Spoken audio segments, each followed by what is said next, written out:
And good morning as we look towards the start of the third day. West Indies A versus South Africa. And of course the overnight score, West Indies 220 and South Africa replying strongly 324 to 7. An unbroken partnership between the Swart 85, Engelbrecht on 77, and on a very pleasant morning with no rain overnight, and the West Indies facing a daunting task to try and break this partnership, reduce the overall lead. Good morning, JJ. Good morning to you, Reds, and to our viewers all over the world. Really appreciate your support of this 360 broadcast. And it's another day where we can say that we are blessed with conditions which are perfect for cricket at the Darren Sammy, where we've seen a resilient batting partnership between these two, the Swart and Engelbrecht. Partnership over 150. Though Windies A would have been rejuvenated, had some good rest overnight, a chance to regroup. Coaches would have had their say, their input, to hopefully spark a collapse early on in the morning. So it'll be Philip from the far end, from the players' pavilion from the Kaimage end, with a slip of a gully. So Philip, who bowled from that end at the start and then from the commentary box end, goes wide outside the off stump, a real loosener, so to speak. Yes, we had a fair amount of people. The day before we had 100,000 people joining the coverage of 360. And I think yesterday we had 90,000. We had a gentleman from Long Island, Warren Figuera, and Arnold McIntyre, I think also from Florida. Philip. Well, after the warm-up ball, getting it right, and bringing the left-handed the Swartz, who's had a really good game, JJ. I mean, his bowling figures, 4 for 62 of 18.1 and not out on 85.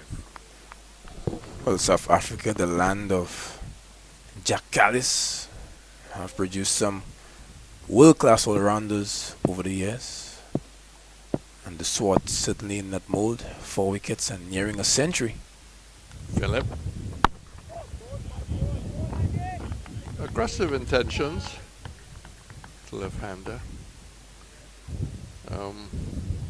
World Test Championship starting tomorrow. Claudius, who are you backing? On the fence. You've been on the fence for years. Always on the fence. JJ, who are you going to back? It's going to be tough to call given the narratives. South Africa would certainly... I want a straight answer. Oh my goodness, right?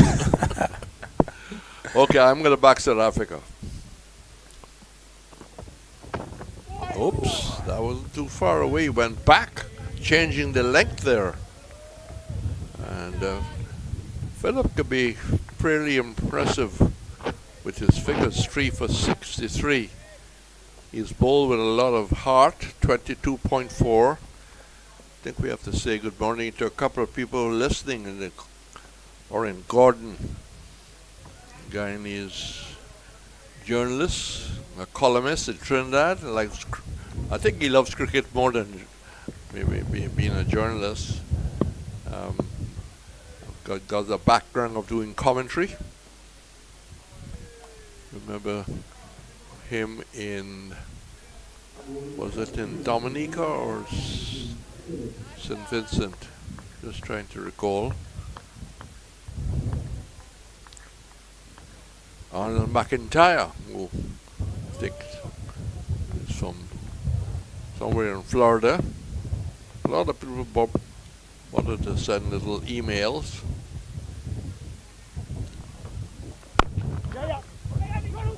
The line has been good, but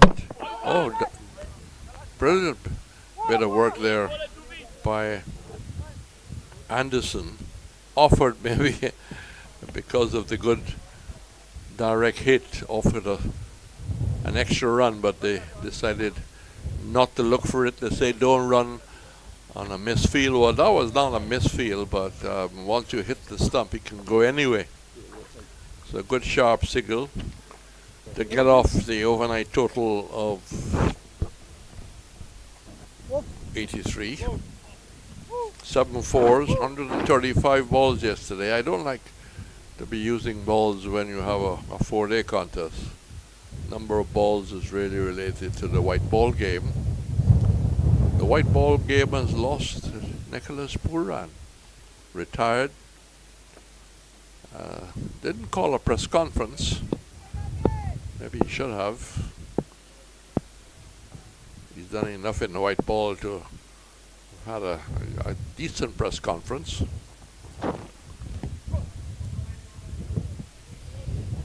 Down the leg side, and Mlachu's had a pretty good, neat game with the gloves. Is on the run as he gets up there, ensuring that the West Indies can get the second over going. So 325 for 7, the lead now 158, and they can well bat on as long as they want because there's so much time left to bowl at the West Indies A. Yes, most certainly, but just a word on that fielding effort from Kevlon Anderson. That the fielding effort generally gives some insight into the frame of mind, the general mood of a team. So when Kevlon moved swiftly and made that direct hit, gives some indication that West Indies A would be up for this fight. But a good start from South Africa A, just that one delivery going past the bat, a bit of indecision from the swat, but he has moved to 84, Engelbrecht. Wargan starting with Joseph from the Grosley end and taking the edge and going past the slip. The normal slipper of West Indies in the ODIs were in fact Anderson, but I've got Anderson feeling in the deep. So a good start by Joseph, who really needs a good bowl on the third morning. Figures at 22.1, none for 76. Did break the outside edge. First delivery, getting the edge. As you said, really good signs. Wasn't the luckiest of bowlers yesterday, but had the swat in a bit of discomfort. From his perspective, decelerated the hands just in time and got that ball to bounce in front of first slip Campbell. Joseph calling for the cover to move over. The mid-off also on the walk. The mid-off going to almost a straight extra cover. Man has a short mid-wicket. Right on target. The good thing about Joseph, he kept running in. Didn't have a good day. But at times maybe just a little unlucky, but not a good performance. And the general feeling is short of cricket. Short of any playing of cricket. Didn't play a match in the IPL. Hasn't played. He played I think one match for Guyana.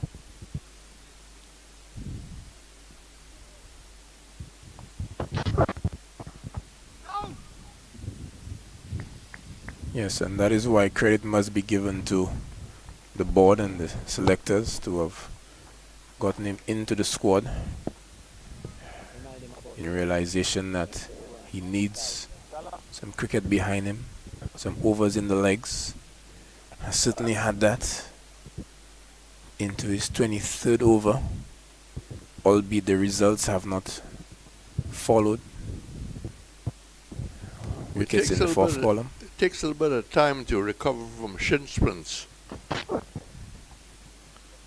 That's a probing delivery outside the off stump, a canal of danger. Thought of playing, pulled out. He's on debut. Ellenbridge, 77 overnight of 174 with 12 fours. So he a bit of a stroke maker. So certainly been impressive as he got on in the innings. Definitely became more and more confident and unfurled some classy strokes. 2 slips gully. And keeping the batsman on his toes, digging it short, quick delivery. Batsman getting under it. Phillip, 3 for 64. Lane, 1 for 58. Greaves, an impressive bowl, an impressive game, because he also got 57 at an 65 over the West Indies, 220. Warrican, 20 overs, 1 for 49. Anderson, 3 overs for 12, and Braffett, 2 overs for 13. Beautiful delivery, and takes the edge. Imlach stepping forward to pick it up by his toes, and after being wicketless yesterday, Joseph in his first over, with Warrican deciding to bring Phillip from the far end and Joseph from the commentary box end, and I think he can look at the board now and feel, well, I'm starting to have a better game today. Yes, and what a difference a day makes. Came in and from ball 1, troubled the batters, found the outside edge of the swat, had a bowl at the right hander, and just look at that from the replay. Squared up. There was space, good bounce, good line, good length. And he did bowl some amazing deliveries yesterday which went past the bat. So I wouldn't say that he had bowled too badly, but if you can get some results like this, if you can clean up the tail, would certainly feel good about that. Yes, partnership of 159. Didn't have all the luck, but one can say did not bowl all that well yesterday.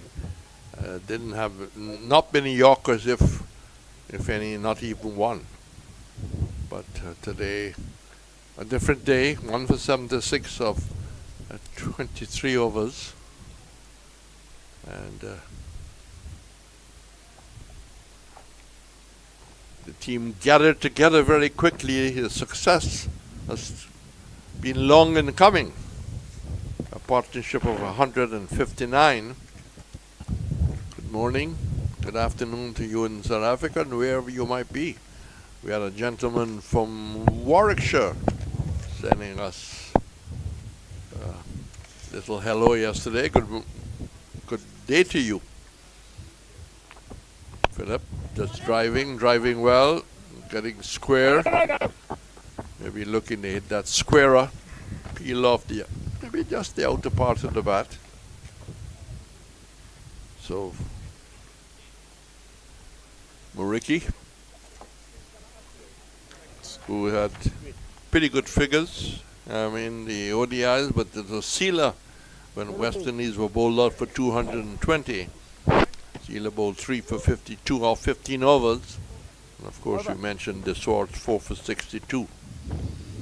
South Africa 327 for 8. The West Indies would like to end this and minimize the lead, but the lead is substantial. A very strong position. South Africa A, and Phillip, three slips in the gully. Yeah. Turned away, there'll be 2. So this one was actually well played by Mareki. And you can't tell much of one ball, but that was decently played. So just some insight into his first class numbers. Mareki has 103 first class matches. Has over 8,000 runs. Oh. No, sorry, that was his bowling. All right. laugh of the morning, we'll take that. Got a bit of humor. Beats him outside the off stump. Oh, and surprisingly, didn't carry to M-Latch and leak through him. He looks at the gloves and says, how can you let me down, you dear old thing? To just reflect what Blofeld might have said. Henry, who is very active in his retirement, doing lots of speaking tours. So, by 330. But Reds, barring that bit of comedy, how would you feel if I tell you that he has 1,074 runs? Decent for a fast bowler. Many fast bowlers don't get there. 2 half centuries Well, at the first class level. Philip losing his run on his way back. Got a note from the president of the St. Lucia Boxing Board, David Christopher, former Commonwealth champion, is back in St. Lucia. Ashley Treasure Theophene. I think he was, what, a welterweight Commonwealth champion. Digging it short. And he's having a session tomorrow, 3 p.m., giving back. His father was St. Lucian, mother, I think, British.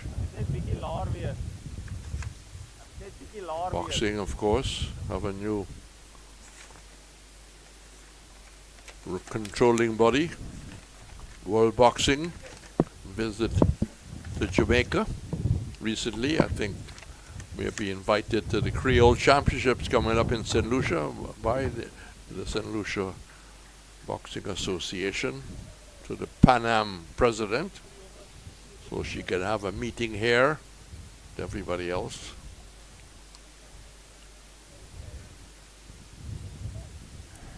Anderson Phillip digging in that short one. One delivery left. Certainly West Indies A would want to have Moreki exposed to Shamar Joseph from the first delivery of the next over, so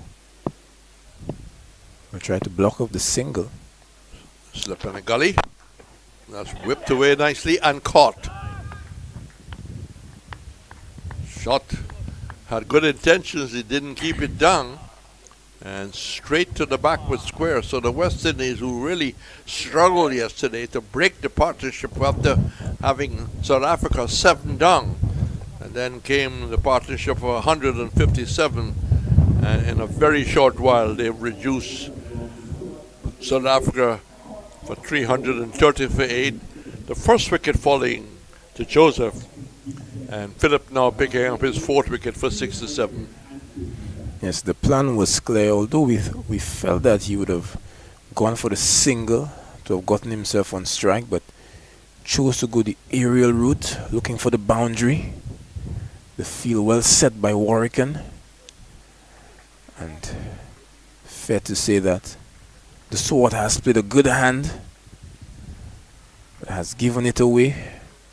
Anderson Phillip has worked hard, put in some significant toil, and has gotten results. Picked up his 4th wicket, 24 overs, 4 for 67. Good returns for a man who was not initially included in the squad. The squad congratulated by his team, appreciative of a good hand.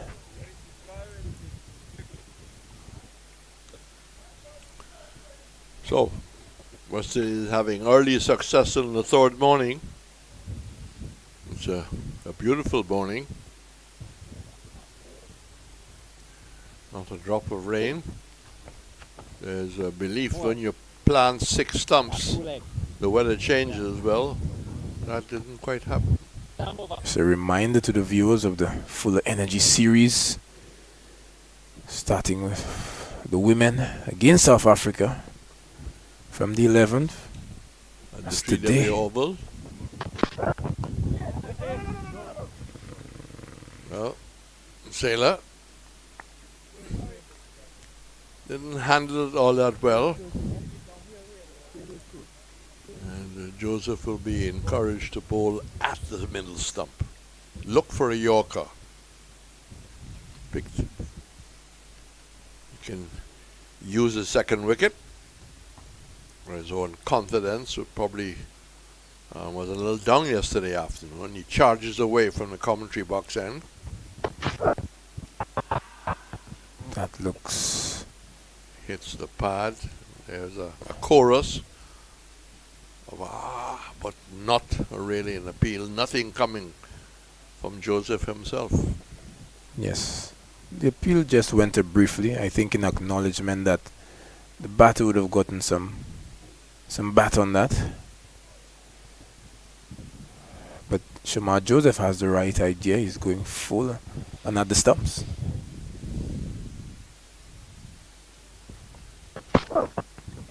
Ooh. Ooh, Reds. Well, maybe Joseph not part of the union. Fast bowling union. The fast bowling union could be broken very easily. But he'll be better served to me, JJ, if he pitched the ball up.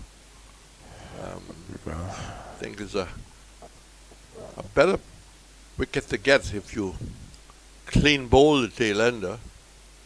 Just see the short leg coming in. This is one of the dark arts of fast bowling, intimidation with precision. So 2 slips, gully, and as JJ said, a forward short leg, helmeted. And there is a stifle appeal, as if Joseph thought that had come off the inside edge and go directly to the forward short leg. You could just see that he's a bit late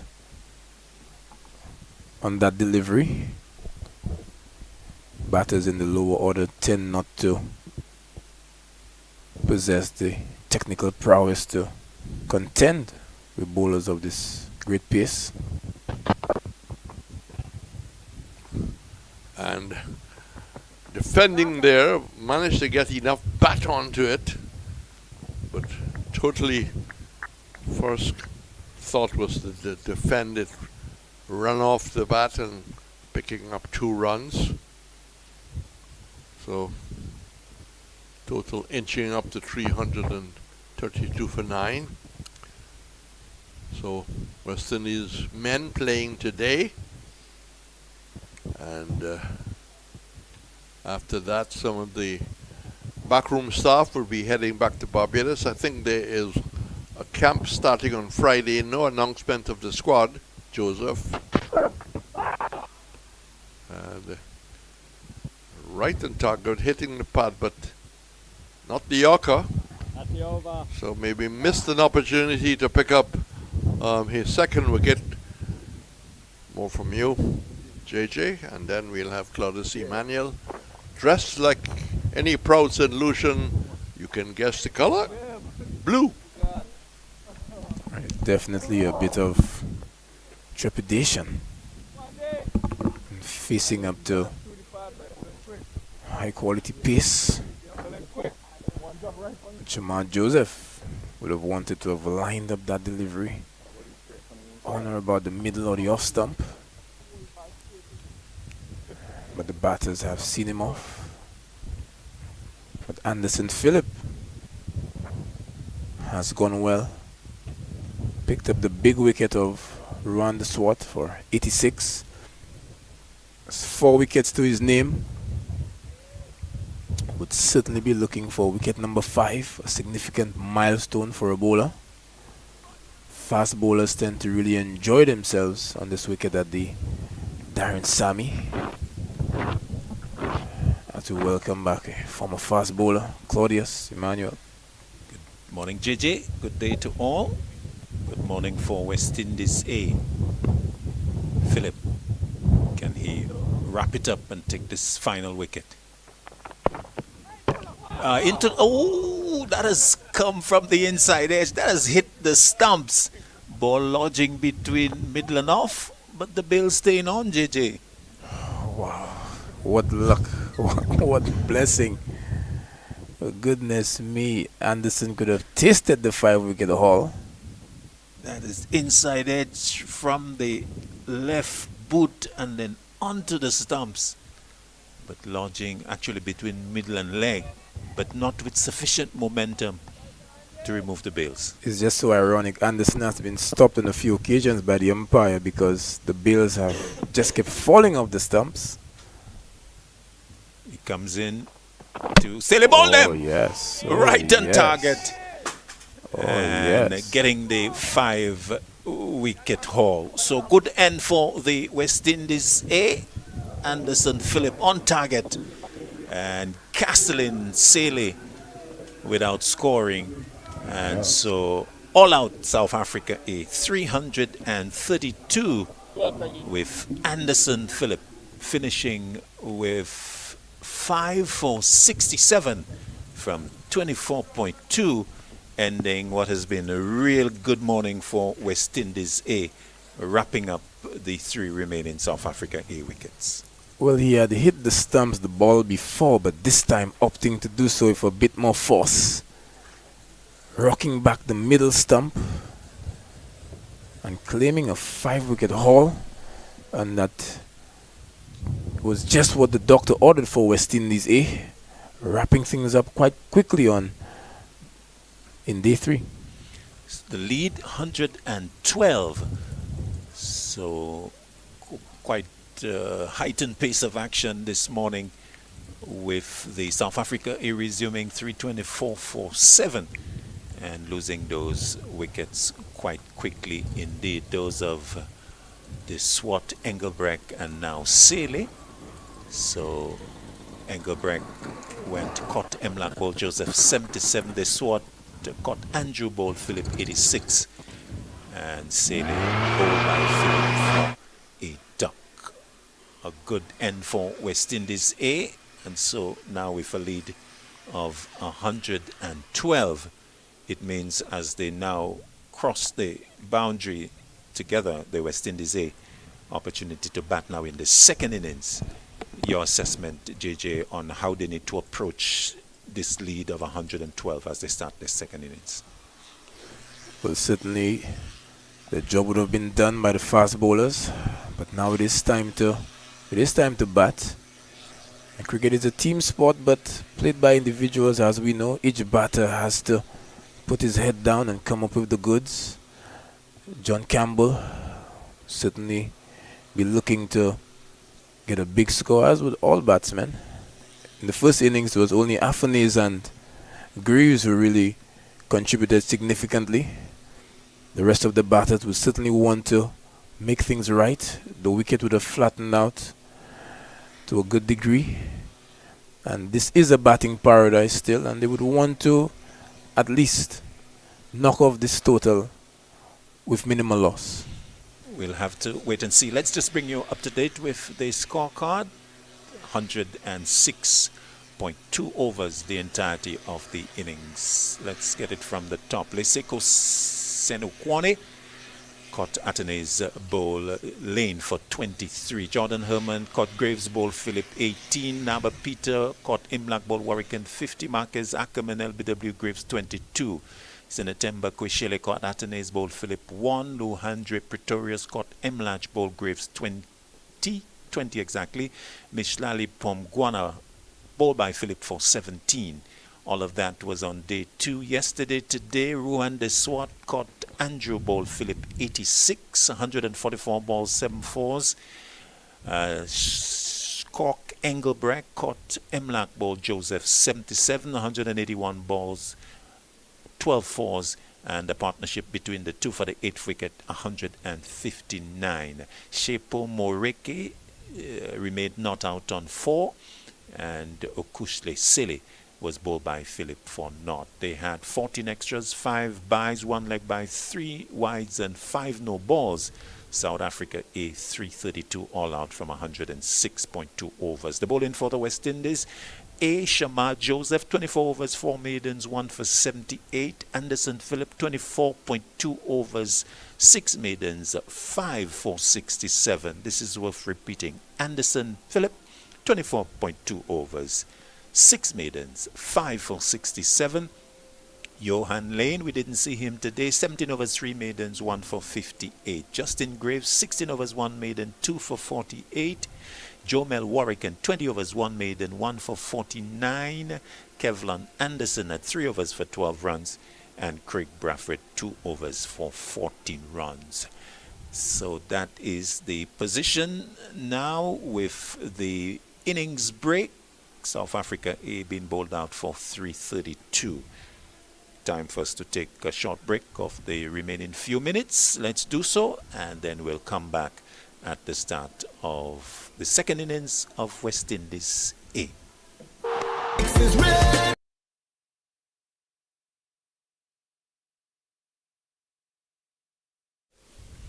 Welcome back to the Darren Sammy Cricket Ground, where we're about to see the start of the second innings of West Indies A.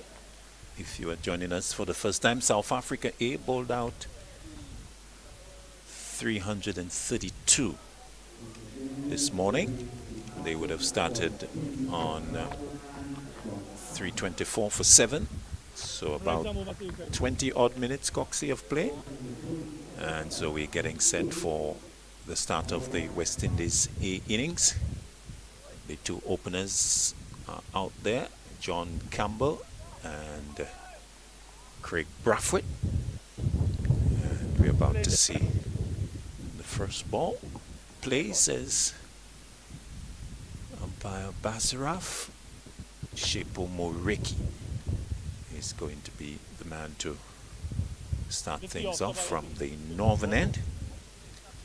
And he will be bowling to the right-handed Craig Brafford, who got 35 in the first innings and would want to really establish himself on this day 3, 2 slips and a gully. First delivery of the second innings. Angled down and turned away by Brafford to long leg for his first run. No, didn't get bat on that. 1 to the total. Off the mark, West Indies A. Brafford not laying bat on that, so he remains on naught. John Campbell coming into strike. So a short session to conclude the South Africa A innings. And so West Indies A, who toiled for all of 102 overs in the South Africa A innings, wrapping the last 3 wickets in 4.2 this morning. Round the wicket, Moriki to Campbell. Comes forward and allows it to go into the gloves of Krishele. So Shepo Moriki already in good areas to Campbell. A little offline for the first one to Brafford. Operating round the wicket to the left-handed Campbell. 2 slips, a gully, backward point, cover point and mid-off. Moriki to Campbell, wide of off stump and let go. It's also mid-on, forward square and long leg. JJ's still with me. Moriki operating round the wicket and looking to attack that off stump of the left-hander. Yes, has settled into some good rhythm right away, as you would expect of someone with almost 200 first-class wickets. Knows how to get the job done, knows what is required. Campbell again allows it to go closer to the off stump than the previous one, and into the gloves of Krishele. Campbell, 31 years old. Moriki, 31 years old. So, battle of pairs of the same age. Let's see who's gonna get the better of the duel. Moreke to Campbell. Good delivery. And a little extra bounce on this one. This was a lot of straighter. Closer to the off stump. Bouncing away. Campbell playing definitely. And drawn towards that. Lucky to see that elude the outside edge. Yes, this one angled in and really curved away from Campbell. Felt that he needed to play at this one. He's making a shuffle across to off stump. Moreki has the right formula for the left-handed opener. Again to Campbell. Full of length outside off stump. Campbell has it well covered. The legs not to play at the end of a good over from Moreki. His first, ending with a succession of 5 dot balls. Yes, a good formula, just hanging that ball on around off stump. Some deliveries shaping away, some deliveries holding the line. Tends to be what works for most top order batters. But you know, Claudius, there's a lot of interest generated in that upcoming World Test Championship final, and the 11s for the two teams have been released. And we will discuss that in a while. Okishle Sele being the man to pick up over number 2 for the South African A. He will be bowling to Brathwaite, right-hander. Sele from the southern end with 2 slips in the gully. Looking to cut at it. Brathwaite hitting it hard into the ground. And can't score. So Craig Brathwaite, a man with vast experience, will want to cash in here. The 32-year-old, 225 first-class matches. He has been at the crease 410 times before this occasion. 3,300s. Drive outside the off-stump, big edge given. End of Brathwaite with a big drive outside the off-stump. Seemed to have come off the inside edge. And that has been taken by Kwishele, the South Africa A, in a huddle. As Craig Brathwaite goes away.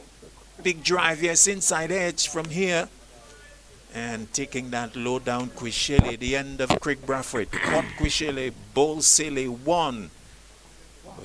Well, without scoring, in fact. West Indies A 1 for 1. A bit uncharacteristic of Craig Brathwaite. The big booming drive very early on in the innings. But that man, Okushle Sele, has been the chief destroyer of the A team in both matches. Always want to pick up the wickets. He lured Brathwaite into that false stroke. It was very wide outside the off stump, and Brathwaite chased at it. Yes, the left leg didn't come across at all. Stayed virtually straight on the line of the stumps, and saw a big gap between himself and the stroke. And the ball actually coming off the inside edge and going straight to Kwishele. Not a good result there for Brathwaite as we look at it again. So pretty large gate. The ball going through, hitting the inside edge. And a disappointing dismissal for Brathwaite and West Indies A. They are now 1 for 1 as Kevlon Anderson comes into the crease. Albeit that one was very wide, but the foolish length on that occasion was the key to success for Okushle Sele, and something that the West Indians did not do enough of with a great level of consistency. Anderson first delivery. On the walk, clips it away to get off the mark. Down to long leg. Moriki is there. And the return coming into Kweshele. So a major setback here for West Indies A with the loss of Brathwaite. Campbell now in strike. 97 matches at the first class level before this one. 900s, 25 50s, average 31.3, best of 156. Sele will come round the wicket to him. Walks across and defends away into the offside. No run. In the first innings, John Campbell was put on 50 together with Brathwaite, 53. John Campbell caught Engelbrecht bowled the swat 18, facing some 41 deliveries, and would want to put his head down there and post down here and post a big score. Sele to him, drive in nicely, will get off the mark to the right of Ackerman at wide mid-off. So Campbell is away. 2 for 1 West Indies A. They trail by 110. As Kevlon Anderson will come into strike. Anderson, the right-hander, 24-year-old, 22 matches before this, 37 innings, 500s, 650s, best of 153. Over the wicket to him. He's quite mobile, quite active end of the over as he plays a dot ball back to Sele. But Anderson has come out very busy, has faced just the 2 deliveries, but he has done so much, using his feet at the bowler and having to rush back into his crease. End of the over, the second of the innings. West Indies A, they're 3 for 1. Yes, so Okushele Sele has continued his wicket-taking form. And a major setback for West Indies A, losing the experience of Craig Brathwaite, over 200 first-class matches and 98 tests. Would have certainly been the man that they would have been looking forward to bat out the entire day and into tomorrow as well, but an opportunity for someone else to put up their hand. Morike now bowled to Campbell with 3 slips and a cut. Campbell also on the walk, but finds it wide of off stump and allows it to go into the gloves of Kweshele. So Ackerman in conversation with the SWAT, enjoying things in the slip cordon. They know they are in a good position.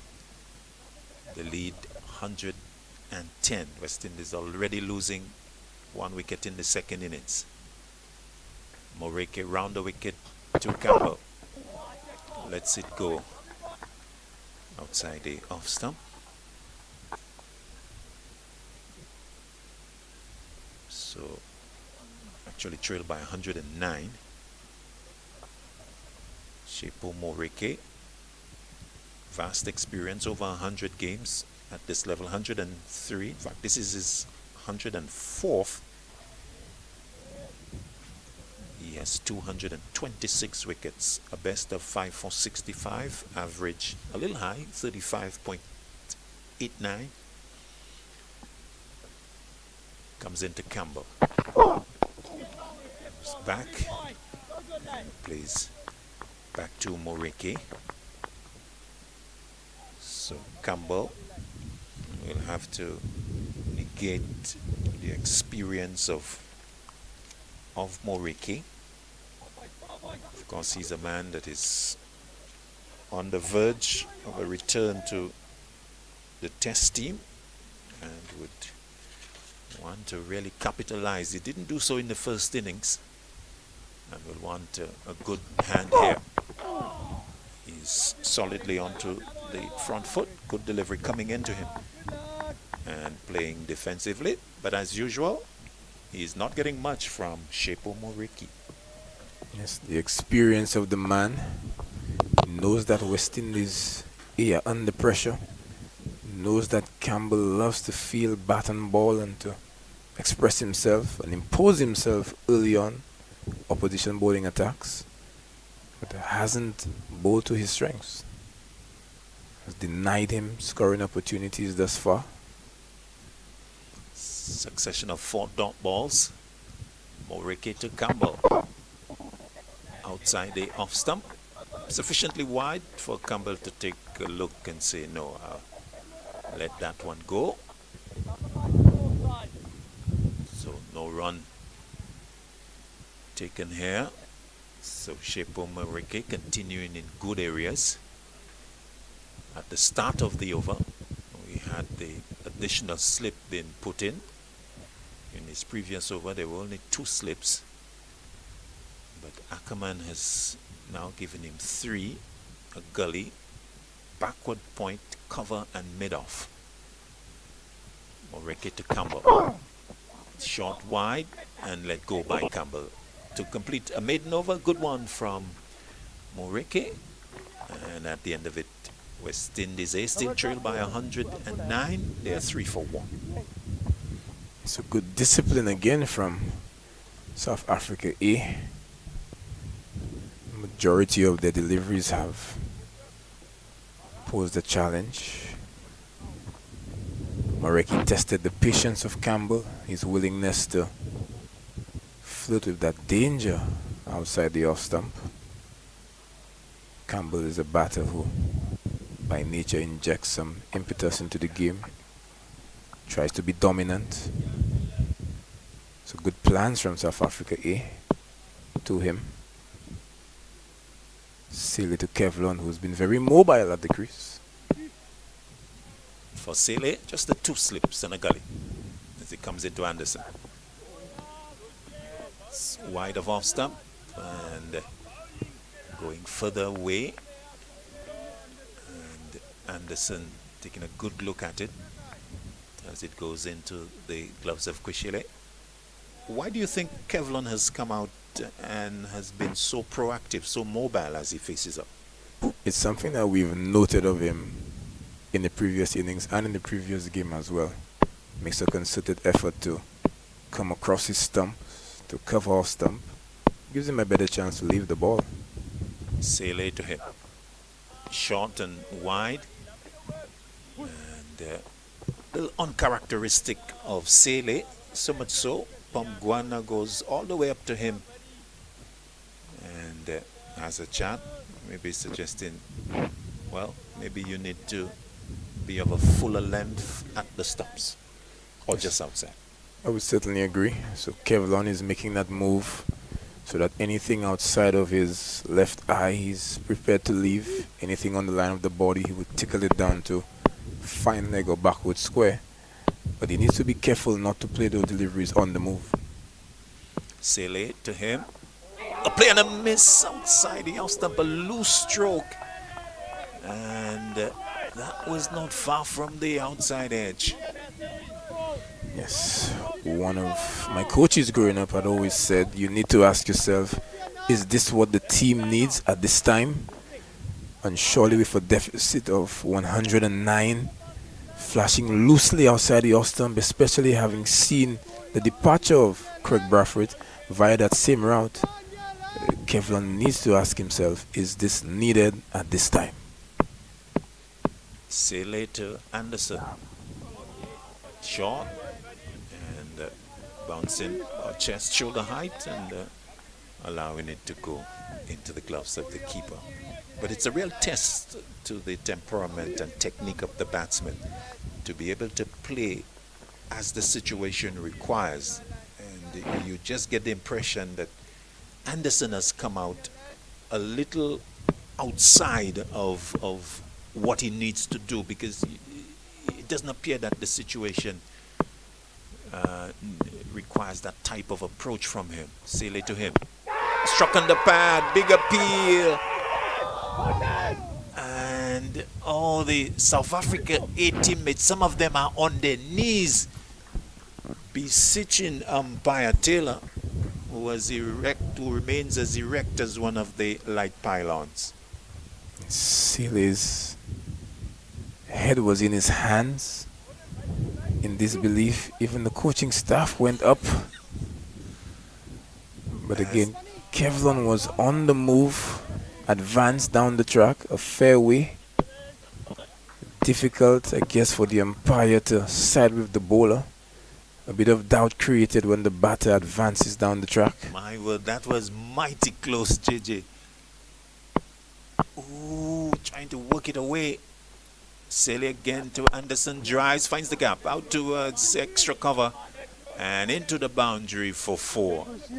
So finally laying bat on ball, getting one in the middle, and away to the boundary for 4. So he goes to 5, 7 for 1 at the end of an eventful over. So in those 2 deliveries, we've seen the advantages of advancing down the track. So it created a bit of doubt in the umpire's mind, but he also gives the ball less time to swing. So met that one on a fullest length. Let's look at it again. He's well out of his crease, Oh, but that has hit him about halfway up below the knee roll. And Saley is on his knees begging, Mr. Umpire, why is that not out? I could certainly Mr. understand. Umpire JJ, why is that not out? Too much doubt in the umpire's mind. Considering the distance, there is a lot of bounce on offer at the Darren Sammy. So the fact that he had advanced so significantly, the umpire just sided with the batter on this occasion. Moreke will start a new over, his 3rd, and he will move into Campbell, who drives through extra cover for 4, away to the boundary, airborne for a little while, maybe about 1/3 of the way to the boundary, but destined to it all the time. And getting his first boundary. Campbell, he joins Anderson on 5, 11 for 1. Nicely put away by the left-hander. Yes, and that was certainly exquisite. Pitched up, full face of the bat, pure intent from John Campbell. Finally got an opportunity to express himself on a fuller one and accepted it gleefully. Moreke continues. Campbell has to defend this one. It's bang on the stumps. And he pushes it away to short mid-on. Pretorius is there. And he stays on 5. West Indies A trail by 101. The shout against Anderson on reflection, I think umpire Taylor thinking that because he had started out of his crease, although he may have been hit in line, there would have been enough distance for the ball to miss the stumps when it eventually got in line with them. I can agree with that. Moreke to Campbell, a play and a miss, a loose one, sort of a swat at it outside the off stump. Unnecessary, you would think, as that was back of a length and really no need to play at that. Yes, if you had to put another set of stumps, I would have been on about the 7th stump line. So another stump and another one. John Campbell certainly did not need to play. There was no conviction in that stroke either. He wasn't sure if he was looking to cut, was looking to punch off the back foot, caught in 2 minds. A nothing stroke. Lucky that it missed the edge. Moreke to him again. Play and a miss, genuine play, and a genuinely good delivery going past the outside edge and into the gloves of Kwishele, drawn forward, pushing at it, and maybe pulling the bat away, but after it had passed, and that has gone nicely into the gloves of Kwishele. Not so nicely from the Moreke point of view. Would have wanted that to brush the edge. High quality, high quality. Moreke a bit tough to negotiate at this time. But that tends to happen when Campbell is moving across the stumps. Campbell gets one that is straight into the leg stump and pushed away to Pretorius. One delivery left in the over, And with those deliveries, JJ, the slip cordon been kept interested all the time. Yes, they certainly are. But you can see what Campbell is trying to do. He's playing for that one that's going to come back at him. But he needs to leave those deliveries outside his right eye. His left eye. Correction. Moreke to him. Lines it up well and lets it go. It's outside the off stump. One of the South Africa ace staff applauding away behind the keeper as Moreke continuing to hit good areas, bringing the over to an end. As we look at the series of deliveries there in that Moreke over, generally outside of off stump, and examining the technique of John Campbell. End of the over, the fifth of the innings. West Indies A, 11 for 1. Really good bowling from South Africa A. Good discipline and consistently at the batters. New over. Sele sends Anderson back, plays to backward point, no run. Each batter coming in with a plan to counteract the quality of the bowling, but it has been unrelenting from these two bowlers.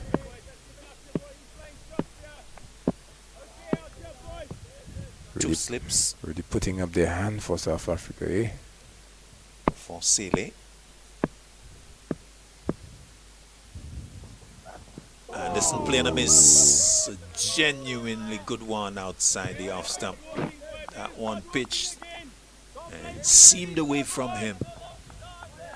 And eluding the outside edge.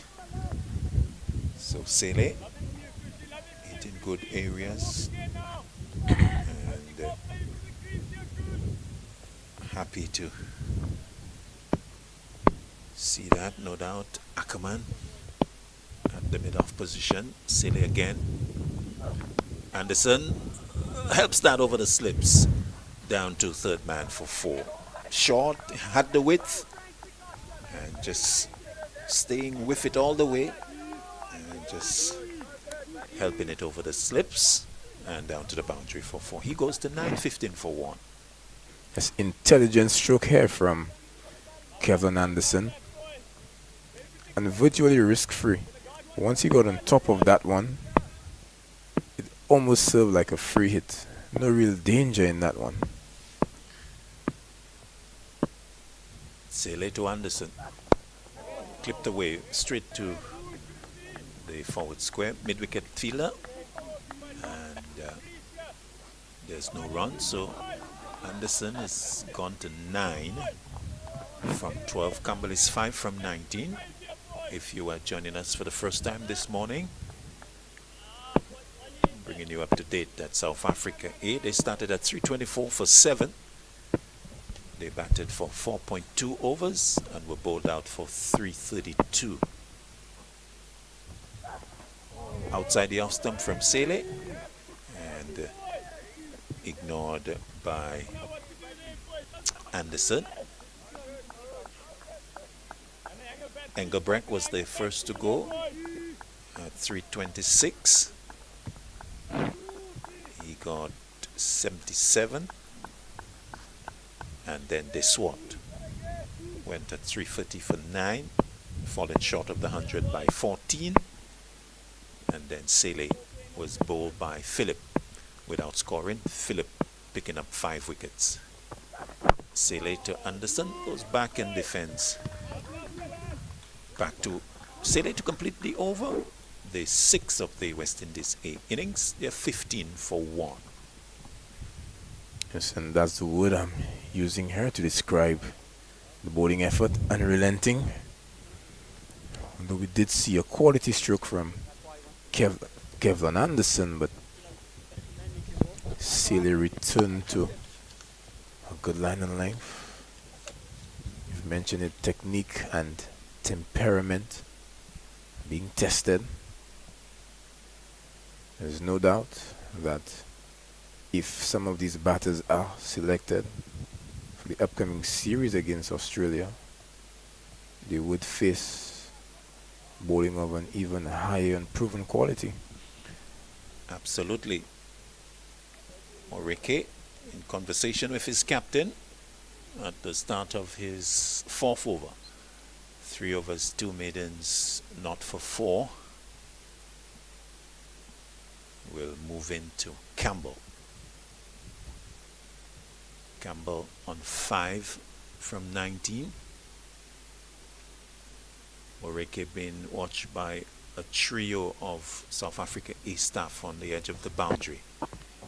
Forward goes Campbell. And the place back to Morike.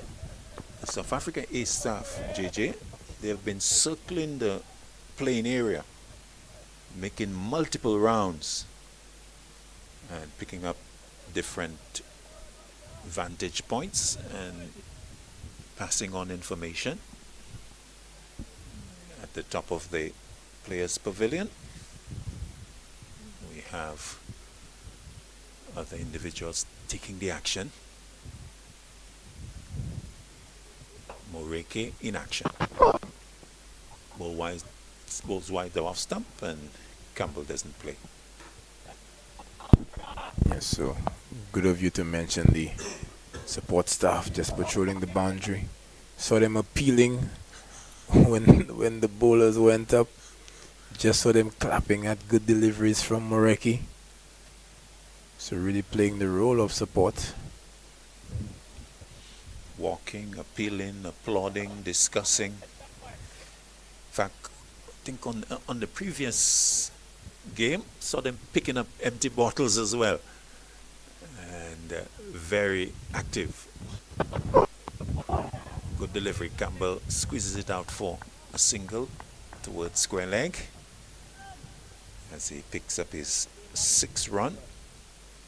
The total going to 16 for 1. I guess the South Africa A staff not prepared to just stay in the dressing room. They want to be in the action, getting close up, and also conveying messages and strategic tips to the players. And also to experience beauty of the sunshine at the Darren Sammy. See a number of them doing some laps at the end of the game as well.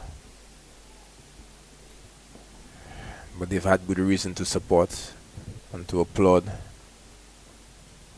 This has been a good bowling display. Morike and Sealy. Morike over the wicket to Anderson. Pushes up to mid-off. And there's no run. So this is day 3 of action. West Indies A reminding you 220 all out.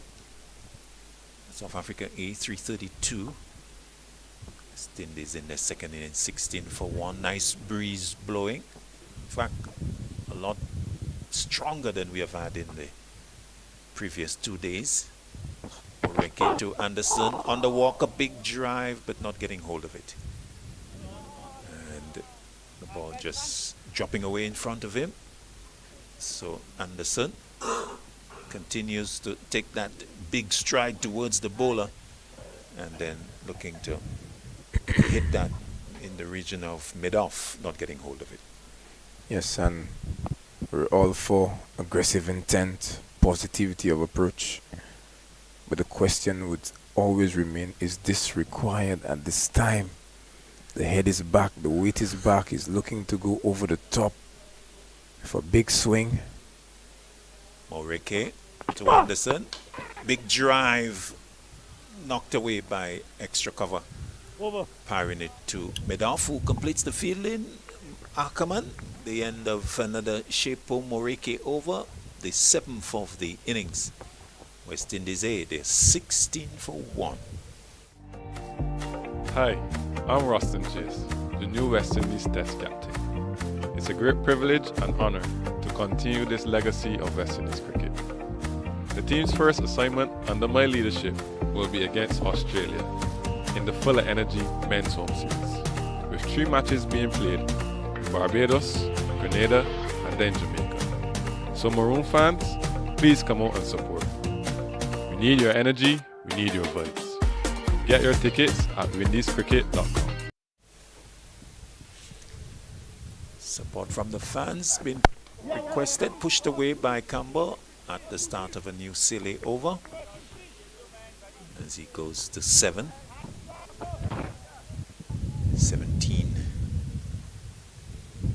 for 1, deficit now 95. So South Africa A, continuing with Sele, 3.1 overs, not for 1 for 11. The wicket of Craig Bradford was caught keeper Kwishile for without scoring. Sele to Anderson. Anderson walking across his stumps and pushing it to mid wicket.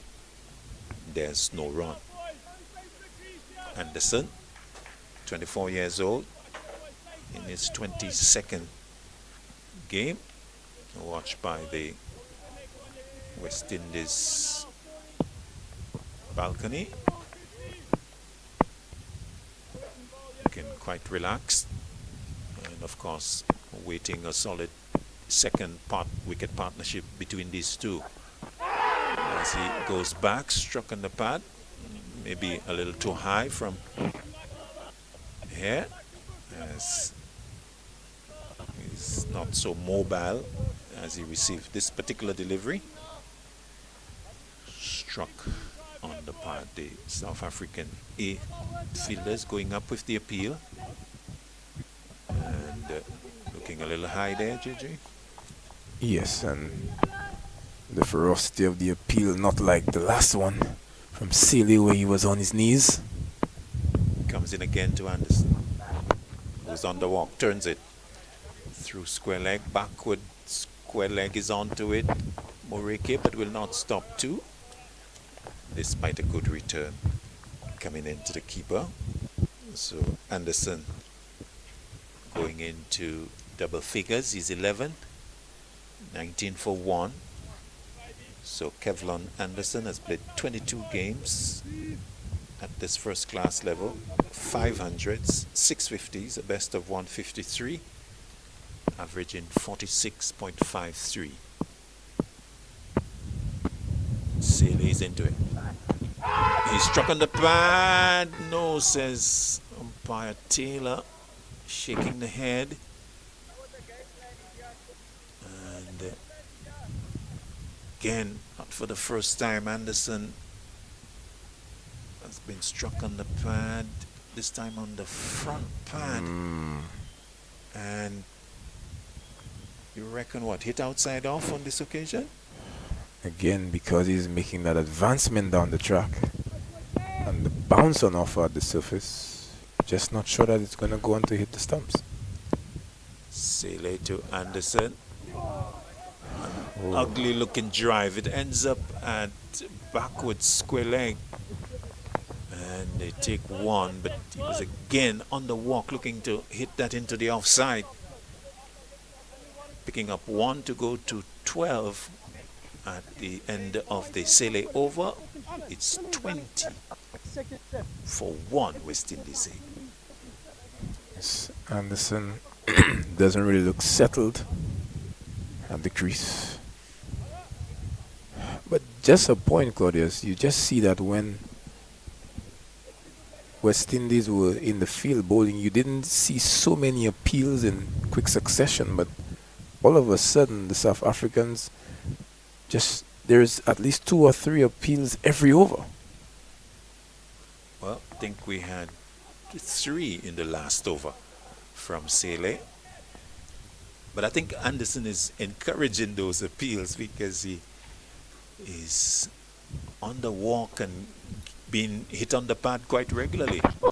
He goes back this time, finding the middle of the bat, getting a single out to the right of Pretorius at mid-on. He goes to 13, 21 for 1. This is over number 9 in the second innings. And John Campbell coming into strike.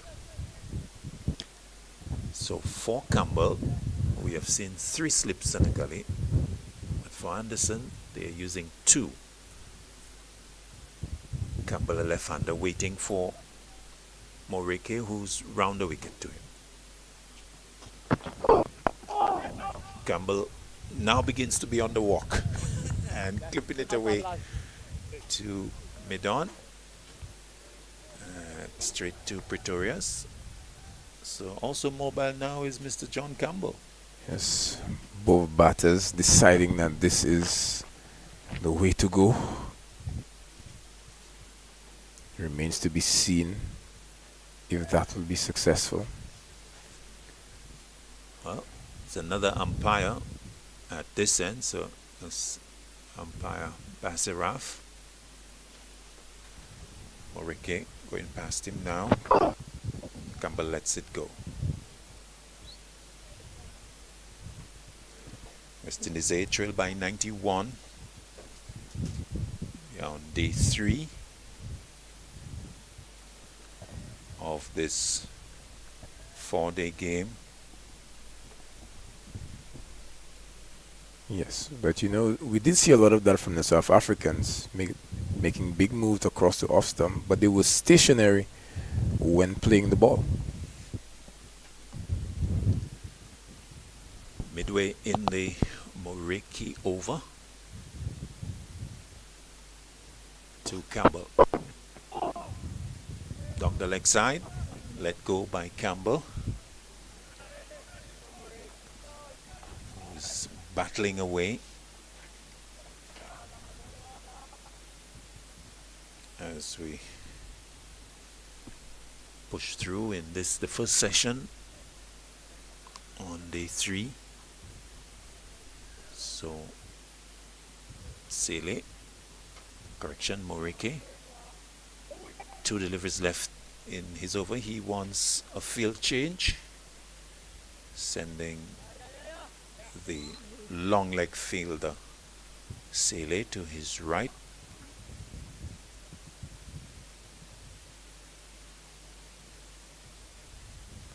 And we'll move into Campbell.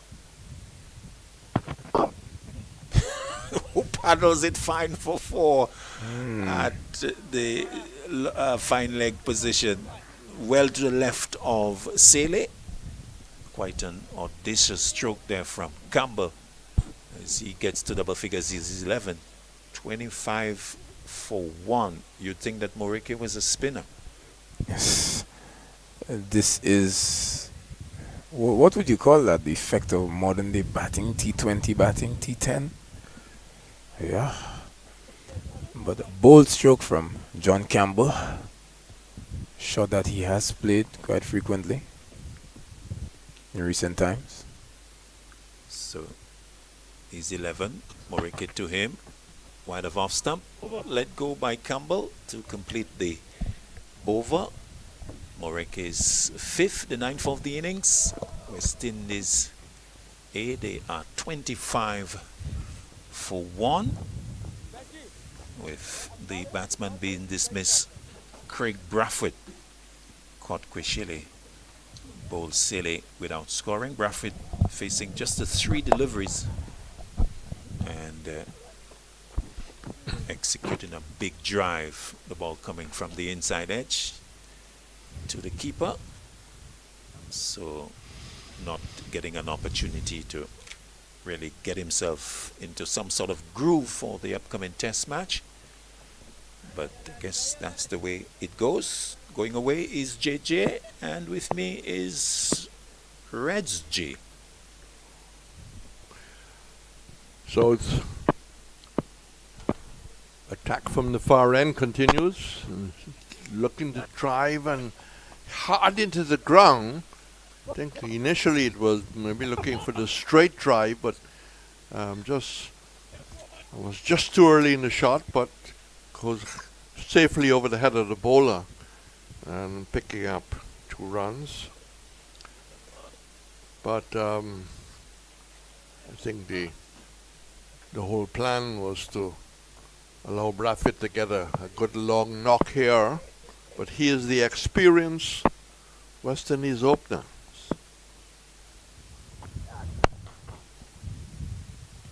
Driving again. Nice looking shot by Anderson's really starting to settle. We've had a number of leg before appeals whilst you were on. Quite a few, but a lot more settled on this occasion, clipping that nicely away from the mid-on fielder along the ground to the long on boundary for 4. Anderson moving to 19, John Campbell 11. Both men maybe batting for a test call. Right outside the line of the off stump. I know you've been promoting the World Test Championships. Australia announcing that Labashine will open with Khawaja. Yes, Reds, we have actually got the full 11s from both teams. So Labashine and Khawaja. And then Cameron Green at 3. It's a big promotion. Australia making adjustments and changes. That's turned away. One of the players, the all-rounder Webster. Well, he's had a very short marriage before the honeymoon. A few days in Tasmania. Gone to play, I think, for one of the English counties, and now the next order of the day for him is the World Test Championships. Life can get very, very busy. Very quickly indeed. No. So both Campbell and Anderson needs a good innings here. Continue. So talk about the Australia 11. So we have gotten that. We'll also give you South Africa as time permits. So Australia, Usman Khawaja, Manus Labuschagne, Cameron Green, Steve Smith, Travis Head, Bo Webster, you mentioned, he's at 6. Alex Carey, the wicketkeeper. No. Solid looking forward defensive shot. Then number 8, Pat Cummins, Michelle Stark 9, Nathan Land 10, and Josh Hazelwood, the Australia 11. We'll continue with the information, but refreshments are on its way, and that was a replay and brought many of the appeals.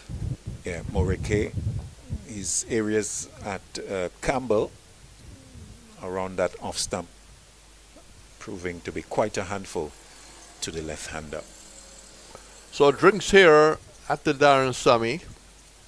Open, of course, with India playing a 3-day game here years ago.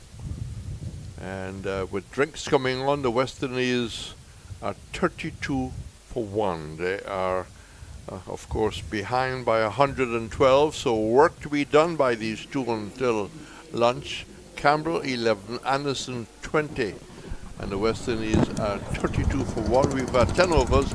We'll take a break in 360's box and come back as soon as rinks go away.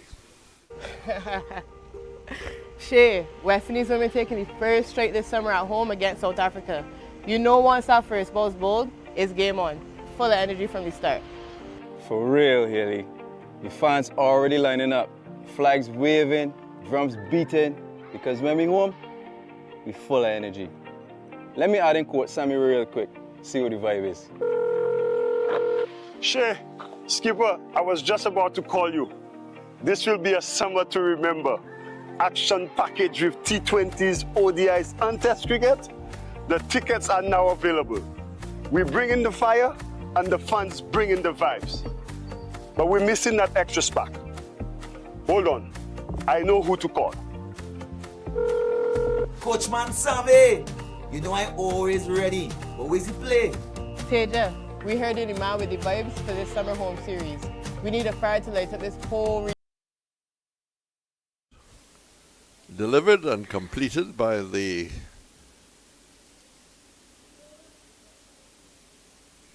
people who have been appointed to carry the drinks or carry the water.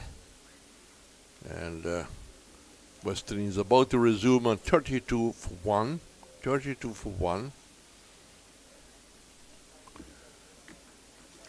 2 slips and a gully.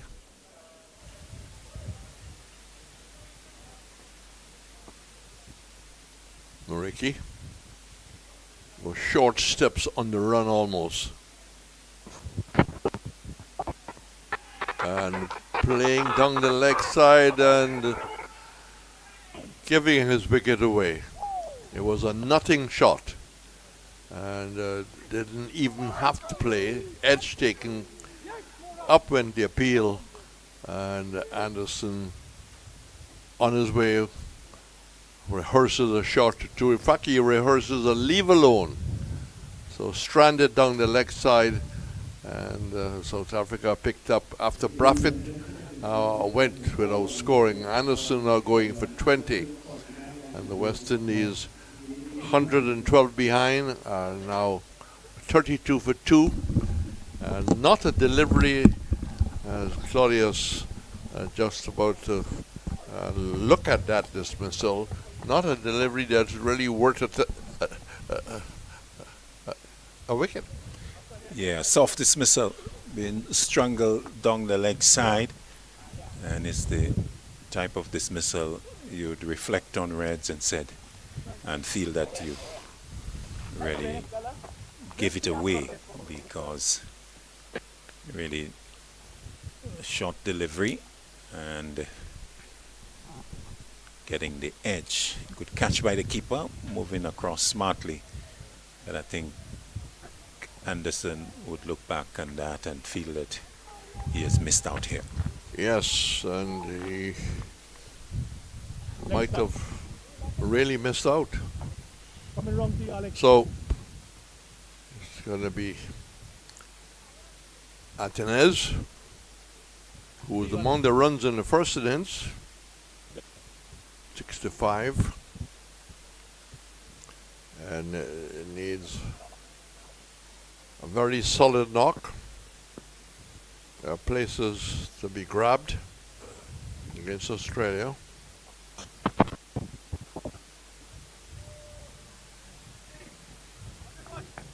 Just quietly moving forward. You were to look at the South African lineup for the World Test Championships. Atenez, not as mobile as Anderson, at least for his first delivery at the beginning of his innings. South Africa 11 will give you after this ball. 3 slips on the gully, fairly attacking. And that's down the leg side also, but pad. The umpire tail indicating it's off the pad. South Africa claiming the catch. And the modern umpire these days simply indicating that it came off the pad. Look at the replay again.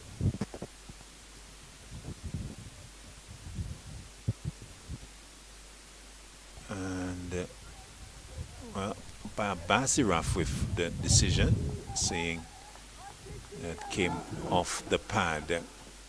Again, Kweshele taking it and celebrating, but not out saying the umpire, but just close to the edge of the bat. South Africa has met their targets. They wanted to get 2 before lunch. They've got it. As that's played away in the gully. West Indies starting at the Rose Bowl a bit later on.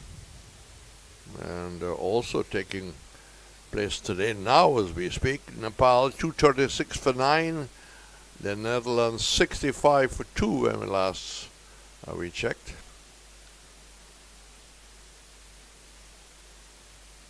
West Indies women starting against South Africa tomorrow in Barbados at the 3W overs.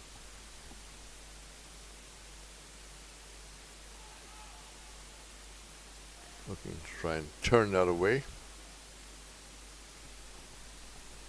Let's get the South African lineup. South Africa lineup for WTC starting tomorrow. They're 11. Aiden Makram, Ryan Brickleton, Vian Mulder, Temba Bavuma, the captain, Tristan Stubbs, David Beddingham, Kyle Verena, the keeper, Marco Janssen, Kishav Maharaj, Kahiso Rabada, and Lungi Ngidi.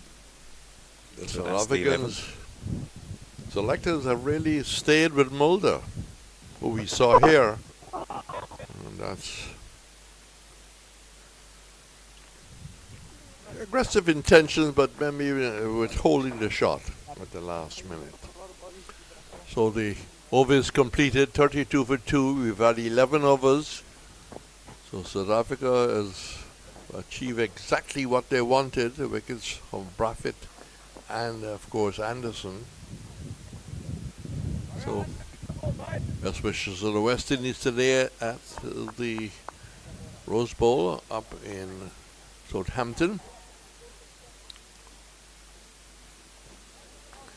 Yorkshire signing Gaikwad for the latter part of the season. Let's see some of the headlines.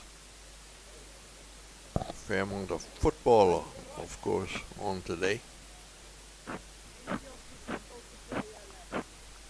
The NBA 1-1. Oklahoma beating the Pacers 123-107. I watched most of it the other night, but after a long day, I had to quit. This man isn't quitting. Short of the off stump and bang confidently away. Two left-handers. Campbell, very confident, and really applied a lot of discipline as South Africa changing the bowling from the far end. Bongwana coming in, starting over the wicket and now going around after that delivery. But a very nice confident shot. Indeed, short, wide, and meat and drink for John Campbell, slapping it square for 4. Yes. He's focusing on a restart to his career, possibly. And no ball called by Taylor, who I saw in a video playing a bit of table tennis. He's very keen on that. Does a lot of media work in Jamaica. Sportsmax analyst. Huh? Sportsmax analyst. Yeah, sportsman analyst. Hoping one day maybe to get on the ICC list. We've had recent appointments. Driving. Spurs, a new manager in the Dane, Thomas Frank, who took Brentford into the Premier League and really performed quite well. Brentford has been thereabouts in the top 10. He's now going to Spurs, who finished with 17th place. The Australian coach not retained. Short cover coming in now. That's outside the line of the off stump. So, still on the fence with the World Test Championships. Yes, and I'll remain there, right? Just appreciate good cricket. The fence is not rocking a bit. No, the fence is solidly in place. Right. I don't want to hear you on one of the media houses after the fact saying, well, I thought from day one South Africa would have won. I've listened for you. Bongwana, outside the line of the off stump, not making the batsman play. But on the question of football, England, who had a 1-0 win over Andrea, they're playing Senegal today. New Zealand just had a victory. Not a football play country. They play Ukraine Northern Ireland, Iceland, Greece, Bulgaria. And speaking of South Africa, they're playing today at Mozambique. They're playing today in St. Lucia. Not the line he wants. Well, he's improved since the first delivery, which was short and wide. And since then, he has bowled a fuller length, but maybe a little too wide of off stump. You mentioned the short extra cover being put in. So I think they're looking to bowl a much fuller length to induce a drive from Campbell. Also, solitary slip and gully if it comes off the edge. First slip kind of wide. Not the traditional position. No. Solid looking forward defensive shot by the Jamaican and West Indian opener. So what we have about 24 minutes by my little cheap watch. What's your expensive watch is saying? 23.5 minutes. Oh, just to ensure I was wrong. No. But this is a difficult difficult period for these two. They really, from an A point of view, must stay there. Absolutely. With the loss of the experience of Brathwaite and the relative experience of Anderson, they need to bat on these two.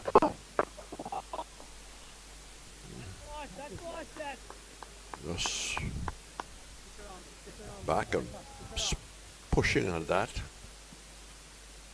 It was a mixed bag for Anderson. A lot of leg before appeals, yet he played some beautiful shots. Indeed. He came out from the very first delivery, took a big stride out of his crease, advancing on the bowler, I guess looking to close the angle for any movement. But he tended to be a little unstable at the crease. 2 for 37.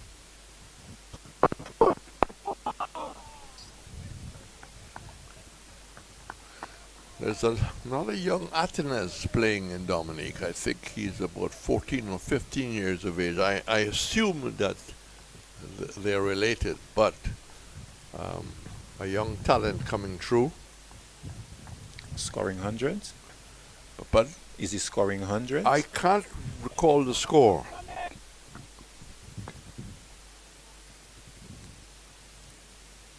There is a young Hetmaya also, about 50 in Guyana. Very tight line. Pressure being kept. South Africa could even attack a little more. There could be a short cover. There could be a forward square leg. You're a quickie. Would you be asking your skipper for that? Maybe a forward short leg, but the South Africans have not really been keen on that particular field position. No. Maybe too young a side.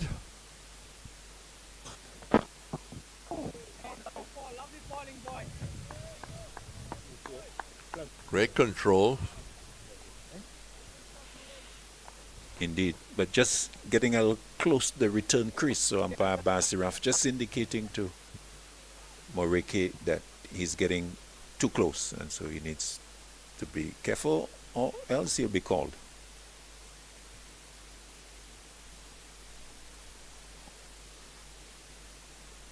Lost the sunshine, but the weather continues to hold nicely.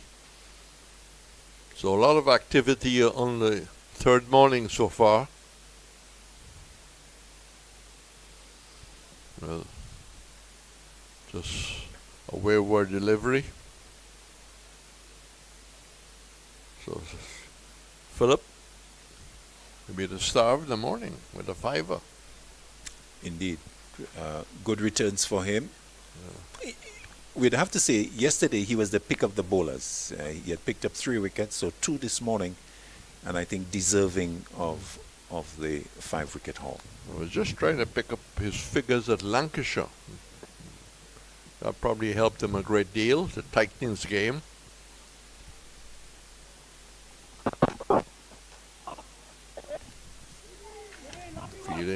South Africans very, very sharp. They've always been a good fielding side. John T. Rhodes, of course, well known for a marvelous bit of work over his years. 37 for 2. And I'll have one more over and then hand over to Claudius, who will take us to lunch. I'm not too sure where you're taking us. Coxie wants to go to an expensive restaurant in Rodney Bay. For lunch, we'll stay in the commentator's booth. Oh. Because lunch is already ordered, so... Yes, lunch is on its way. Yeah, okay. All right. In Well, fact, you were talking about Philip. We have his overall first-class record that we can share. Yep, by all means. He's played that shot before. This time just getting singles. Good at it. And rotating the strike. One lefty handing it over to another lefty. One lefty. I don't know if he's born in Kingston. I don't know if Aten is born in Roseau.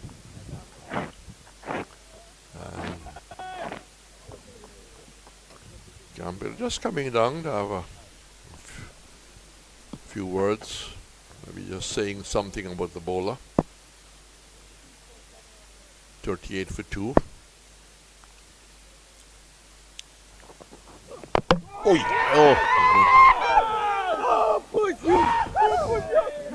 Well, almost painful to watch.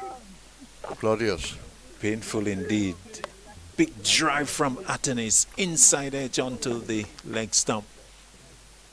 And the end of Alec Atenes bowled without scoring. As that has come from the inside edge. We'll look at it on the replay once again. Width given, big drive inside edge onto the leg stump. Leg bail being dislodged. Off bail remaining, but no consolation for Atenes. And the West Indies really slipping into deeper trouble. 3 for 38. 3 for 38 indeed. Who will come and bell the cat today? Deficit still 74. And it's just summing up how disappointing this series has been for West Indies A. You saw the loss of Bruff with big drive inside the edge. Anderson strangled down the leg side. And now Atenes inside edge onto the stumps. A lot of unforced errors.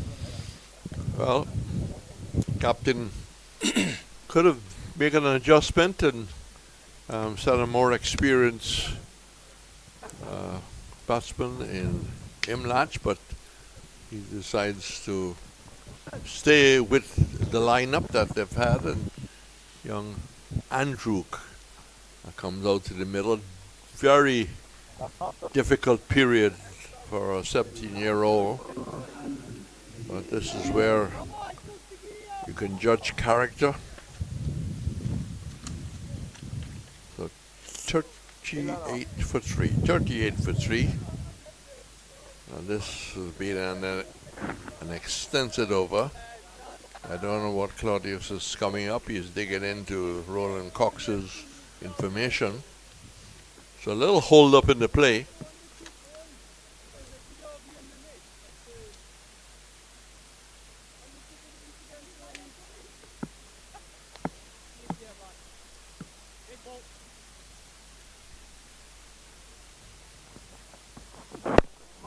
First delivery to Andrew. Right up, pushed up by the youngster. Back to Pom corner. So, first delivery right on the money to young Andrew, who's 18 years of age. And you spoke about his temperament, Reds. It will also be a test of his quality as well. He's coming in at number 5. Pongwana into him. Andrew turns it fine. And will get off the mark with a boundary to fine leg. As straight delivery clipped away. It's a good start for him. With a boundary, taking the total to 42 for 3. And any nerves there, Reds, would probably have been dealt with as is off the mark of the boundary. Yes. The West Indies not that really interested in a lot of runs between now and lunch, but this pair to stay there. So Joel Andrew, man from Antigua, young man, he's already played 15 matches at this level, 107 half centuries. Driving nicely straight to the short extra cover. And, there's no run. He's averaging 34.88. The start of his career, useful numbers so far, but obviously lots of talent there, and being given the opportunity to demonstrate what he has, and he can only go forward from strength to strength. Good on the 19 World Cup. Indeed, Pongwana moves into him. Drive square for 4. Lovely stroke. Out towards the point boundary with a lot of flourish, a lot of flair, irrespective of the dire situation by West Indies A, not holding back the young man, driving pleasantly for 4. 2 boundaries to him, taking him to 8 at the end of the over. West Indies A 46 for 3. Well, an indication what can come after lunch, but they got to get there first. But a delightful square drive. So, no indications of nerves by the young Antiguan. The more senior player comes down, have a little chat, maybe talking about the responsibility they have to stay there until the close and bat deep into the third day. West Indies home, Fuller Energy Series coming up starting tomorrow.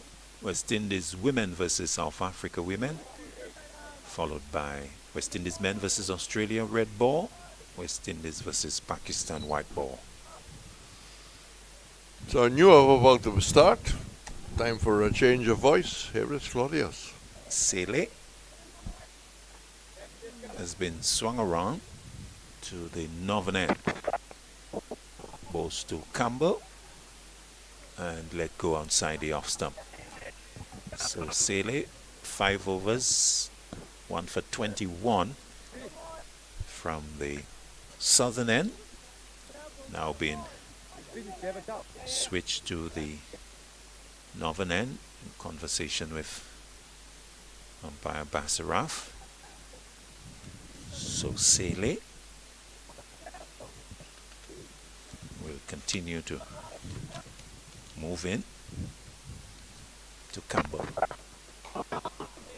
Campbell back and across, playing up to mid-off. Marcus Ackerman, the captain, picking up, no run. Okushle Sele, 27 years old. He has picked up 128 wickets. This is his 40th game at this level, a best of 5 for 38. Average 29.5. Campbell gets one wide of off stump and lets it go. A little cloudiness around, but I think we are safe in terms of rain. That breeze that we have had continuing to blow across. We're about 10 minutes away from lunch on this day 3. West Indies A having a lot to do.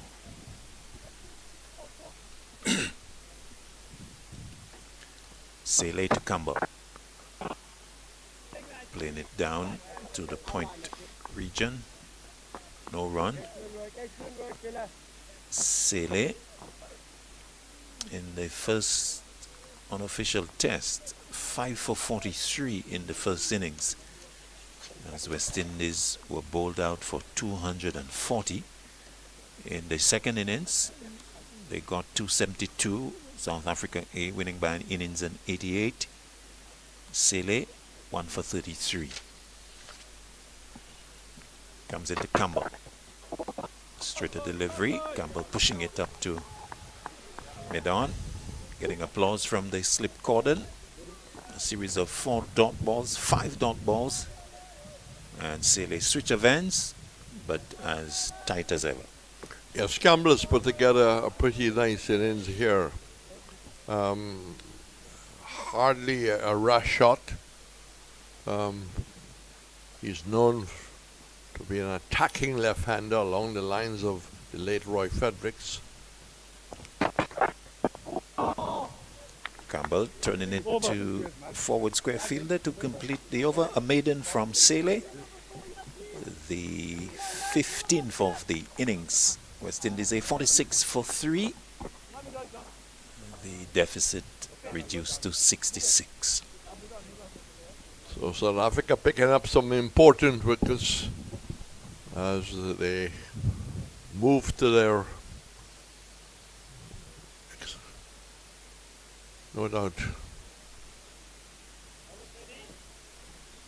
final goal of winning this A series by a wide margin. But watching a game of cricket, you never know what will happen after lunch. Still batting to come.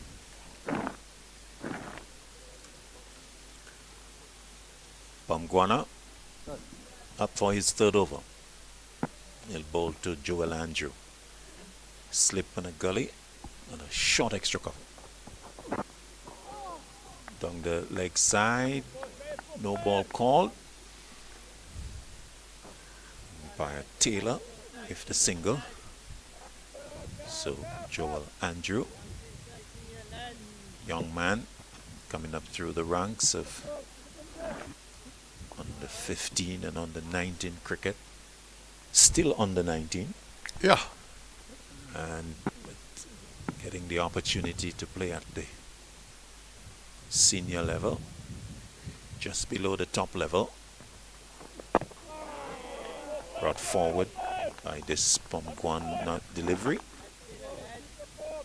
Playing back to the bowler. So here's an investment in a young man who's still at the under 19 level. So Joel Andrew will be participating in the under 19 competition for the Leeward Islands this year. Yep. That normally happens when school is out in the summer, so later in the year. But because of his quality, he's here for the West Indies A. Clipped away through mid-wicket for 4. Pitched up into the pad and whipped away nicely. 3rd boundary to him. He goes to 12. Well, he's all boundaries as the 50 comes up for West Indies A. 51. And in the 3 boundaries we have seen from him, Reds, you can see the talent, the quality, particularly the 2 last ones. The one square driven for 4 and this one clipped away. An evidence of nice balance, nice control, good wrist work, hitting the ball along the ground to the boundary for 4. Bamguana will continue to Andrew. Drives straight to the mid-off fielder. But again, good shape, good flowing off drive, finding the fielder on this occasion, but looking a good picture. I don't want to use the word cameo. This has been a good exhibition of stroke play. Yeah, looks good so far. 12 from 8. Not many deliveries, but you can see from his stroke execution a good picture. Bat raised. Drive in to the mid-on fielder. Oreke is there. No run. So Andrew, who would have been in action in the regional 4-day competition, will give you his stats in a while. Complements the compilation from Roland Cox, our statistician. We'll give that to you as Bamguana bowls. Full toss hit to front court. Oh my word. Full toss hit straight down to mid-off. And Marcus Ackerman accepting the catch. And it's absolutely incredible, the dismissals that we have seen this morning. West Indies A losing a 4th wicket. A rank full toss to Andrew that has been hit straight to the mid-off fielder and bringing about the end of his innings. Andrew caught Ackerman. Bo Pongwana 12. West Indies A 51 for 4. Well, what a shock. What a contrast of selection after really providing us with a diet of beautiful shots. And maybe just not getting over it. But the West Indies further setback. And now 51 for 4. And unless there's a huge partnership after lunch, this game could very well finish today. Well, West Indies A this morning, Reds, has been afflicted by some sort of malaise. All 4 wickets, you have to put it down to unnecessary strokes, unforced errors. I suppose similar to the first innings.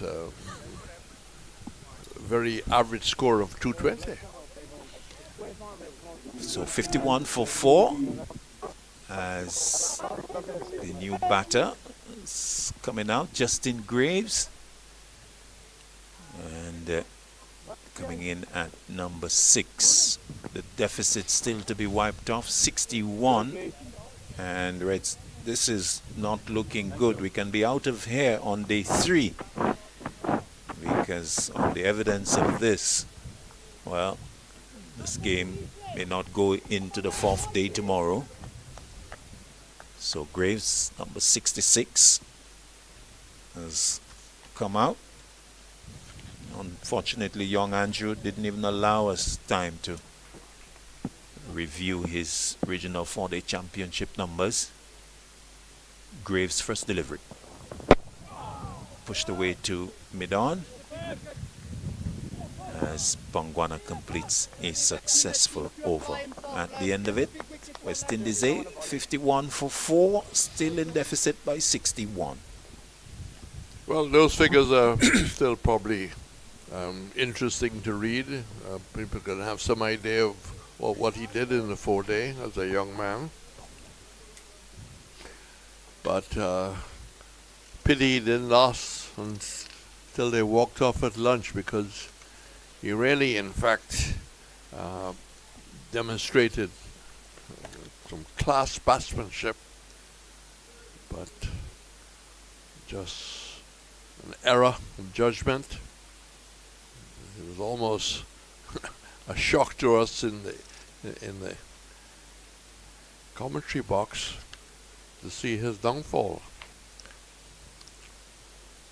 Sele getting ready to start a new over. He will be bowling to Campbell. All was not quite in order there, so umpire putting out the hand to stop Sele in his approach.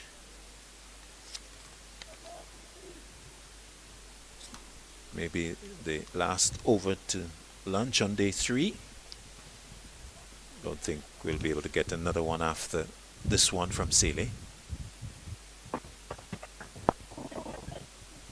Campbell turning it to forward square. The swat is there. And there's no run.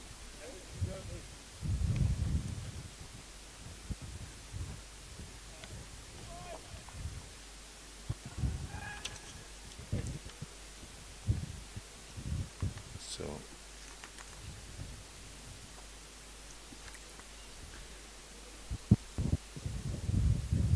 Sele again to Campbell, who defends back to the bowler. He's been very, very disciplined. Really showed a lot of concentration. Good technique. not trying to play too many big shots, but need to go on a lot longer after lunch. Maybe this is the pair that can turn things around for the West Indies, eh? See you later, Campbell. Let go outside the off stump, taken low down by Quishele. The figures of Joel Andrew just dismissed for 12 with 3 boundaries in the regional 4-day championship. The young man from Leeward Islands Hurricane, 7 matches, 13 innings, 476 runs. 100, 450s, a best of 122, averaging 39.67. Couple of South African supporters taking in the action, no doubt happy with what they're seeing from South Africa A, as Sele is on target to Campbell, pushing to the offside, no run. Yes, South Africa didn't achieve their objective from the overnight position to be all out for 159, a lead of 112. But what they didn't achieve this morning in maybe batting for another hour or so, they have made up for it with their efforts with the ball against the West Indies A. Indeed, they would be disappointed with the quick conclusion to the innings, to their innings. Campbell will get a single here as he plays Sele away to the forward square position. Single bringing him to 17. And he has been, he has distinguished himself, we'll say, in this innings from his teammates. Campbell has looked assured. He's 17 coming from 49 deliveries. Graves to face what will almost definitely, we believe be the last ball of the session.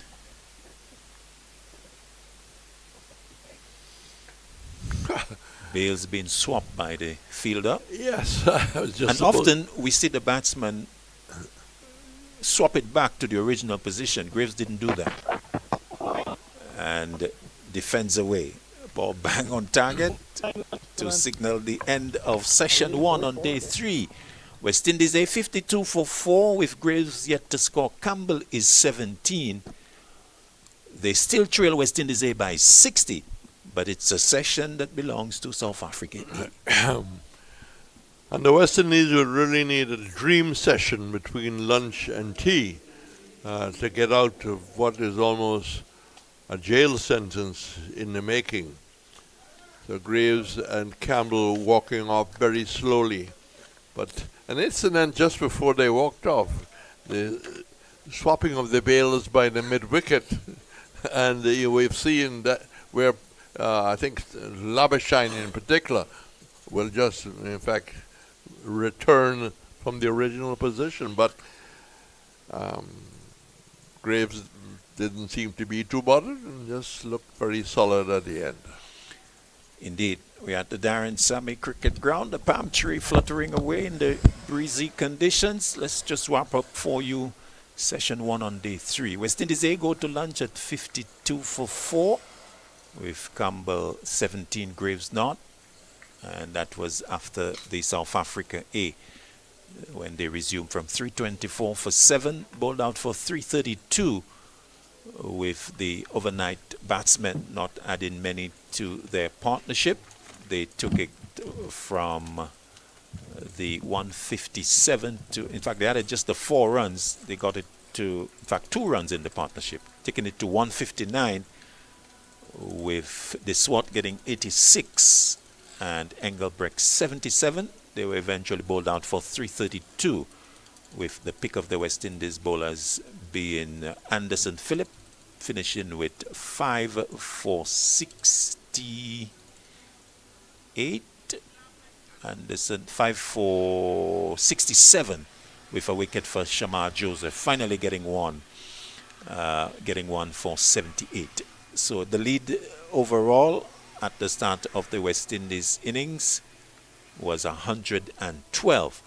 And in their second innings, well, it's been an unhappy morning for West Indies. A number of unforced errors, all leading to the loss of wickets. Brathwaite first to go, caught Kwishele ball sailing not.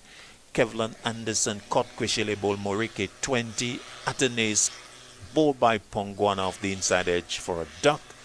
And Joel Andrew, after 3 crisply hit boundaries, hitting a full toss to mid-off to be caught. Ackerman bowled Pongwana 12. Graves not, Campbell 17. We have had 17 overs, and so the lead still 60.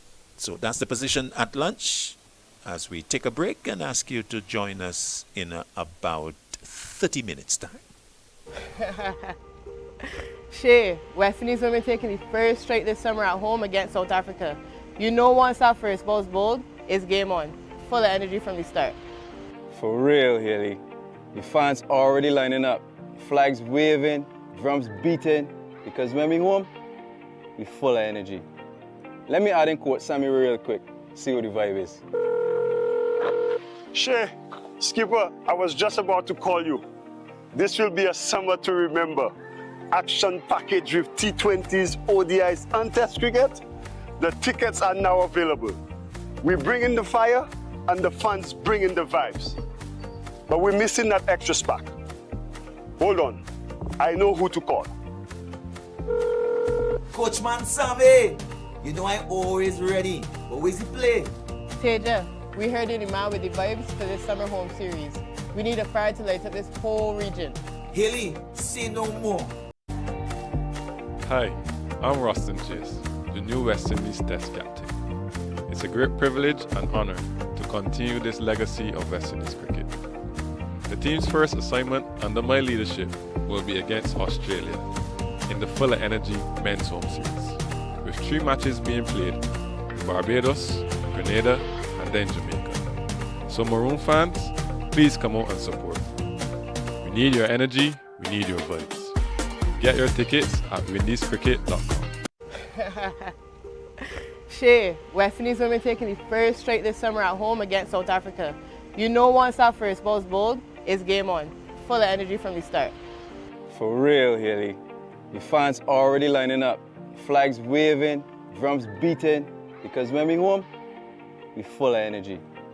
Let me add in quote Sammy real quick. See what the vibe is. Shay, Skipper, I was just about to call you. This will be a summer to remember. Action package with T20s, ODIs, and Test cricket. The tickets are now available. We bring in the fire, and the fans bring in the vibes.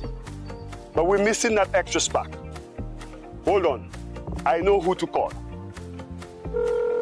Coachman Sammy, you know I'm always ready. But where's the play? Teja, we heard you're the man with the vibes for this summer home series. We need a fire to light up this. Hi, I'm Rustin Chase, the new West Indies Test captain. It's a great privilege and honor to continue this legacy of West Indies cricket. The team's first assignment under my leadership will be against Australia in the Fuller Energy Men's Home Series, with 3 matches being played in Barbados, Grenada, and then Jamaica. So Maroon fans, please come out and support. We need your energy, we need your vibes. Get your tickets at windiescricket.com.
back. Post-lunch session day 3 from the Darren Sammy Cricket Ground. West Indies A, resuming at 52 for 4. The overall lead deficit 60. And the morning session, of course, belonging to South Africa A. When they resumed 324 for 7, they would have been looking to push the lead closer to 150 plus, but that wasn't to be. West Indies wrapping up things quickly. South Africa A being bowled out for 332. But in reply, well, it's been an unhappy second innings for West Indies A. 52 for 4 as we start session 2 on day 3. JJ is with me. West Indies, JJ, having a lot of work to do. Plenty of work, and good afternoon to our viewers and listeners, wherever you may be. The card does not make for happy reading, but for the fans of John Campbell, they would be happy that he's still present. A lot of hope being placed in Campbell. Has made a good approach to the innings. Mishlale Pamgwana to start his 4th over. First after lunch. Not happy about something in the approach. 3 overs, no maidens, 2 for 19. And, well, certainly gifted the wicket of Joel Andrew. Full toss hit down to mid-off. And also getting Atenes off the inside edge bowled. Comes into Campbell. Outside the off stump. And the left-hander does not play. JJ, all 4 wickets have been unforced errors. And this follows a similar trend. The same thing happened in the first innings with the first 4 wickets. So what is it with Brathwaite, Campbell, Anderson and Atenes? Could it be down On to this occasion, Campbell is not part of it. He's still not out. Yes. Thankfully, the opener is still there to navigate some turbulent times. Big shout. More in optimism than realism, I would think. That was maybe heading down the leg side and perhaps high as well. I almost placed the commentator's curse on him, saying that he's still there on the very next ball, just cannoned into the pads, prompted the appeal. Still there on 17 from 51. Pongwana with a slip and a gully. Backward point extra cover, short extra cover, mid-off, mid-on, forward square and long leg.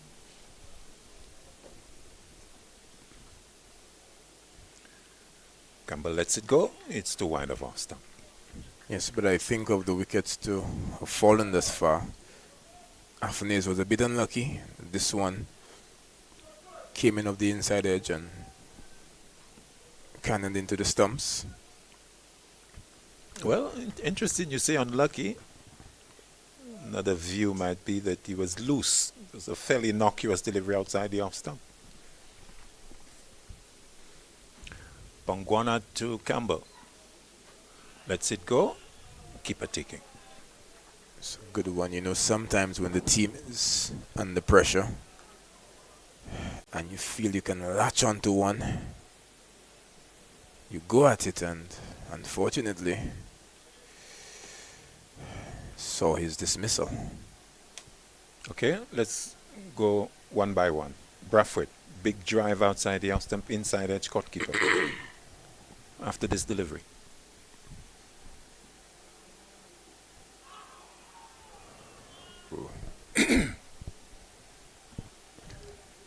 Single to Campbell. No single to Campbell. Single to West Indies A. It's a leg by. 53 for 4. Graves, the right-hander, comes into strike. Yes, so certainly of all the wickets to have fallen, this one posed the greatest amount of surprise and shock.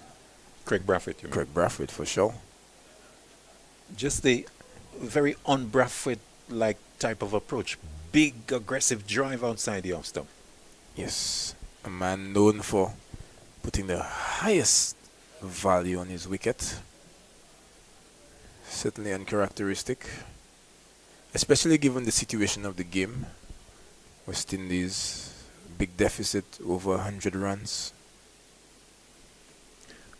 Pongwana to Graves. Good delivery on the off stump, defended by Graves to extra cover to complete the over. At the end of it, 53 for 4. We have had 18 overs in the West Indies innings. Moriki 7 overs, 1 for 10. Sele 7 overs, 1 for 22. And Pongwana finishing his 4th, 2 for 19. Next to go was Anderson, strangled down the leg side. Well, in the case of Anderson, we had mentioned that he had been very mobile at the crease, getting across to off stump. Now that brings its advantages and disadvantages. When you do that, you tend to get yourself in a bit of a tangle when the bowling is quick and the ball is moving back into you. You just see that he gets that front foot too far across the back leg and has to almost contort his body to just play those balls when it's coming at him with pace and back into him. Bowling change. First delivery from Deswat outside the off stump. Campbell letting it go. So Anderson caught Kweshele bowl Morike 20 from 27 balls, 3 fours. And then we had Atenes, who came in, faced all of 12 deliveries, and then got one outside the off stump. Big drive. And it's a shot that he plays well. An exquisite time off the ball and plays the square drive and the cover drive with ease. Driving with ease is Campbell all the way over long on. Just clearing the boundary, it looks like. Yes, umpire Taylor confirming. So pitched up in the slot. And John Campbell driving all the way to get a maximum. Taking him to 23 and 59 for 4. Good stroke by the Jamaican. John Campbell, the man known for imposing himself on opposition bowling. The SWAT, fair to say that he has had a great match thus far, but this time coming too far into the arc of Campbell and got the treatment. The SWAT to Campbell. Oh, that has gone to the keeper, has not been taken. It will go into the boundary at third man for 4 runs. Bit of an outside edge. We'll look at it on the replay.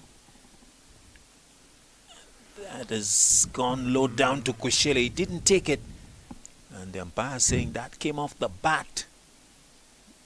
So, catch put down by Kweshele. And Campbell getting 4, going to 27, 63 for 4. Yes, and interestingly enough, after Shiley had put down the catch, he was appealing for the leg before we. This what to Campbell. Punch away to mid-on. No run. So Kweshele there, thinking, well, that didn't come off the edge. He was going up for the LBW shout. But to be fair, it dropped short of him. Stretching out the left glove. Not able to take the catch, and the ball going between himself and Pongwana at first slip for 4.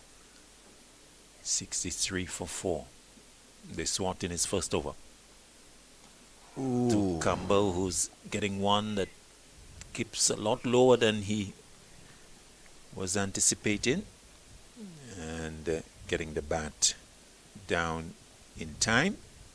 Squeezing the ball out into the offside. So that one not bouncing as Campbell would have anticipated. We were out there before the start of play, JJ, on day 3, taking a look at the surface. Still in relatively good condition. A few cracks beginning to appear, but the grass, natural grass growing in the surface, keeping it together. And we concluded that it's still a good wicket for batting. over the wicket. Big appeal, sort of a belated appeal by the Swart with some support. Umpire Basaraf has no interest in that. He signals end of the over, 63 for 4, West Indies A. It's John Campbell. Ooh. Can we say that he left that one? He played inside of it. Yes. He has a funny way of leaving the ball at times. But then again, we did mention that the Swart, a very skillful bowler, what he lacks in pace, significant skill, has ways of deceiving the batters. Picked up 4 wickets in the first innings, contributed a half century, and is posing some problems already in the second innings. Pongwana starts a new over to Graves. Ooh. Play and missing outside the off stump, going low down, taken by Kweshele.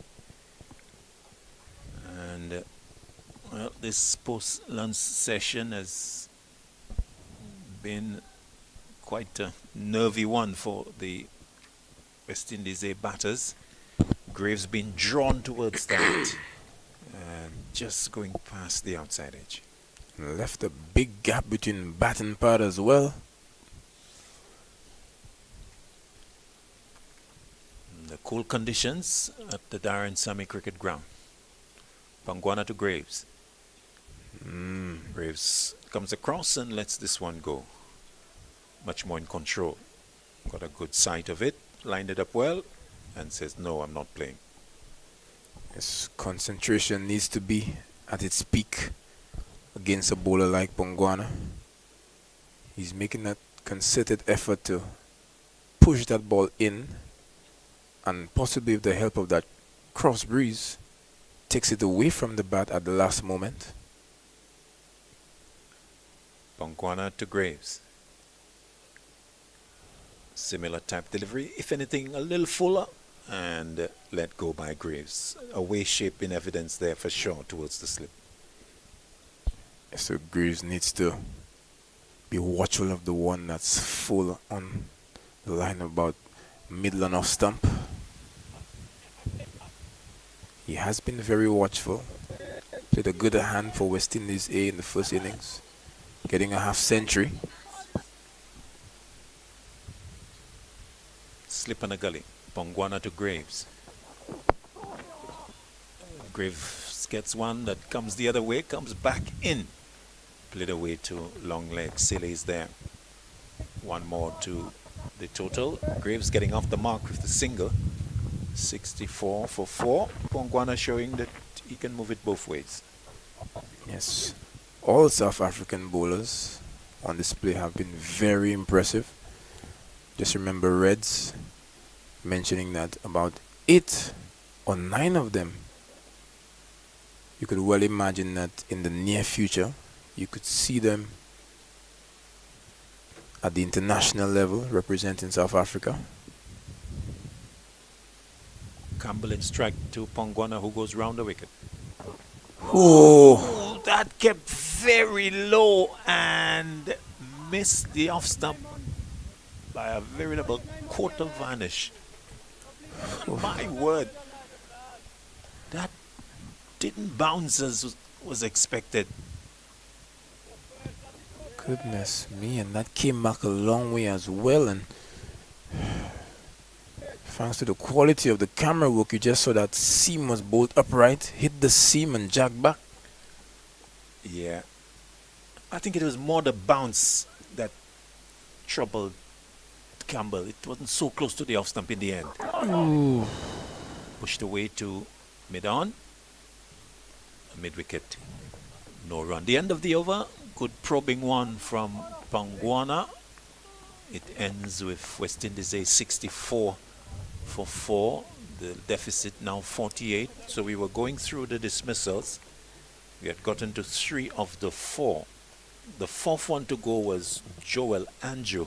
After wowing us with 3 lovely boundaries, he got a delivery from Pongwana that he gave catch in practice to mid-off. Goodness me, he could have hit that ball anywhere. And just from the replay, it looked as if Ackerman, the catcher, couldn't even believe it himself. Yeah, because he was fairly wide at mid-off, and you'd have thought that a full toss, Andrew could have hit it a lot straighter and down the ground for 4, but he found the man at mid-off. The Swart starting a new one to Graves, pushed up to mid-wicket, no run. So that's the 4 that the West Indies A they have lost, and 64 for 4. The lead still 48, and these two, Graves and Campbell, they need to put a partnership together of the magnitude that we saw from Engelbrecht and Deswat. Deswat outside the off stump, loses his footing, but is quickly up as gets back to continue the battle against Graves. Yes, and credit to South Africa A, really making the deficit look like a mountain of the quality of the bowling, the consistency, grouping of deliveries, movement in and away from the bat. The swat over the wicket to Graves. Covers up to Senokwane at short extra cover. No run. So Graves with a half century in the first innings.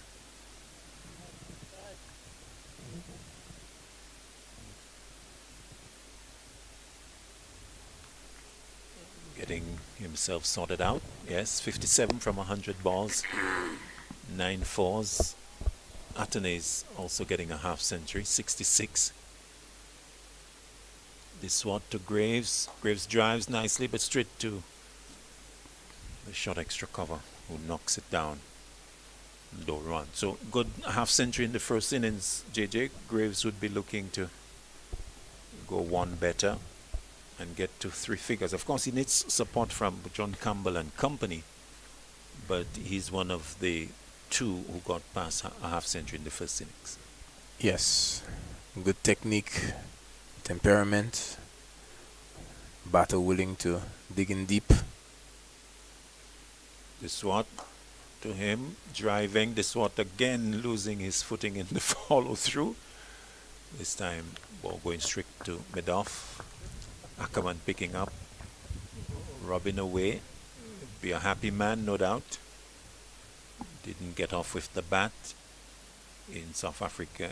His innings of 332, but would be ecstatic over the fact that his team doing exceedingly well. West Indies is still to wipe off a deficit of 48 on the first innings. This swat to Graves. Ooh. Play and a miss outside the off stump. Good areas, just a few inches outside that off stump. The right hander pushing at it, and the ball going past the outside edge. That is End of the over. that is really beautiful bowling, and again it really highlights the difference in the 2 attacks. The South Africa A team, they make the West Indies A batters play consistently. They're not being given too many opportunities to leave the deliveries alone. Being forced to play, forced to make decisions. Indeed. That last over Coxey, a maiden. So, string of 6 dot balls at Graves. Pongwana to Campbell, who takes a couple of strides down and defends away to wide mid-on for his 28th run. 65 for 4. Campbell taking a little hike against Pongwana, starting a new over. So different things. You must take a different approach to bowling. Clearly on top. Campbell clearly doesn't want to be a sitting duck. You need to find ways and means to rotate strike. Over the wicket, Pongwana to Graves. Wide of off stump, moving further away and let go by the right-hander. So he's one, Graves, one from 14. Campbell is 28 from 63. Partnership of 14 between these two. And a lot of work to be done. We told you about the World Test Championship. That's coming on tomorrow between South Africa and Australia. Senior men, Graves will get a single up to wide mid-on. Morike moving to his right. Graves' second run, taking the score to 66 for 4. As Campbell will come into strike. So World Test Championship coming on tomorrow. And in about half hour's time, West Indies, England, final T20I. In action, England have already won the 3-match series 2-0. And West Indies looking to pull one back. Pongwana to Campbell. Campbell whips that over mid-wicket. That's gone towards the boundary. One bounce into it for 4. So loose delivery put away by the left-hander. And getting another boundary. His 5th, taking him to 32 and the total 70 for 4. Yes, and in as much as there are many around the region who would want for Campbell to show patience and bat the entire day, he must be true to himself, sort of batter who puts away bad deliveries, and that was certainly one of them. A volley on leg stump, begging to be put away, and was put away with some authority from Campbell. Pongwana to Campbell, advancing a couple of paces and then playing inside the line of the delivery, which is fairly wide of off stump, and allowing it to go into the gloves of Quishele. So Campbell with a decent start here to his innings, 32 from 66. So the makings of a good innings if he can put his head down.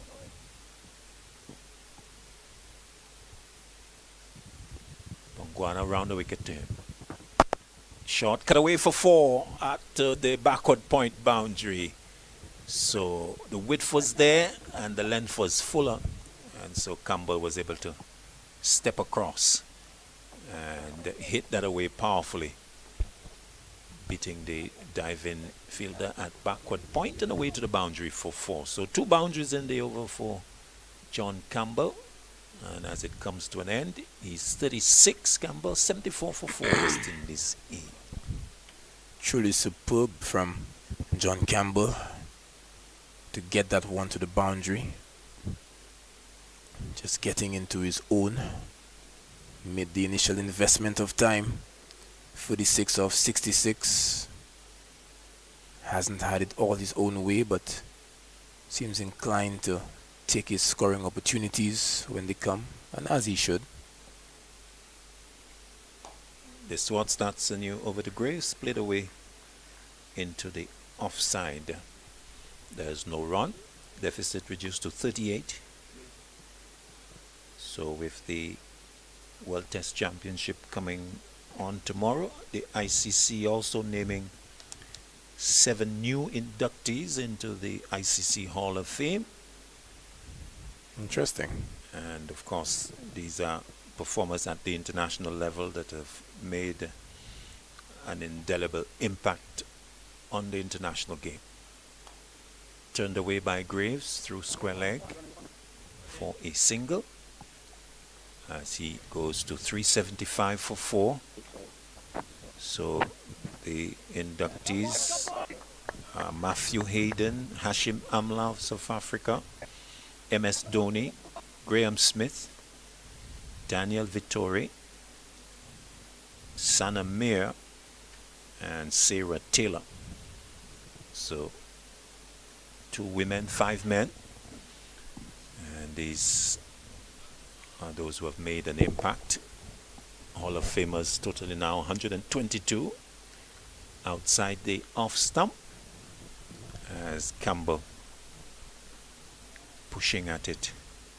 Well, not playing, as he tends to do, just in his own quirky style, playing the ball well after it has passed, which is effectively a leave-alone. Yes. Certainly a special way of doing so. Recent times you just see each batter adopting what many people would call strange ways of doing things. South Africa is staff on the boundary, watching the swat ball outside the off stump. And Campbell not playing. So South Africa having in fact two inductees in the Hall of Fame, Hashim Amla and Graham Smith.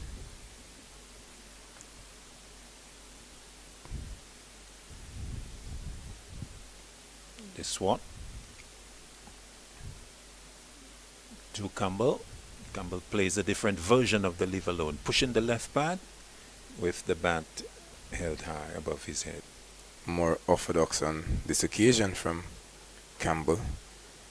But who can forget some stellar innings played by these two South Africans that you mentioned, Graham Smith and Hashim Amla. Indeed, Hashim Amla, one of, I think, the only South African with a 300 in Test cricket. And Graham Smith is memorable 259 at Lord's versus England coming to mind. Struck on the pad is Campbell as the swat is into the leg stump as he comes over the wicket to complete the over. One run coming into the swat over. 75 for 4. West Indies A. The deficit is 37. Yes, so deficit really underscoring the magnitude of that partnership between the SWAT and Engelbert. From the West Indies A point of view, it was certainly unexpected that Engelbert would have had such an impact on the game. But nonetheless, Justin Greaves is in, 3 of 17. One of the batters known for occupation of the crease as a priority. Pongwana starts to Graves and played with bat aloft, so in the end not playing.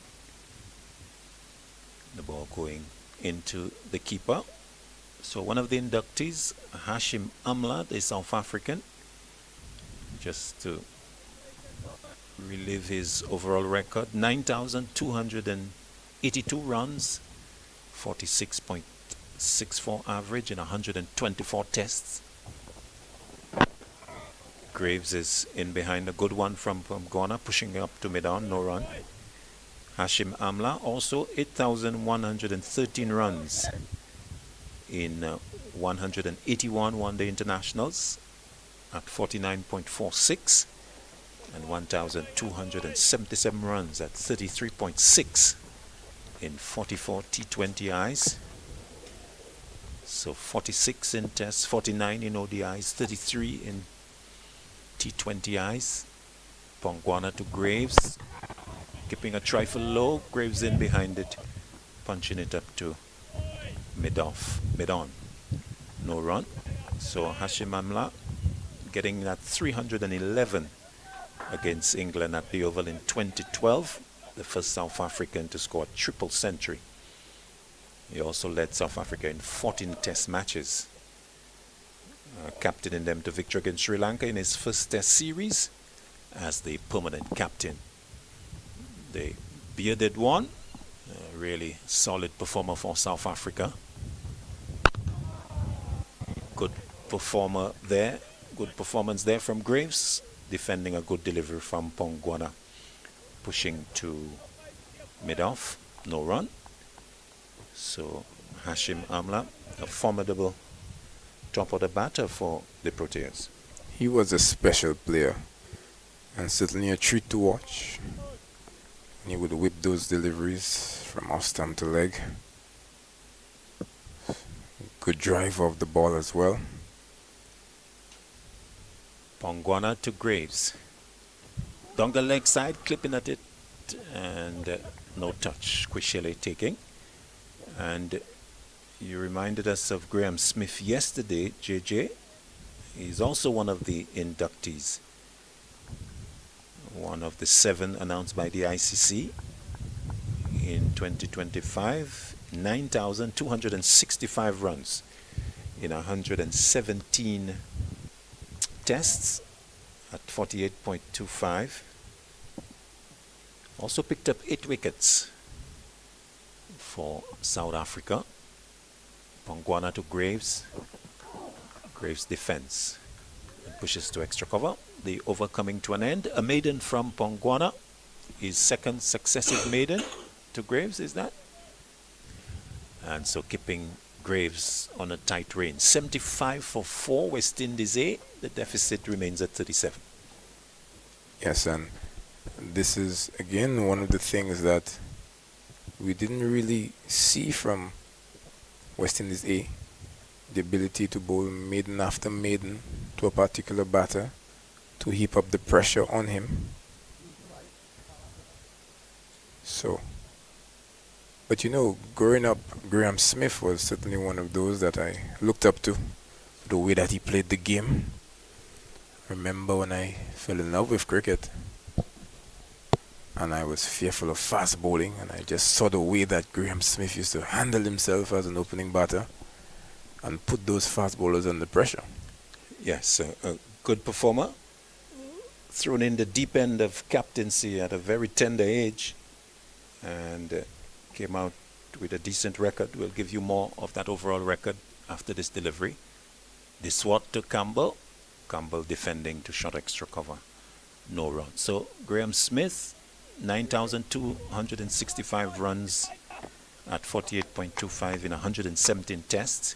In one-day internationals, 6,899 runs at 37.98. He also had 18 wickets in ODIs. Of course, they average 52.83, so a little high. In T20Is, he played 33 and had 982 runs. Short and cut away by Campbell to forward point for 4. Short and Campbell backing away and punishing the delivery towards the boundary for 4, taking him to 40 and the total 79 for 4. Yes, what power and timing from John Campbell. Second time that he has unleashed that cut shot. No need to run. Takes his tally up to 40. Opportunity to capitalize on a loose one from the swat. Who comes in again to Campbell. Campbell in defense will get a quick single. The return from Sinokwane, missing the non-strikers Stumps. Campbell arriving safely for his 41st run, taking the total to 80 for 4 as the right-handed Graves comes in to strike. So Graham Smith, he celebrated his appointment as a very young captain of South Africa by striking 259 against England at Lord's. And the top performer indeed. His physical presence at the top of the order often gave South African fans assurance, and he became the first player to captain his side in more than 100 tests and to more than 50 victories in Test cricket. Graves gets a good delivery, defends away to backward point.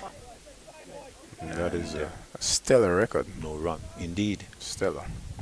He also captained his country to multiple Test series wins in Australia and won the ICC Test Mace in early 2013. I think the Mace now has been superseded by the World Test Championship.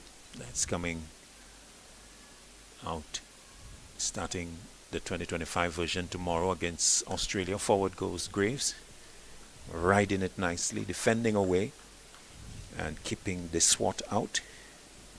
Graves on 3, 25 deliveries faced, and Campbell pushing towards his 50. He has faced 73 balls and has looked good, quite in contrast to his teammates, 4 of whom have been dismissed.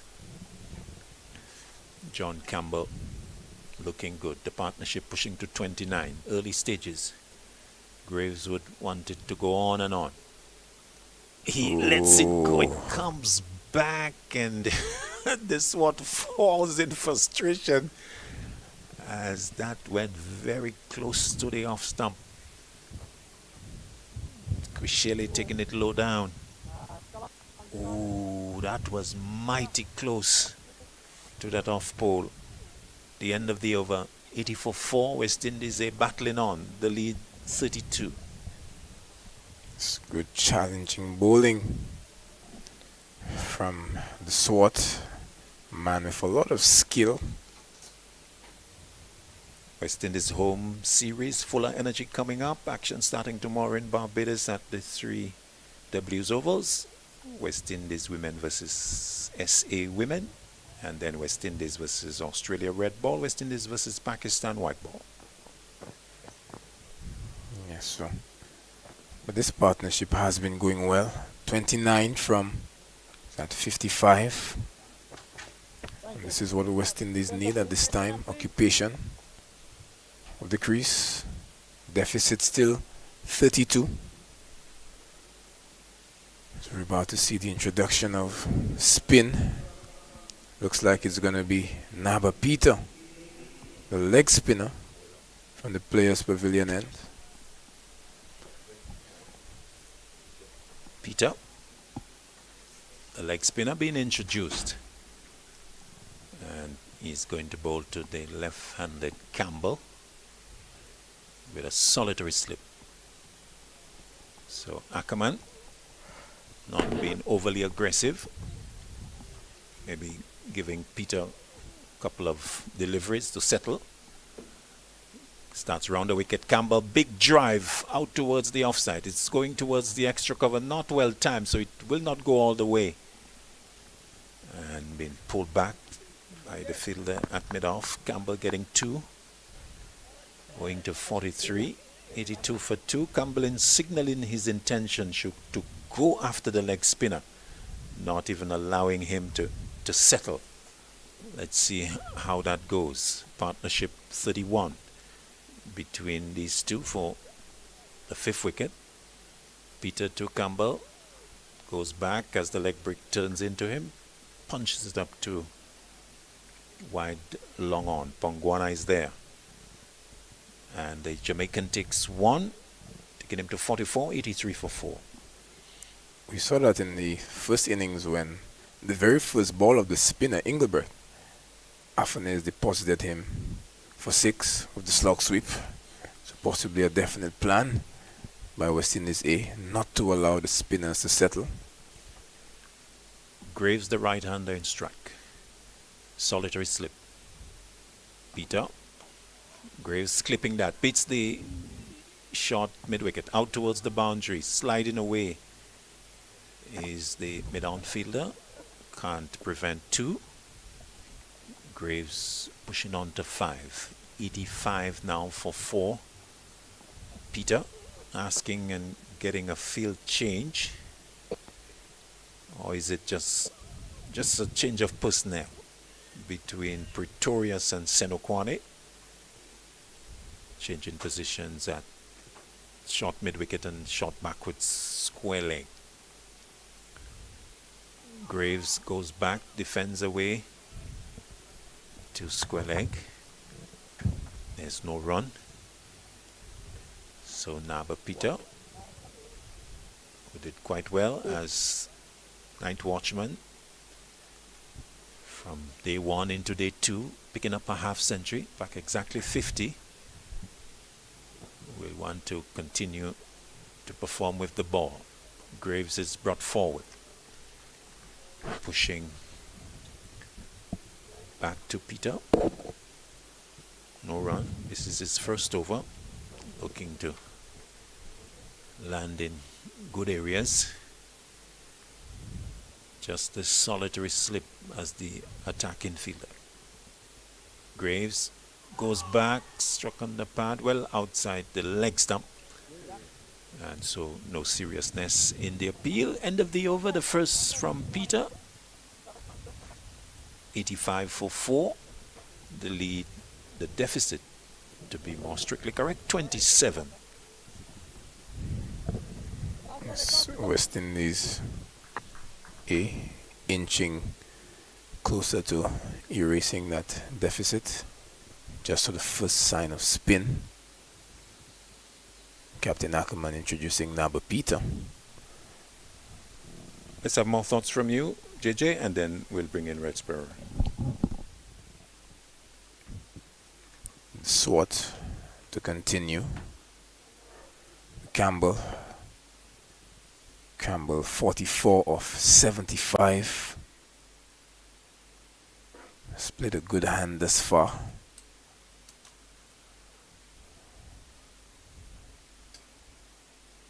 Some more good bowling by the SWAT, man of skill. It's caused some problems for West Indies A since the first innings.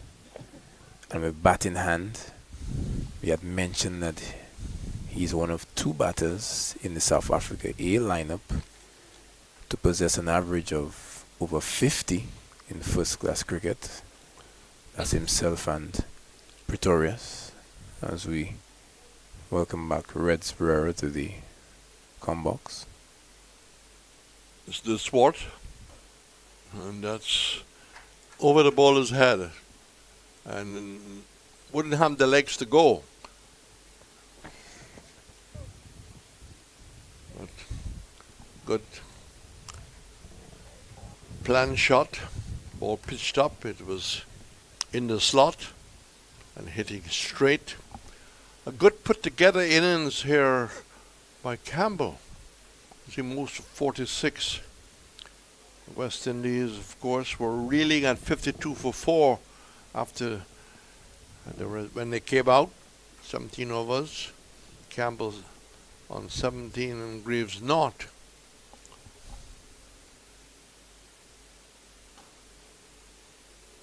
Nice looking shot, pure left-hander shot. The West Indies, Brafitt no score, Atenas no score, Anderson 20, Andrew 12. And after doing some very good work this morning to restrict the lead to 112, the West Indies simply found ways of getting out. Almost impossible to really understand why. The concentration that's pulled away, this can bisect, no, it wouldn't bisect mid-wicket and back for square. And Campbell inches towards 50 as he moves up to 46. Campbell 46. 48 correction. Cool conditions. News out of England that England will bat first at Southampton. We'll keep you up to date with the scores. Just a slip in the gully, wide for a slip.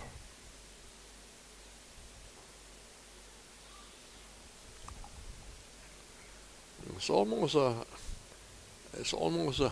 a new look at John Campbell, who, if you've been seeing him over the years, this is a disciplined knock by John Campbell as he moves to 49. Yes, has exercised good discipline. Ready to apply himself to the task. Fully aware of the trouble and struggles that the A team has found themselves in, and has played a good hand towards erasing the deficit and knows the value of his presence at the crease. A slip in a square gully. The Graves, who has had a good 2 years of cricket. So the over completed. The West Indies are 94. The lead of 112. So good effort here by Graves and Campbell to keep wickets in hand. Imlach to come next. And it's going to be, no doubt, Peter to continue. Very promising looking cricketer. Surprised us all with his batting. And an investment with a young leg spinner. It's a very long time the West Indies haven't had a leg spinner. You probably will have to go back to Bisu. And before that, Badri. Along the bees.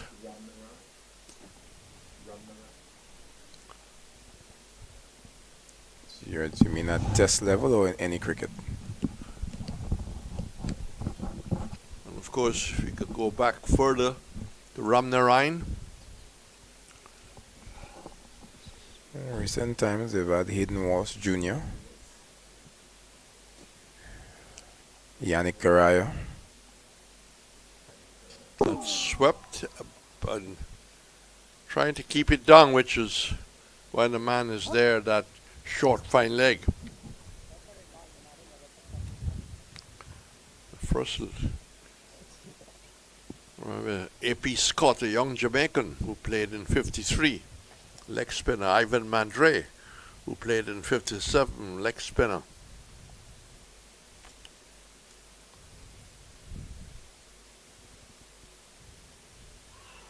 Well, that could have easily carried a slip. That was out of character the way he's played so far. Looking to sweep from outside the leg stump.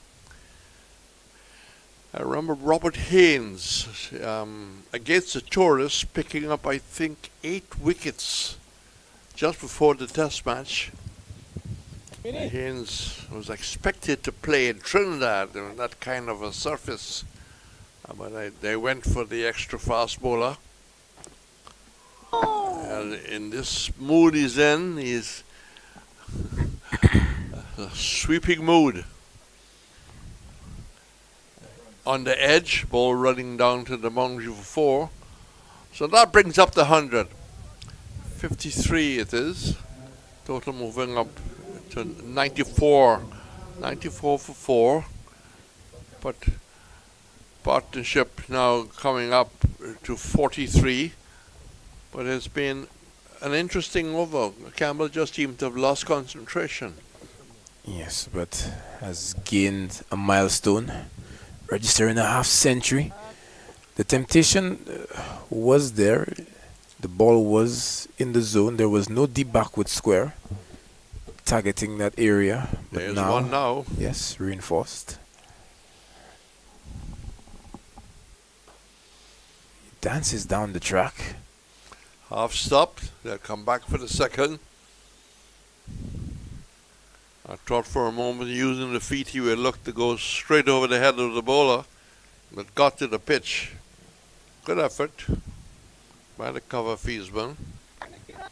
Let's just see if possibly that was the wrong one. Yeah, but that was certainly a good effort by the fielder, that outstretched hand and the dive. Good desperation in the field. A very close first slip.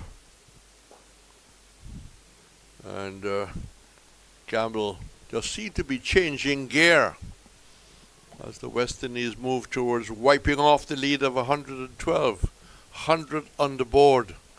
Where there's life, there's hope. Campbell, 59. Graves, very quiet, very resolute. Patience being applied to 5. Good head on his shoulders, Graves. John Campbell. Keep going. Explain to our viewers what took place. This one's going to be difficult to explain because how How do you explain that? He had just gotten to the half century and figured that he would impose himself on the leg spinner. Tried the sweep, didn't work out, got the inside edge. We thought he picked the googly, hit the bowler straight over mid-off, and attempted to do the same again, and this time it's a flat catch. And to the fielder at mid-off. The Swart, who's been having a good game, the bowler slowed this one down, saw Campbell coming, made the adjustment in length, and Campbell didn't get the elevation. And again, another innings that promised a lot, but John Campbell has given it away. There was every indication he was a cat on a hot tin roof. He was looking to sweep on the edge. They placed the man down a deep backward square, looking to sweep from outside the off stump, looking to drive very well stopped by cover.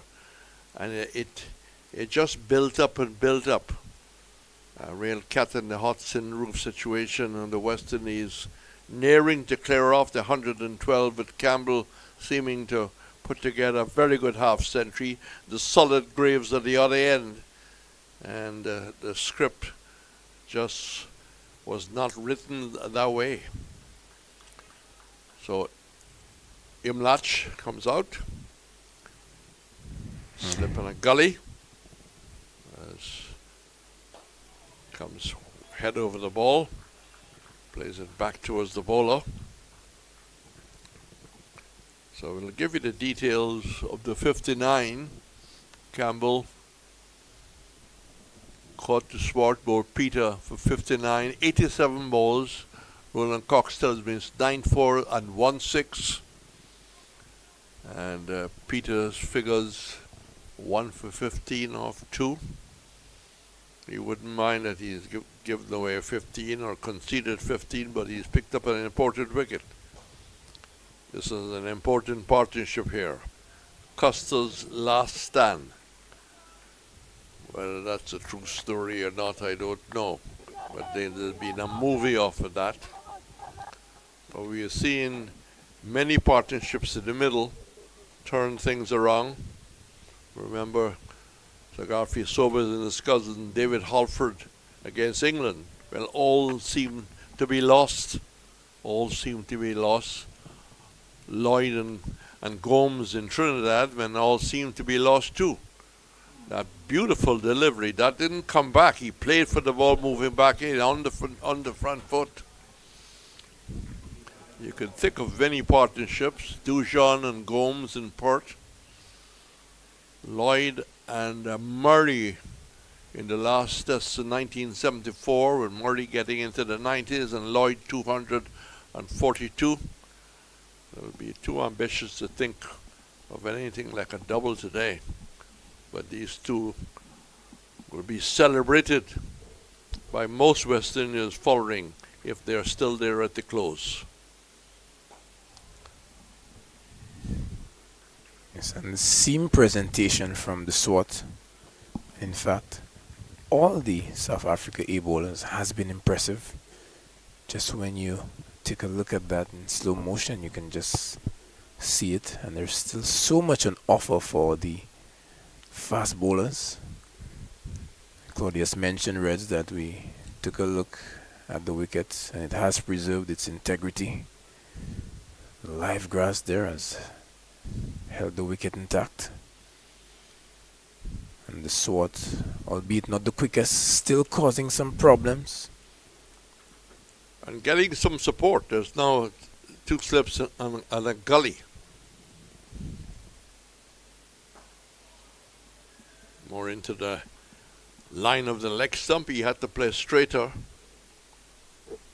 Well, nothing loose to put away. But Graves normally not this slow.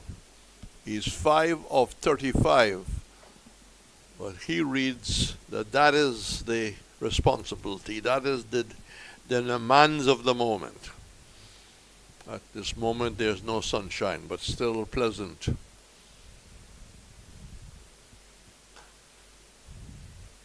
A little bit of foot movement, playing back, and they over completed. So the West Indies, after, I wouldn't say a revival, but a bit of a fight back. And like many in this West Indies A side, very hard to understand why there's such selection. Prof. Campbell just seemed to have had a different mood change. And all of a sudden, JJ, it's 100 for 5 off 29. Yes, with Campbell, you just sense that the moment that he raised that bat to signal the half century, like a burden had been lifted off of his shoulders and wanted to just express himself, to go back to the ways of the John Campbell of old. Because you did mention that this was an innings out of character. A man known for injecting immediate impetus to the innings, had to dig in deep for a while and wanted to just get a piece of the spinner. Peter forcing Imlach back. Didn't get many in the first innings, so he wants to make up. Expected to be in the squad as the incumbent. Did well in Pakistan. Looking to try and turn that away. You think of leg spinners, you'll have to think of Danraj. I think a unique type of career. He had 5 test matches against 5 different countries. So he just didn't have a run, so to speak.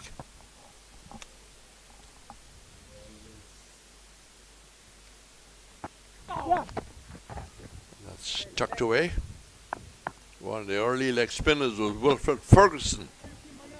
He played in 48 and in 50 and 51.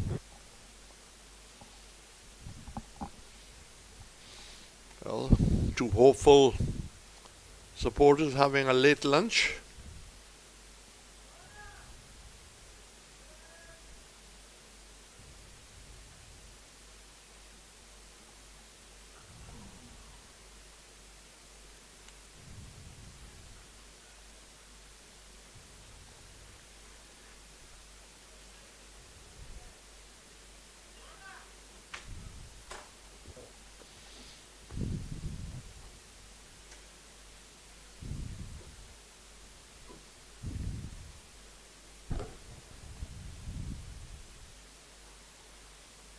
Faster delivery.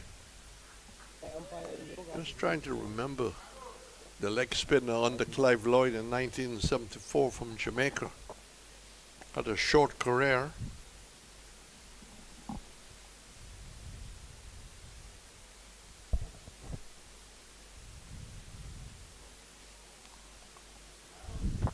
Well, I mentioned his name a while ago, leg spinner David Halford, but my reference was 100 he got with his cousin Sir Garfield Sobers, but he was a quality leg spinner.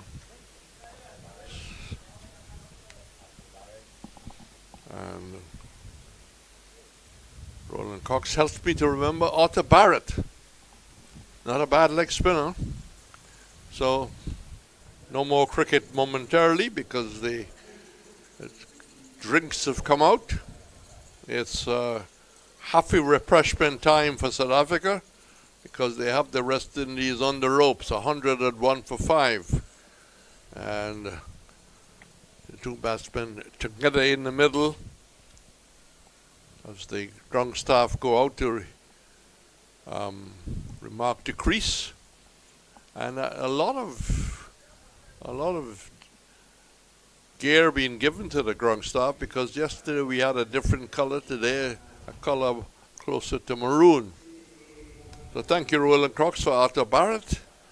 Had a short career, and in case anybody wants to remind me that Sonny Ramadan, 1950.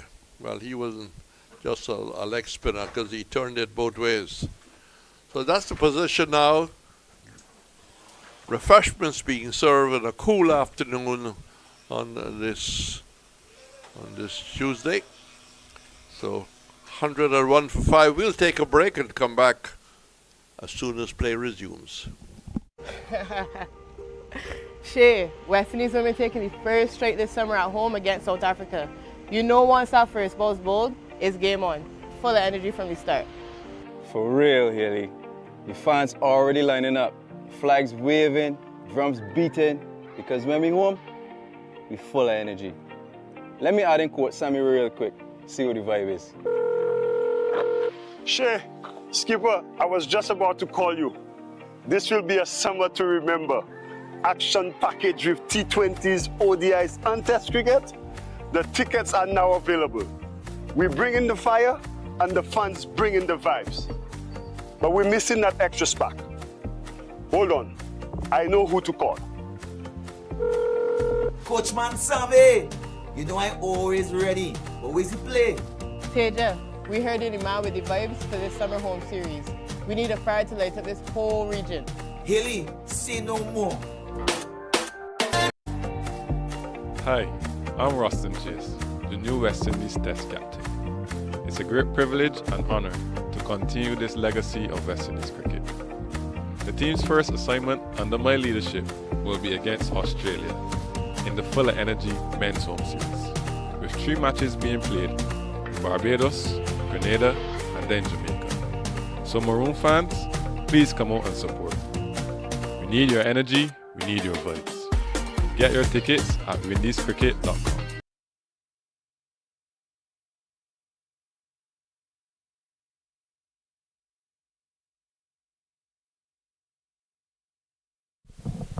So after the drinks break, play resuming, and just to complete our look back at leg spinners, and there are probably 1 or 2 more that people can email us and tell us. Mahendra Nakamutu and Roy Lewis. Welcome back, Claudius. Thank you, Reds. So leg spinners have been in action for West Indies. In action to the east, some dark clouds. Yeah. And I think that's coming at us. This is not quite in the east. This is the northern part of the ground. But if we pan around, if going towards the right of the picture. Yes, fall in Moshi and beyond. You're going to see that. So 5 for 101. 1 hour, or just inside 1 hour, to tea. And caught a slip. Put down, it looks like. Put up. Oh, well, Lady Luck running. Pushing a delivery outside the off stump. Taking the outside eye. I really thought that was swallowed up by Bongwana. Getting yeah. 2 hands to it, but not able to hold on. And so Emlach gets a life. Well, what shall be the details after this? Will this be the turnaround? Imlach won, let's remember. Given a life.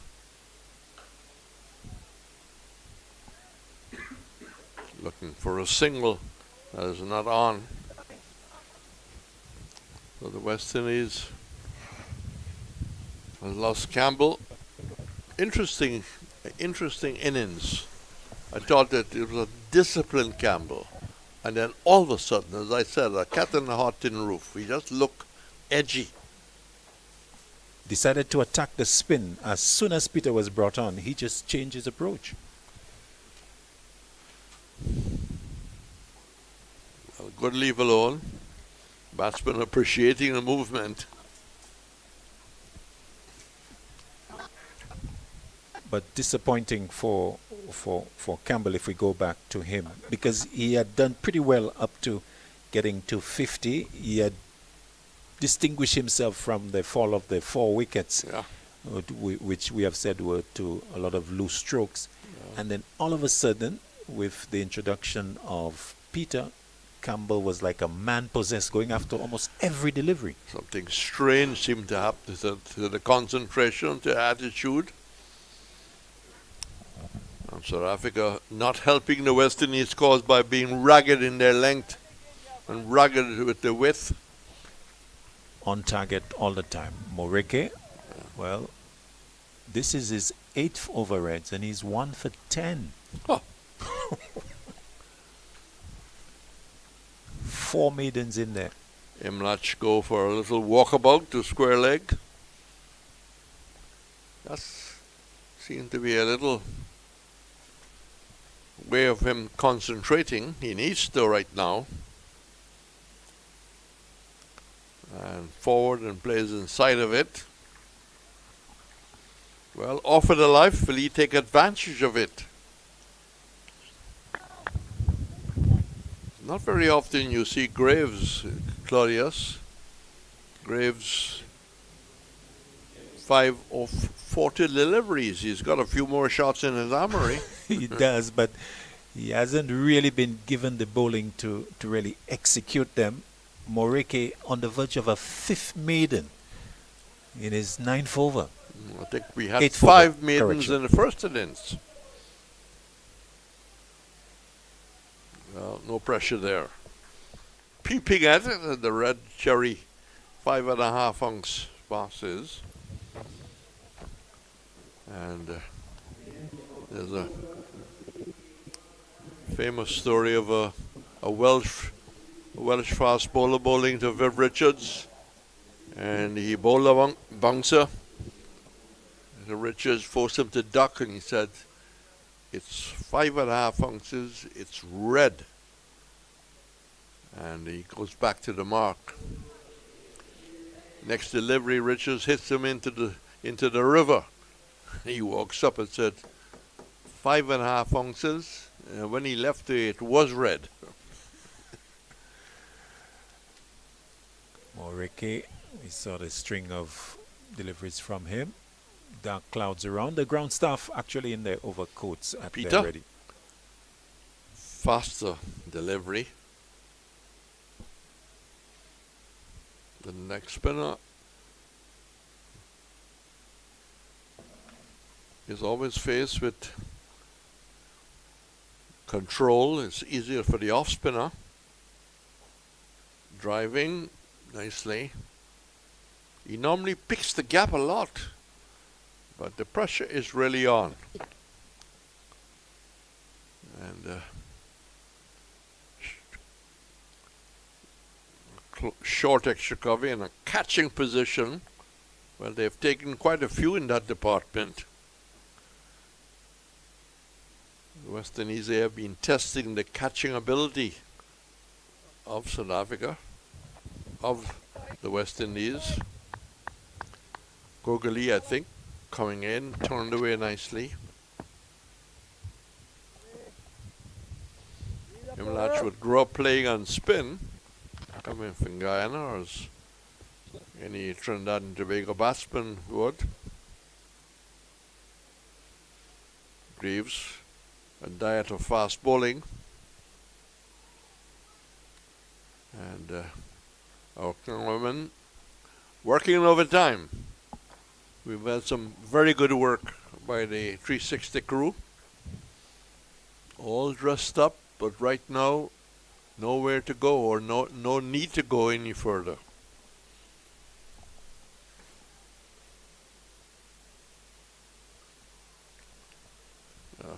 Played nicely off the back foot, but just inching up by singles to 104 for 5, a lead of 112. We'll try and update you to what's happening in Southampton, West Indies versus England.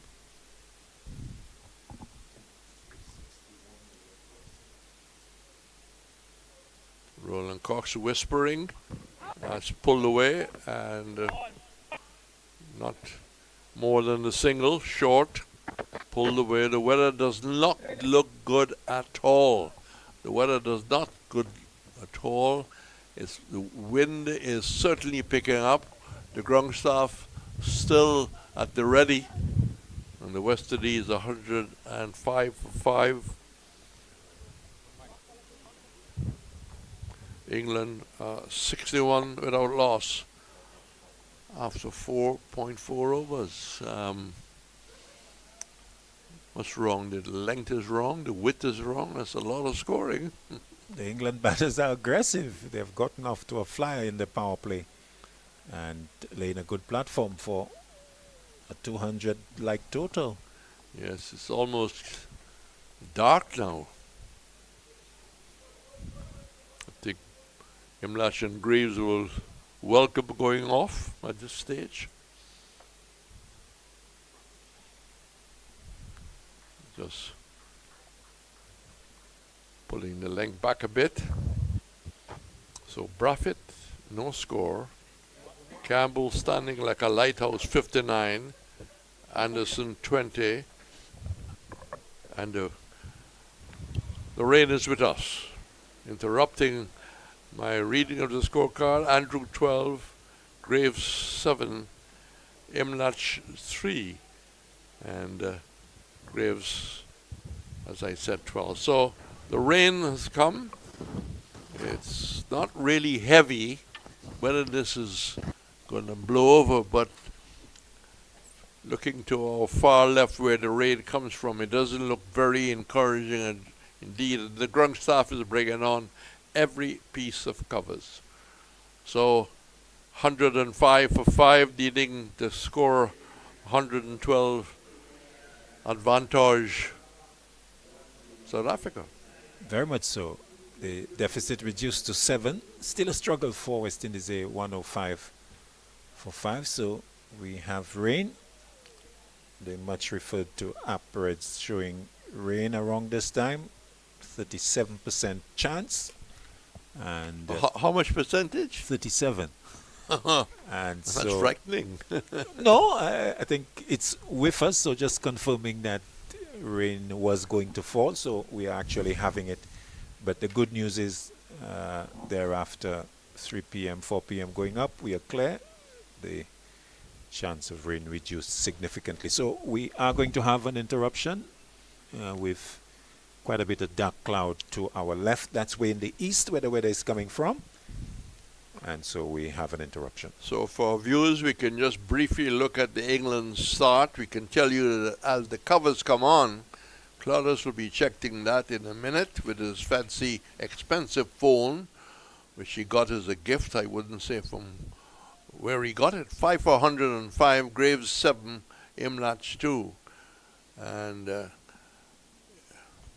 we have a situation here where England, you don't have to worry. Coxie is beating you to it. It's 73 without loss after 5 overs. Well, it's raining. It's raining here. Raining. It's raining runs in Southampton. Raining runs indeed. That's where we live. You will keep our fingers crossed that we don't have a major downpour where there will be surface water, but the rain gods will decide that. But it looks it's going to be in for a while. So rain came down to save Australia. Match ended in England's favour. That's an old calypso. We don't know if this is going to save anybody, because cricket have a way of turning around.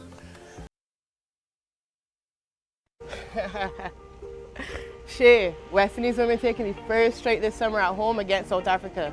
You know once that first ball's bowled, it's game on. Full of energy from the start. For real, Haley. The fans already lining up. Flags waving, drums beating. Because when we home, we full of energy. Let me add in quote Sammy real quick. See what the vibe is. Shay, Skipper, I was just about to call you. This will be a summer to remember. Action package with T20s, ODIs, and Test cricket. The tickets are now available. We bring in the fire, and the fans bring in the vibes. But we're missing that extra spark. Hold on, I know who to call. Coachman Sammy, you know I'm always ready. But where's the play? Teja, we heard you're the man with the vibes for this summer home series. We need a fire to light up this whole region. Haley, say no more. Everybody charge up. West Indies. Hi, I'm Rustin Chase, the new West Indies Test captain. It's a great privilege and honor to continue this legacy of West Indies cricket. The team's first assignment under my leadership will be against Australia in the Full of Energy Men's Home Series, with 3 matches being played in Barbados, Grenada, and then Jamaica. So Maroon fans, please come out and support. We need your energy, we need your vibes. Get your tickets at windiescricket.com.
Welcome back for the resumption after the rain.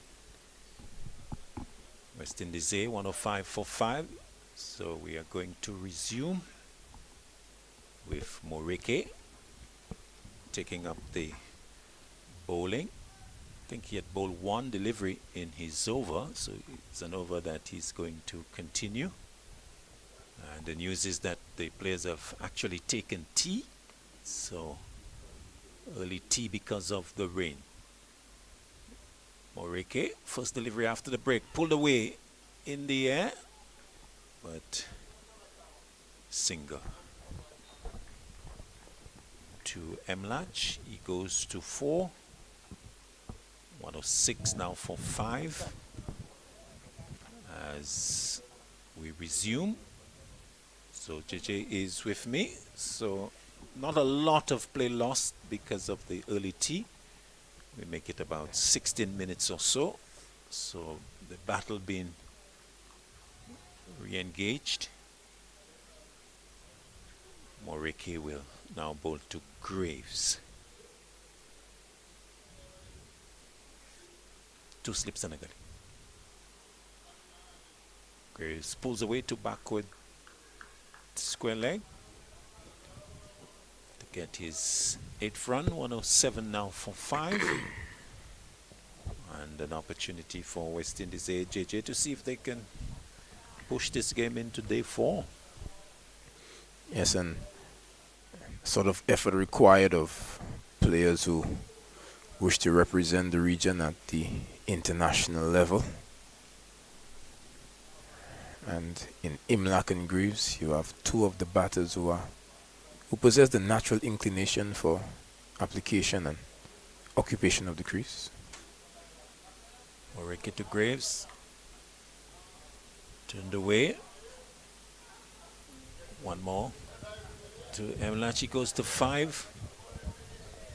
108 for 5. West Indies A trail by 4. And they would look to soon add some more runs for the South Africa A to look to get in the 4th innings. So they're approaching a landmark of sorts, wiping off the deficit. Morike to Graves, allowing it to go outside off stump. So Graves continuing to bat long here. He's faced 46 balls. And batting away, we've got some new spectators in the players' pavilion. Looks like members of the local high performance unit. They are getting in on the action. Graves going forward, pushing to mid-off, and the over coming to an end. One started before the rain came, and so now completed as we resume. 108 for 5, the latest. Again, admirable consistency from the bowlers from South Africa A. Immediately after the break, settles into a challenging line and length, forcing the batters to play. This is not what we saw from West Indies when they had the ball in hand. Very wayward, inconsistent. Naba Peter been given the responsibility to take up the attack after the break. 4 overs, 1 for 20. Balls to Mlach, drives out toward extra cover, and will go into the boundary ahead of the sweeper who's coming from deep point. So first boundary to West Indies A keeper, taking him to 9. And 112 for 5. West Indies A reaching the milestone of wiping off the deficit. So a little check mark for them, Teacher James, and achieving objective number 1. Yes, and now the real work starts now. Peter to Emlach, back cutting, this time to the deep point fielder. Moreke getting the return back in. So West Indies have come out from the red. They are now into the black. They are 1 run in the lead. And will want to get as many as they possibly can to present some sort of challenge to South Africa A, who are firmly in the driver's seat. Graves defending away to backward square leg, no run. Very good bowling by Naba Peter. Must be credited for bowling in good areas. Good control over his leg spin. Solitary slip to Peter. So Ackerman happy with that form of attack. Punched away to mid-on, no run. Mixing up the pace quite nicely. He's already picked up the wicket of John Campbell.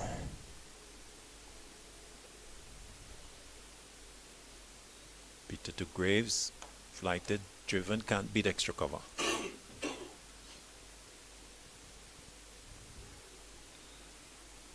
So Graves kept on 8. He's faced 50 deliveries. In the first innings, he faced 100 deliveries. So happy to take strike, drive in again, straight to the fielder, extra cover, and a little crossed with himself for not hitting that maybe to the left or right of the fielder. End of the over. 113 for 5. West Indies A are 1 run in the lead. It's not your typical innings from Graves, but I think that fans across the region can certainly appreciate it for the determination, the grit, the willingness to fight. In the first innings, he got 57 of 100 deliveries, and now just 8 of 51. With a different complexion to the game. Dark cloud towards the south of the ground, so not really posing a threat. Moreke looking to pose a threat. Hemlock's chopping that down into the gully. No run. So Moreke in his 10th over has been a model of economy. 1 for 13. And just underlining how tight he has been in those good areas. 2 slips at gully. Backward point, extra cover mid-off. Being used by Ackerman. Rocky. Hemlatch on the back foot, pushes in defense. No run. It's always worth a mention how Moreki has been at the batters, and Tevin Imlag has had his struggles against this bowler. In recent times, was put down at first slip by Pongwana off the bowling of Moreki. When that ball takes a bit of extra bounce, he tends to try to ride it instead of getting out of the way.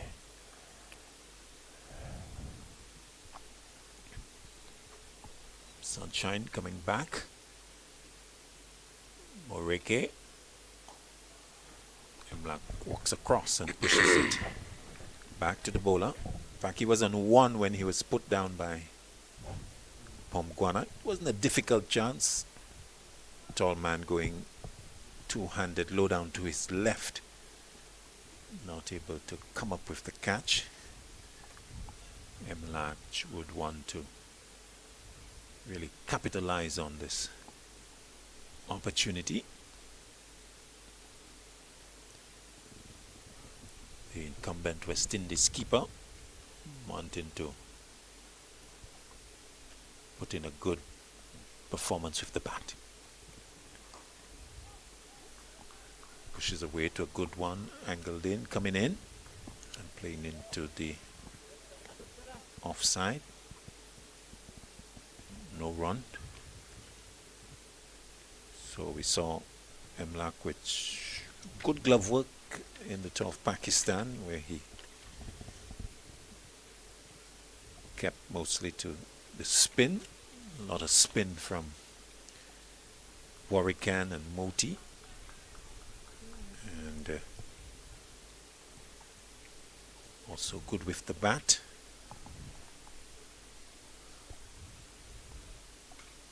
Reggae to him, off the back foot edge and caught at second slip. So looking to play off the back foot and a pace and bounce, getting that ball to fly off the outside edge straight to the fielder, number 76, taking that in his midriff. And Emlach maybe a little wide to go at it, but go at it he did. And the outside edge found the catch taken. So the end of Tevin Emlach, caught Herman Bowl Moreke for 10. West Indies A, 113 for 6. It was always on the cards. He had mentioned it that he has had his struggles against Moreke. From the replay, you could see that he played this one on the move, not from a stationary base, looking to push outside the body, hands a bit too high, didn't really have control over that one. A slight curvature away towards the cordon. Made that mistake and has to pay for it. So at first he was dropped when he offered the catch to Pongwana at first slip, and this time around given opportunity to second slip and was taken. And that spells further disaster for West Indies A. Jomel Warrican, West Indies A captain, comes out at number 8 and finds his side in considerable strife. With just a 1 run in the lead, 4 wickets remaining. Warrican and company will do well to push this game into day 4. Moreke bowls outside off, and Warrican deciding not to play. The ball goes past his off stump and into the gloves of Quishele. So a successful over from Moreke, yet another maiden, his 6th, and in his 10 overs he's picked up 2 for 13, and proving to be very difficult to get off the square. It has certainly been exceptional from Chepo Moreke. These are amazing figures. 10 overs, only conceding 13 runs. A model of discipline and consistency. But you know, Claudius, there are 48 overs remaining in the day, and with just 4 wickets in hand. And the batters after this partnership not really known for significant batting ability. I can well imagine that South Africa A would have their eyes set on finishing this game today. I think South Africa A could well be planning to enjoy sights and sounds and attractions in St. Lucia on day 4. They have been here for almost 3 weeks, perhaps more than 3 weeks, and so I think they would love to have an additional day to enjoy St. Lucia tomorrow. Down the leg side, Graves not making contact. So 48 overs left, 47 after this one in the day. Shamar Joseph, Anderson Phillip and Johan Lane to come. Of course, they are not known for batting prowess. Warwican and Graves, they need to put a big partnership here to try to extend this game into day 4. It seems unlikely at this stage. This what to Graves playing and missing outside off stump. Crucially taking low down. So this what been given a new spell from the southern end. After 6 overs, 2 maidens, not for 21 from the northern end. South Africa A, not too far away from a pretty easy victory here, we have to say, JJ, except we can see a dramatic rear guard action from West Indies A. Clipped away nicely, straight to Medondo, no run. Yes, and for South Africa, runs did come from unlikely quarters. I think it's fair to say that no one really expected a Naba Peter at number 3 to register a half century. No, an Engelbert at number 8 or 9 to put up 70 odd. Back the Swat and Engelbert putting on 159 for the 8th wicket. Clipped away, good stop by the fielder at mid-wicket. Naba Peter. And Graves clipping that nicely, but good fielding meant that he couldn't take the run. A low 5 to Naba Peter from Pongwana, coming all the way from slip to say, well done, young man.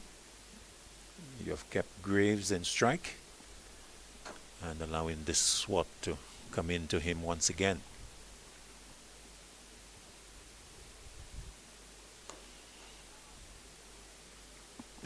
This swat picking up and looking to throw the stumps down,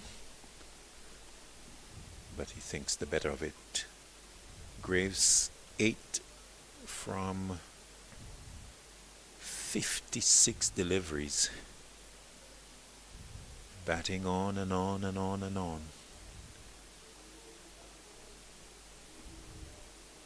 113 for 6.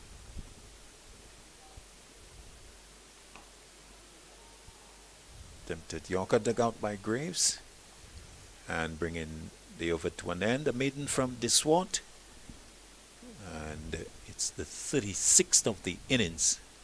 West Indies A, they lead by 1 run. This will be interesting to find out from our stats man how many maidens we've had in this innings versus what West Indies A were able to string along. Just a reminder to you, the Fuller Energy series starts off with the West Indies women taking on South African women tomorrow. Barbados at 3Ws Oval. But Moreki, the unrelenting, 7 overs, 21 from the SWAT. But Moreki picked up 2 wickets for only 13 after 10 overs. 3 slips, gully at this stage. Warwican in strike. You talk about maidens. Well, Moreke has had 6. Back of a length, quick single. Throw missing. And Warwican gets off the mark, but from the reaction of the South Africans, would have been curtains had that hit the non-striker's end. In fact, Warwican just hesitating there a little and would have caused his progress to be impeded. Naba Peter with the throw. It would have been touch and go and may have been found short. 114 for 6. Talk about maidens. JJ, we have had 12 in the innings so far from the 36 bowl. This is the 37th. Turned away by Graves to mid-on. for a single, taking him to 9, 115 for 6. The lead now up to 3. So we have had 12 in the innings so far. Coxie will tell us how many we had in the previous innings, the South Africa innings. Were you asking in West Indies A's first innings? Yes, I was asking for both so we could just make the comparison of consistency and pressure. So 12 in this innings. Moreke to Warrican, playing a little away from the body, pushing up to mid-on, no run. You know, Claudius, while our stats man is on that, just had to wonder what was the need for that quick single, that risky run from Warwick with the team in this level of distress. Yes, to get off the mark.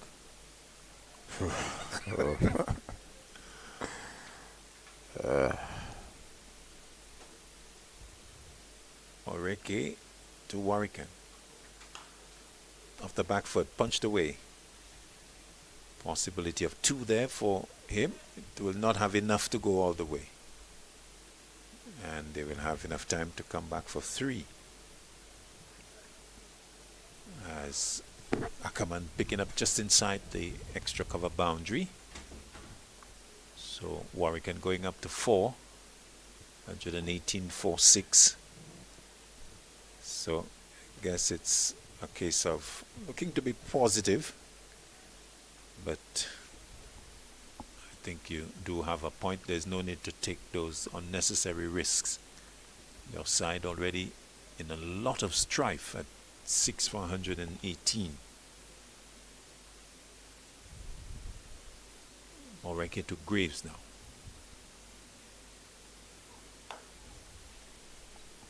Pushed away to mid-on. Sele slide in to do the pickup, no run. 2 deliveries, 1 delivery left in the over.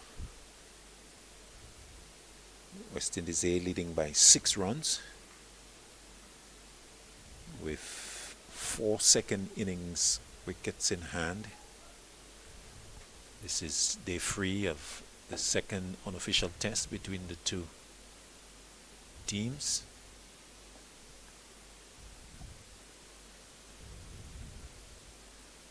Moreke to Graves. Forward, push to extra cover. End of the over. Another tight one from Moreke. This time not a maiden. 118 for 6. He's completed his 11th over. 2 for 18. Yes, so Claudius, you told me that before this last over it was 12 out of the 36 overs being maidens. That's a very high percentage. It's what, 33%, yeah. 33.33333. Indeed. That's amazing.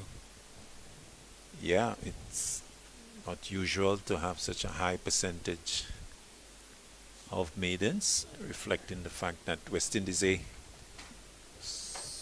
scoring rate 3.19 in their innings of 220. Coxie, did you get the number of maidens that they bowled, the South Africans? New over started by Deswat, pushed away back to him for a dot ball. So Warwican would, as captain, in that first innings, 5 plus 3, 8 and 4, 12 and 6, 18. 18 from, how many did we have in total? 68 overs. So 18 over 68.1. JJ, you are the mathematician. Clipped away by Morrican out towards the mid-wicket boundary. They'll come back for 2. So much lower percentage. So still 118 for 6. 120 for 6 now. Yes, still exquisite, because you know that 18 fours are 72. So that's 1 in 4. 26%. Yeah, very close. Which is still high and just confirming the point of the string of good areas or dot balls that we have seen from the South Africans. The swat to Warwican goes back and defends on the onside of the wicket. Yes, sir. And a special skill to be able to negotiate that when the bowlers are on top, that you need to display the patience and temperament, fitness, strength of mind to combat that. And there are a few batters in the West Indies A lineup who have that natural inclination for such. You think of a Craig Brathwaite above all others. You think of a Greaves. You think of a Tevin Imlach. Those three names come to mind for that, but Swat to Warwican, pushing up to mid-on. Warwican would need to summon a bit of that if he is to rescue his team, obviously the captain for this match, and he would want to do his bit of the bat to ensure that he achieves that first objective to take the game into tomorrow and have a good partnership with Justin Greaves, one that really impacts the match in favor of West Indies A. Swat to Warwican. Forward, bit of an inner portion of the bat up to mid-on. Well, we talk about dot balls. Well, an update from the third T20I. Well, there are not many dot balls at Southampton. England 213 for 3 after 17 overs. Ooh. Rattling along at 12.52 per over. Jamie Smith 60, Ben Duckett 84, Josh Butler 22. The batters dismissed. Harry Brook currently 17, Jacob Bethel 21. 250 possibly on the cards. Very much so, as Warwican pushes up to Pretorius, the over coming to an end. Well, young Bethel 22 from 8, scoring at 275. Having hit 3 maximums. So England pushing along to 14 for 3 at the start of the 18th over at Darren Sammy Cricket Ground. West Indies A 124-6, a lead of 8. It's the Barbadian born Bethel really doing it big for England. You wonder if he would represent a big miss for the West Indies. Surely would have loved him right here for the 18th for sure, and definitely at the senior level. Well, he's gone the pathway of England and doing well. Oreke continues. Graves going back, pushing up to mid-off. No run. Well, following the footsteps of Jofra Archer. Could have played for West Indies as well. Chris Jordan. So, different pathways to performance at the international level. Of course, West Indies losing the services of Nicky P. Nicholas Puran announcing his retirement from international cricket. Such a young age. To Graves. Played up on the onside. Indeed, at the age of 29, calling an end to his international career.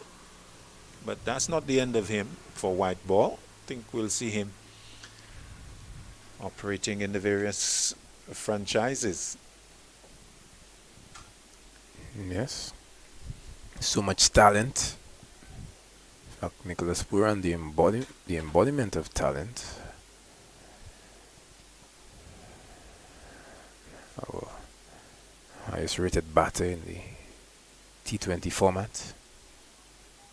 Many persons call him the #1 batter in the world in T20Is, not just T20s. So, a big loss. In fact, making the announcement on Instagram yesterday, Nicky P. Moreke to Warwican. An advance, a swing, and a miss. So Nicky P saying, after much thought and reflection, I've decided to announce my retirement from international cricket. He says, this game we love has given and will continue to give so much joy, purpose, unforgettable memories, and a chance to represent the people of the West Indies. And then he also says to the fans, thank you for your unwavering love. You lifted me in tough moments and celebrated the good ones. Another swing and a miss from Warwican, and celebrated the good ones with unmatched passion. To my family, friends, and teammates, thank you for walking this journey with me. Your belief and support carried me through it all. He continues, though this international chapter of my career closes, my love for West Indies cricket will never fade. I wish the team and the region nothing but success and strength for the road ahead. With all my heart, Nicky P.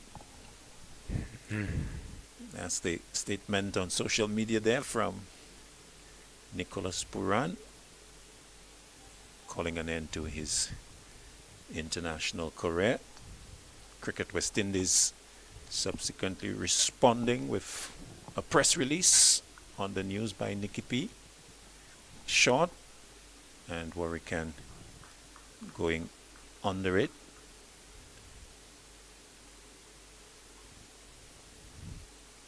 Surely they would have come out with a statement to acknowledge his service.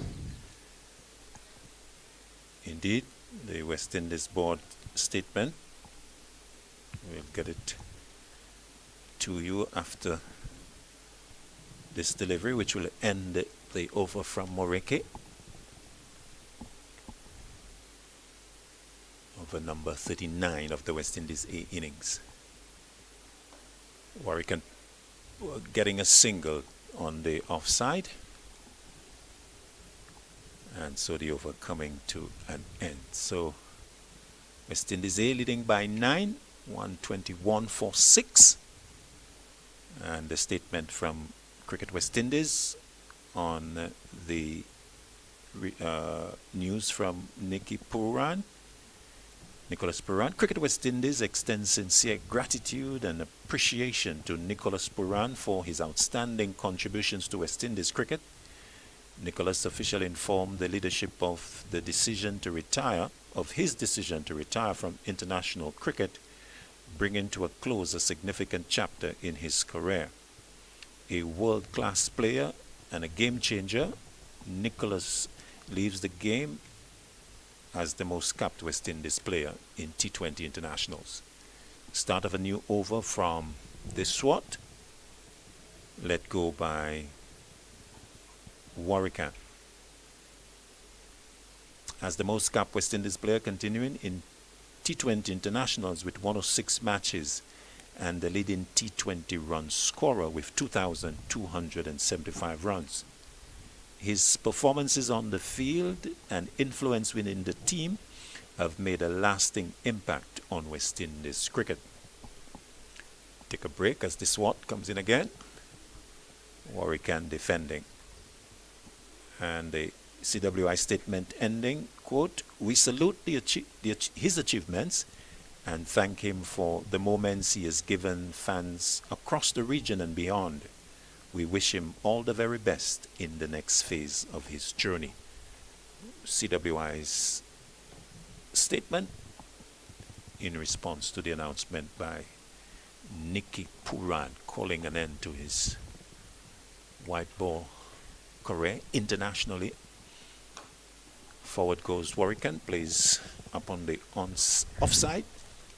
No run taken. So the end of Puran in the maroon colors. You know that when these things happen, many people pray that he would walk back that retirement pretty soon. The same way there are Indians praying that Virat Kohli would possibly after the England series just say, hey guys, I've had a change of heart. This what to Warwican, playing back to mid-off, straight to him, no run. Yes, and I think that's the feeling across a lot of the talk shows and the discussion programs that we have had, and I'm sure in the coming days we'll have that issue being a feature that will be discussed. And I think a lot of fans hoping that Puran rethinks the decision, because I think given his relatively young age, I think fans are anticipating that they'd want to see him perform for the West Indies or continue to do so. Clipped away by Warwican straight to the short mid-wicket. No run. But he has made his decision, and I guess that is what it is for now. So a case maybe of looking at financial security, JJ, and maybe assessing that, well, given what has transpired, I think I want to maybe focus on playing the franchises to sort of pace myself throughout the year and concentrate on that level. Wide delivery, hit away into the offside.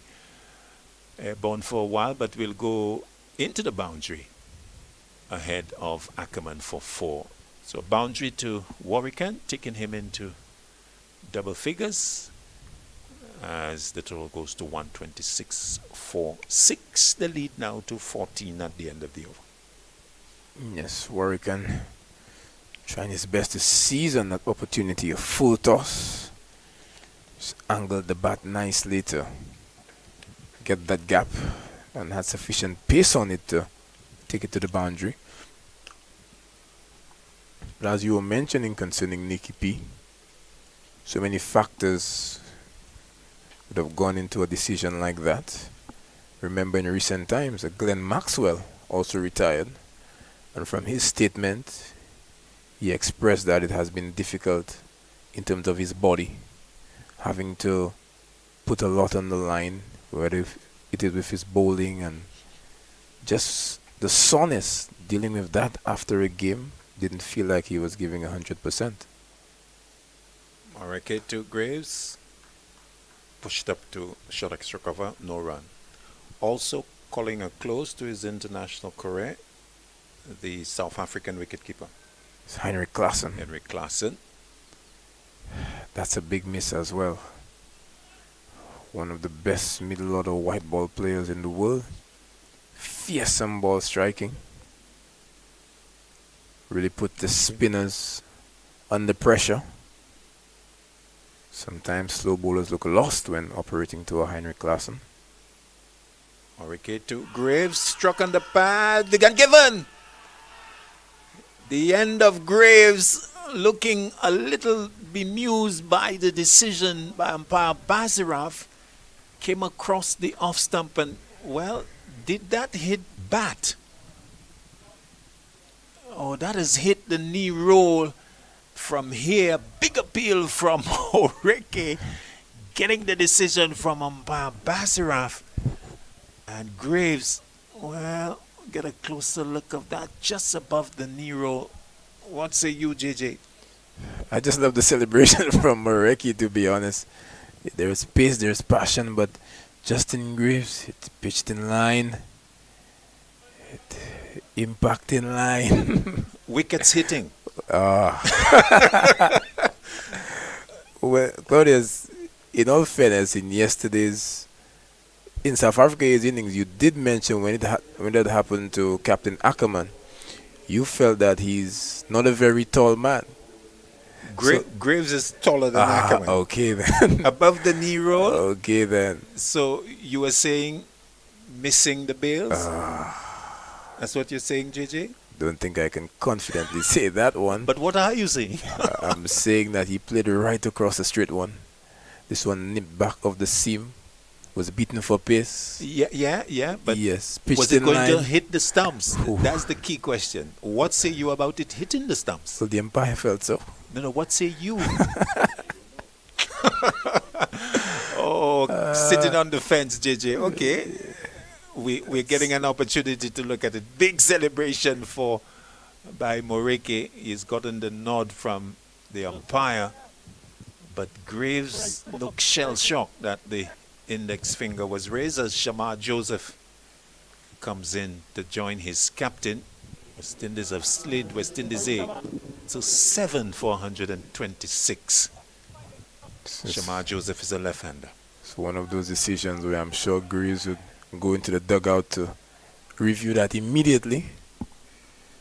But I think that he would find that he played across the line.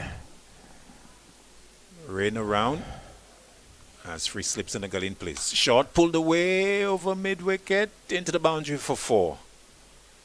So Shamar Joseph getting a no ball and smashing it through mid-wicket for 4. And thinking that he's got a bit of a license to play his natural game, which is one of putting bat to ball. We've got rain around, the ground staff at their ready in the courts, but the game continuing. We saw a few of that from Shamar Joseph in Australia. Definitely favors the pull shot. And Luandre Pretorius was a bit stunned. He lost sight of that ball that shot mid-wicket. Moreke to Joseph, short and pulling out of the stroke. I think the umpires are going to... No, that's the signal of one above the shoulder. So rain around, ground staff getting ready. They are at the covers. But as we speak, though, it's just beginning to fade away, and I think we might be lucky to escape that shower. Drizzling very lightly around the ground.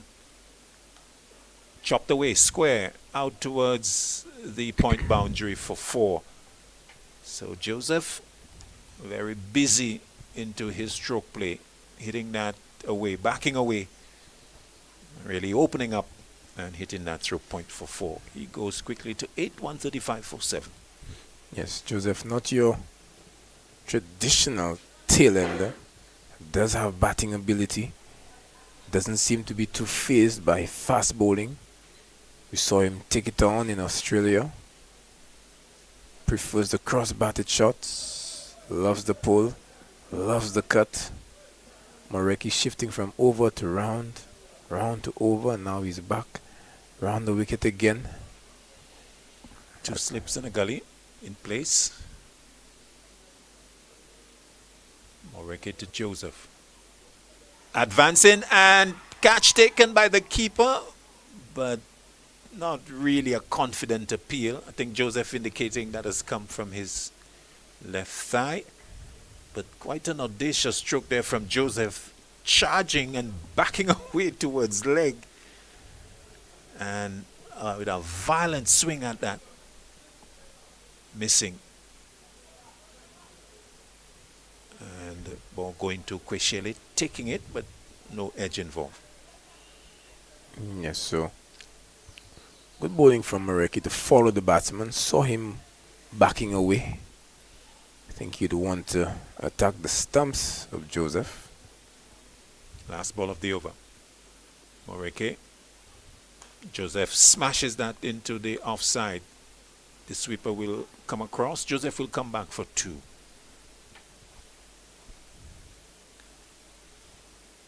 So it goes to 10, 137 for 7. The over coming to an end. West Indies lead 25. Yes, so at this point, Joseph has signaled his intentions. Not one for the forward defense. Yes, he's gonna go at it once he believes it's in his zone. I think that the West Indies A, they wouldn't mind that. The aggressive approach, the search for some quick runs. Ball in change. Pongwana looks like he's coming in. Let's get more thoughts from you. The ground staff, well, they have decided that rain is not coming. So more from you, JJ, and then it's going to be Reds. Yes. Pongwana picked up 2 wickets in his 7 overs, considered 30.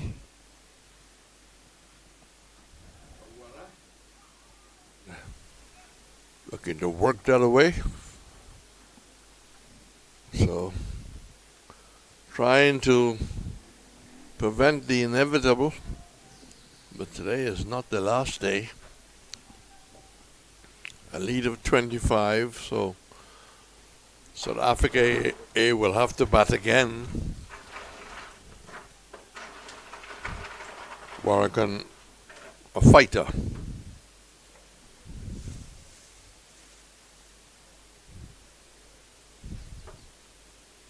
Easy single. What will be the approach of Joseph? JJ, maybe I shouldn't ask the question because it's very clear that he is going to attack. But he's played 1 or 2 nice shots. Yes, for sure. And looked quite good when doing so. That pull shot of the first ball was laced with ferocious intent. Loves pace on the ball. I think we would see Pongwana just mixing up his pace, having assessed the situation. We have seen that from him in the white ball leg and on few occasions in this match. 2 shots he's played of almost top order. On the field being worked around.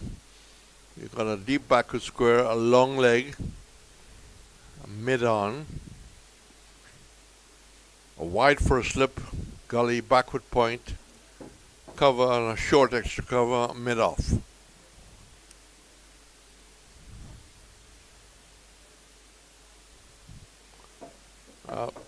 If he wants to chase after that, he would have had difficulty in getting across.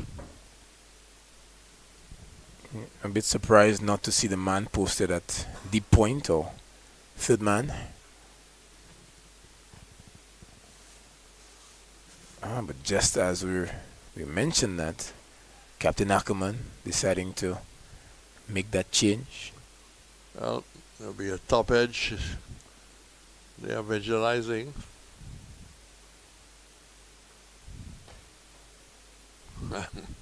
Good clean hit. It wasn't going to cow corner. There's no orthodox deep mid-on. There's no long on. Some very important runs even at this stage. 14, Joseph. The lead moves to 30.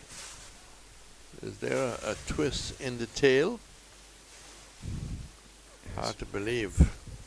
Here's where you had said a top edge, but that was a top shot from Shamar Joseph, taking the fast bowler over mid-on. 1 bounce for 4. 142 for 7.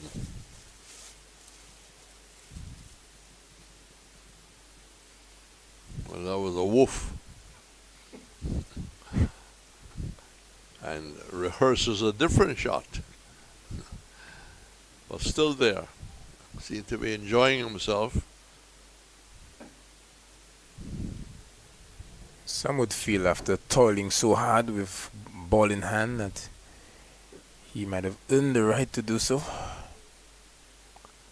I don't know what the instructions. Play your natural game. Sometimes that works, you know.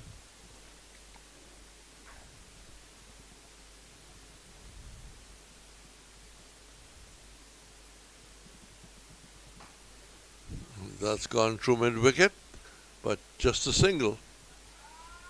Length just too short by Pongwana. Yes, you just feel that they want to target Joseph with the short ball. Remember early on in the day when Joseph had the ball in hand, he had hit one of the fast bowlers. And you called it Reds when you said there is no longer fast bowling union. Hi, I'm Rustin Chase, the new West Indies Test captain. It's a great privilege and honor to continue this legacy of West Indies cricket. The team's first assignment under my leadership will be against Australia in the Fuller Energy Men's Home Series, with 3 matches being played in Barbados, Grenada, and then Jamaica. So Maroon fans, please come out and support. We need your energy, we need your vibes. Get your tickets at windiescricket.com.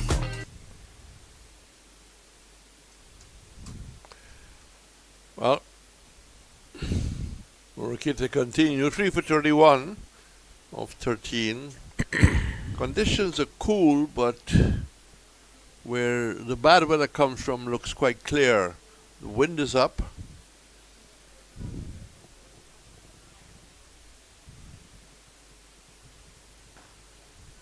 Oh, That's wow. hit down the ground. It will be safe and goes into the boundary. He was back and maybe looking to hit that towards extra cover. Right onto the body. He hit it straight with a bat not exactly coming from over the shoulder. Yet another boundary for this brave West Indies fast bowler as Joseph moves his total up to 19. 4 fours and the lead is 35. Mariki once more. And that's swung around. Let's see what we have the signal. Came off the bat. Well, he's moved to 20. And the West Indies struggle to take this further towards tee. Continues. Whether there'll be a discussion between Warrican and Joseph to make a change in the tactics. Warrican defending, Joseph attacking.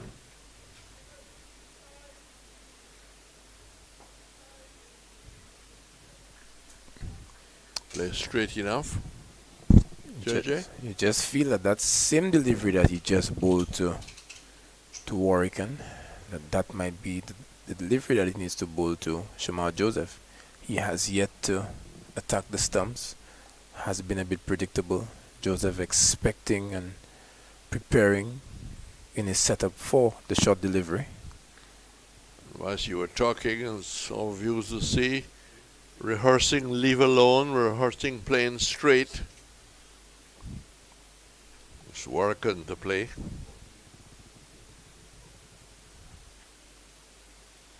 Forcing him onto the back foot. Roland Cox has given me the final England score. 248 for 3. 248 for 3. The figures, I will read them reluctantly because Roland has given me it. Hussein 4 overs, 1 for 42. Holder 4 overs, none for 43. Shepard a bit of a nightmare. 2 overs, no bases, none for 39. Joseph 4 overs, no bases, none for 60. Moti 4 overs, no bases, 1 for 44. Similar pattern, pitched up, played to straighten it on. Rutherford 2 overs, no bases, 1 for 20. So the West Indies continue to have a difficult tour of the United Kingdom, heading for the Irish land when Irish Rise is smiling. And here's hoping the West Indies can smile in Ireland. Warrican is very clear. He's not going to give his wicket away. Can he, in fact, have any influence on Joseph, JJ? The West Indies 148 for 7.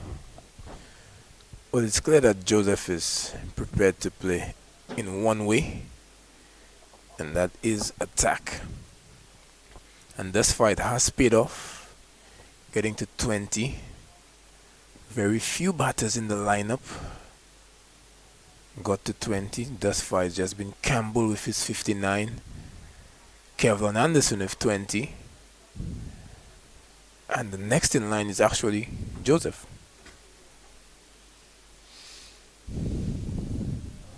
Bangwana off a very straight approach. Wide signal by umpire Taylor. In the meantime, Joseph aiming for a square cut.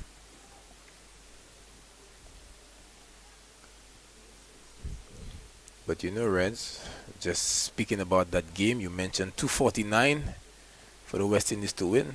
They started off with a 6 of the first ball. Here's hoping that's a good amen.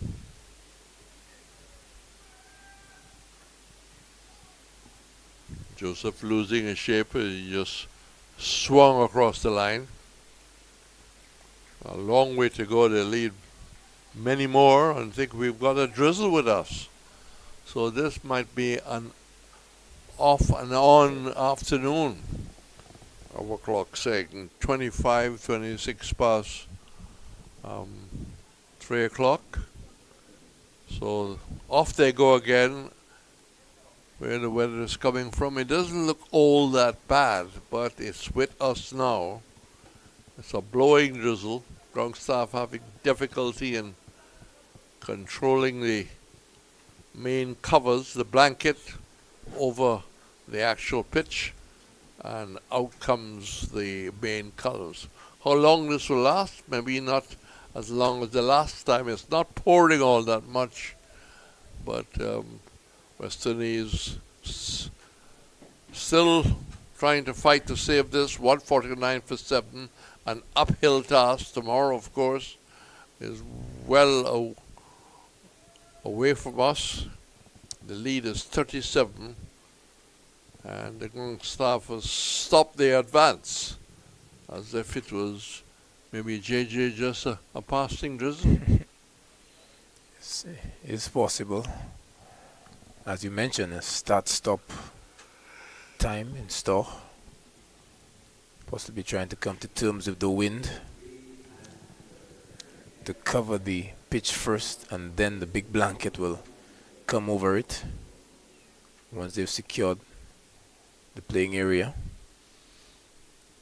Well, just the way the umpire is holding his umbrella, it's up towards the shoulder but not over the head, so maybe the drizzle is about to go. So it's all weight here at the Darren Sabby. In the meantime, the players have gone off. And the ground staff will assess the weather. And if it looks like it'll be threatening, they will take the precautionary of covering the square. So it's all weight here. So until we have more indication of what may turn out to be a very short stoppage or maybe a longer stoppage, West Indies are 7 for 149 with Joseph an aggressive 20, Warwick a fighting 12, the lead of 37. We'll take a break and come back as soon as the action is in fact with us.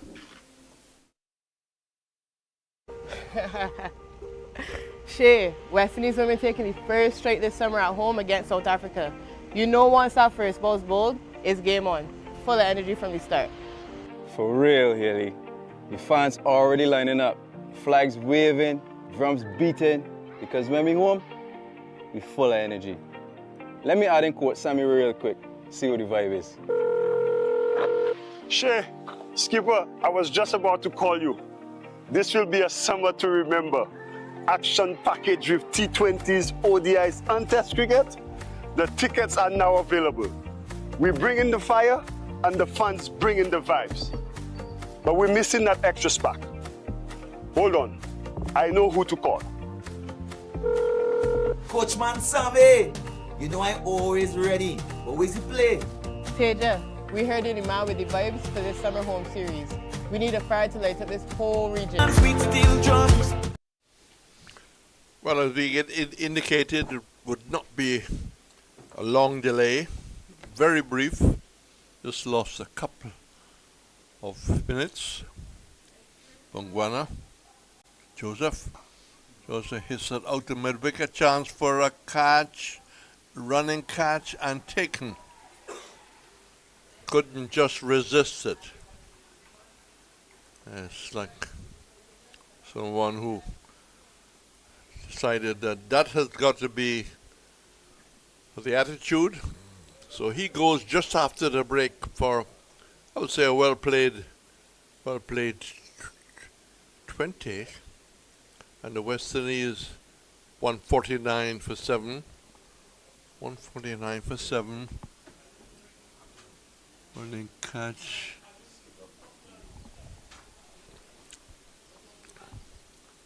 So, if you've been away, Braffett was the first to go, caught Quichery off the bowling of Silly without scoring. Campbell caught off Peter for 59. Anderson caught Quichery bowl Mareki 20. Atenes bowled Pongwana, no score. He also took the wicket of Andrews, caught by Ackerman. Graves, maybe a little hard decision. Leg before Moheki for 10. Imlach caught Herman, ball that lifted on him. Didn't get over it. Off the bowling of Moheki for 10.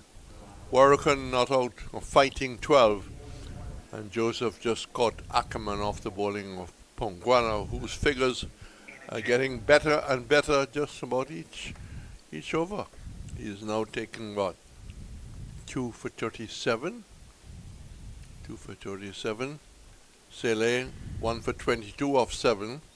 The Swart, none for 27. And Peter, 5 overs, 1 for 25. So, Anderson Phillip, hoping to have the same success with the bat and the ball.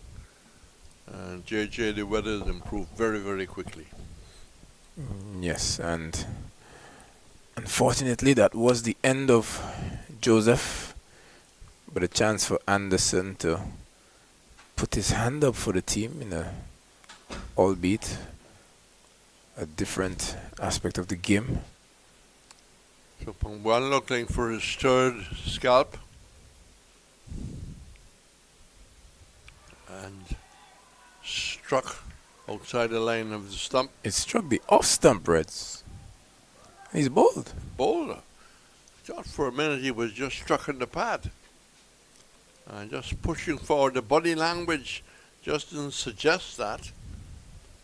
So the West Indies sliding to an inevitable defeat here.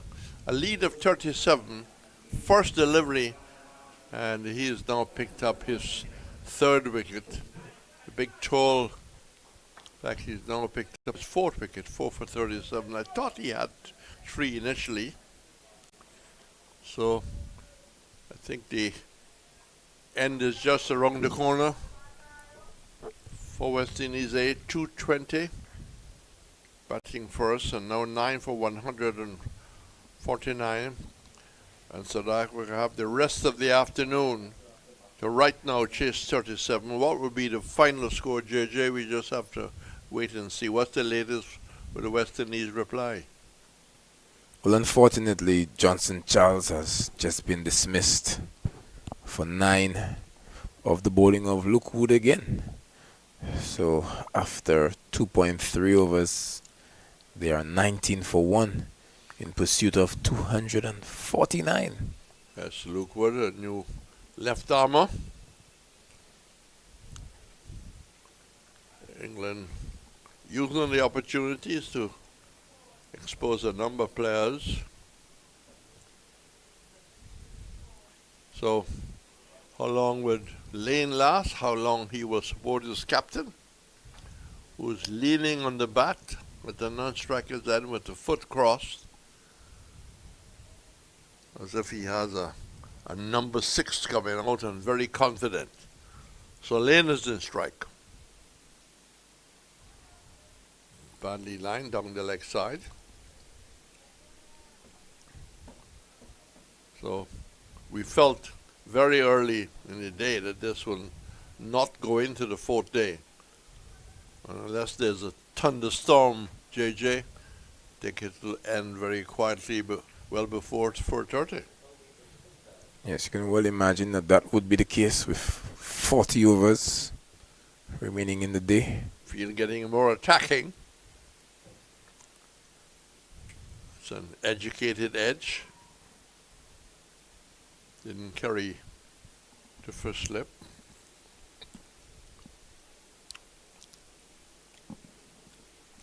Yeah, so Lane does have some batting ability. We saw that from the Breakout League. And in this match, runs have come from unlikely quarters. So he can take some confidence from the efforts of Engelbert. Slip gully. Or sort of fieldsman around. Square point, a deep gully. He keeps it out. So Warwick will have to continue the battle. Whether he will change gear, we just have to wait and see. 149 for 9. Pongwana 9 overs, 4 for 37. Up to when he came into the bowl, he was having a fairly quiet match. Yeah. But again, talent shone through. The pace, the bounce, making use of the height and good skill. West Indians have not had an answer for his quality today. Morgan 12. Mariki 3 for 36. Wants to end it here.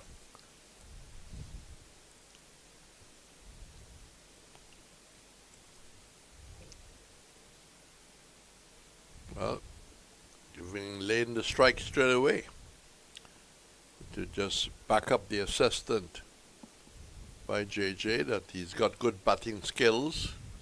In that case, why he's coming before the end? The youngster in the squad would have to submit to seniority.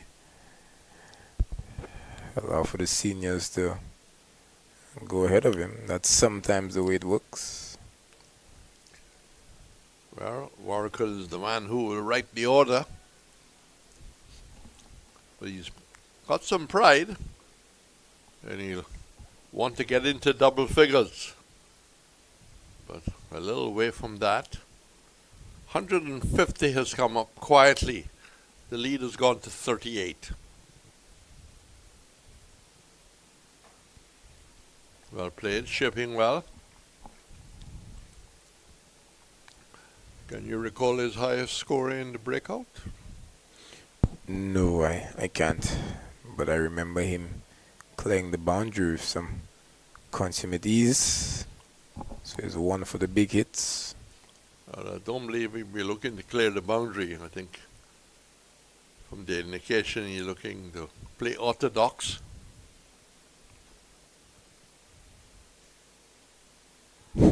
Reds. I think he might have heard you. Just to make a fool of me. So we'll simply play it by ear. The field after that shot becomes a little more defensive. Mid-on is coming in.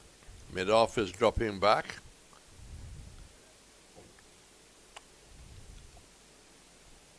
Here some proactive captaincy. Gully moving to the right.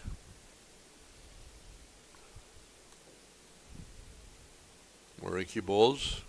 And looking to get an inside edge there, but well taken by the keeper. It's going down leg side. Had to move away.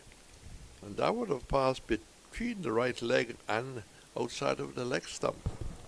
Came back a long way. 150 for 9. So this tour by South Africa AA coming to an end, and they will have to put it down as a successful tour of the Caribbean. Nicely played, and just over the head of mid-wicket. They can come back for the second, they will. Ball was outside the pad, flicked away in the air. An attempt to take it over the shoulder didn't quite materialize. And the West Indies now lead by 40. 40, decent. South Africa will bat. I'm guessing if they can get into bat very soon. They would attack the score. Forward short leg is in. 2 slips gully. Well handle. Well, we've seen basic good defense, except for one fairly wild shot. He's decided that he's going to put a value on his stumps. He's 2 in consultation with Warrican, who's 13. But it's a scoreboard as you look. Campbell 59, and the majority just getting into double figures. You know, Reds, unfortunately, Evan Lewis was not able to get into double figures. He's just fallen for 9. Score 47 for 2. Well, the mood and spirit could not be very good. They have to turn it around an island.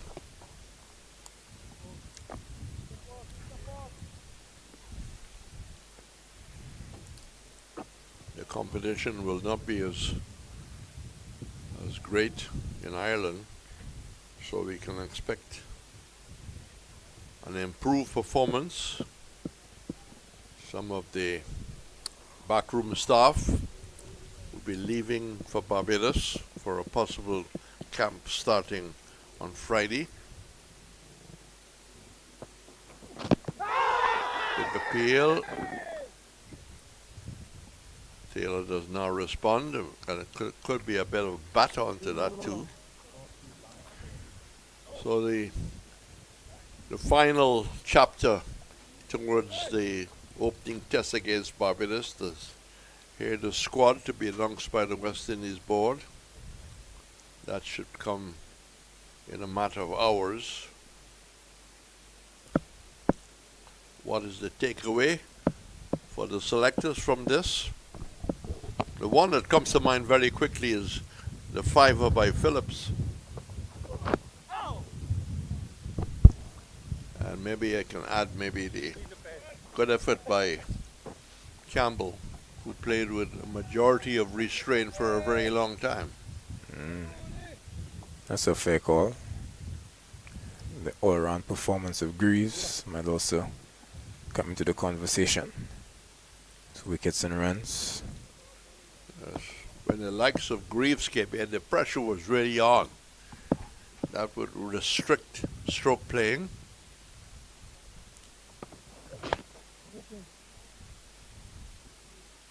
Nice shape with that drive.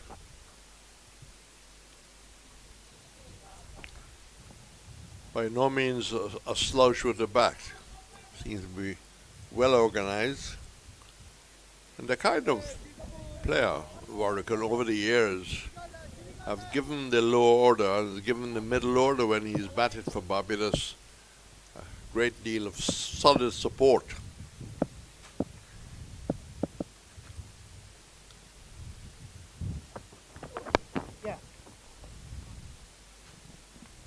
Picks off 1.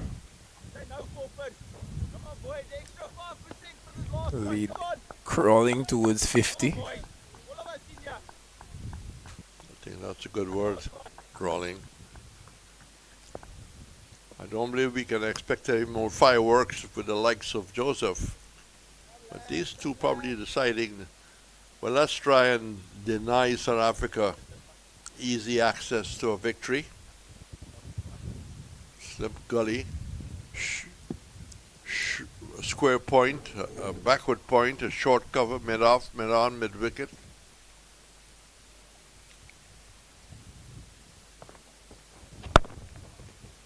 Lane. Looks well organized.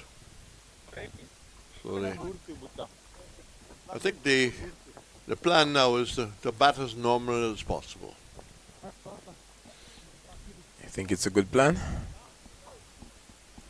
Well, maybe it's the only plan that they're really comfortable with. Yeah. To It's not a good position to be in. I don't know what other plan you can have at this time. You can just simply give your wicket away and walk off and concede very quickly. Lead is 41. Field gets a little more white set as Warrington comes in to strike. Moriki the bowler. They could try to go hell for leather and hit the ball out of the park to get a more sizable lead, so that when South Africa eventually going to bat, it might take them some time and might extend the game into day 4. JJ is 9 for 153. Hell for leather now. I think it's going to be a slow grind towards survival.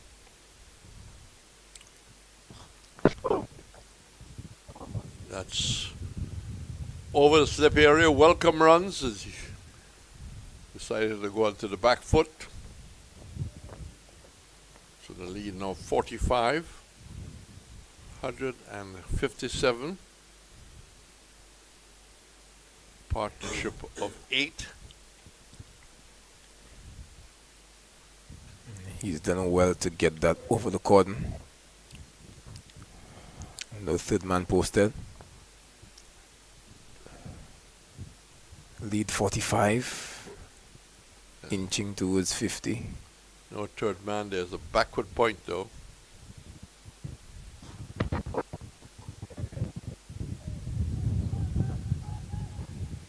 Some degree of style by Warwick.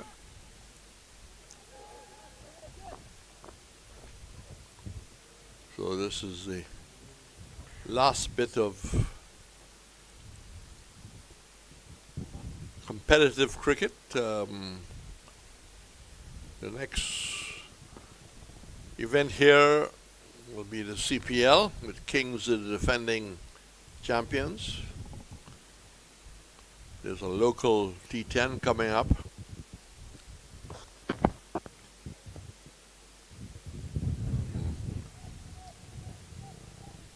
Skillful from Warwick.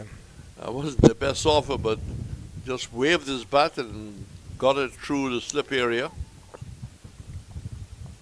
So right now, South Africa will have to get 50.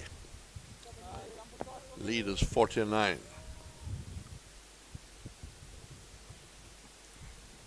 Hasn't got to the point of any frustration. South Africa trying to be as patient as possible.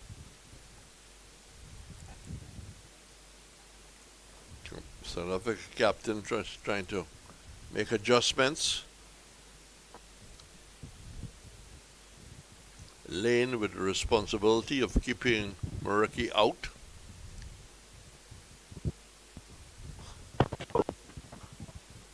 And goes for a lovely pull shot that will go into the boundary. It was short, so very good selection.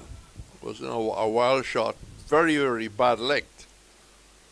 So the lead pushes on to 53. And it's 165 for 9. And the partnership has now reached 16.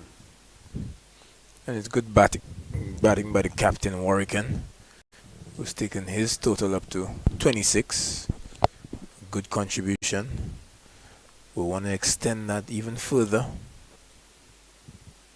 You had trouble in the partnership between the Swart and Engelbrett. We want to return the favor.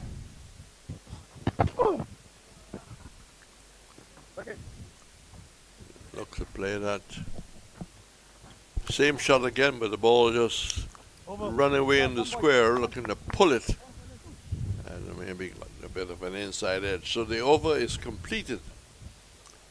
And there's still life in this West Indies batting with Lane 2.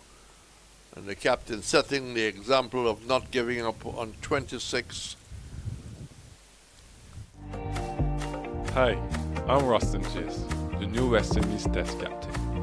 It's a great privilege and honor to continue this legacy of West Indies cricket. The team's first assignment under my leadership will be against Australia in the Full of Energy Men's Home Series, with 3 matches being played in Barbados, Grenada, and then Jamaica. So Maroon fans, please come out and support. We need your energy, we need your vibes. Get your tickets at windiescricket.com. Men all around the bat. Whipping that away, there's no square leg. That'll be into the boundary unless it's in. Slowly but surely getting to the rope. So some important runs as the West Indies now ahead by 57. This is a game called cricket. You never know what can happen. But the writing is on the wall. Are we going to see an amazing last wicket stand? I'm just occupying the crease, hoping to take the game into the 4th day, if it's possible. It's only 5-4.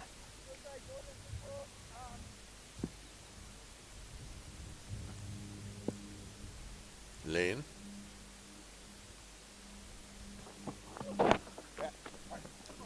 Turns it away again. There's more runs. This will not go into the boundary. Square leg comes across. They're back for the second run as Lane moves to 6. And the total goes to 1-7-1 for 9. Lead up to 59. There's an aircraft in the area of Rosalie. Alright, speaking of aircraft, Shimron Hetmeyer just skied one and found himself dismissed of the bowling of Bethel.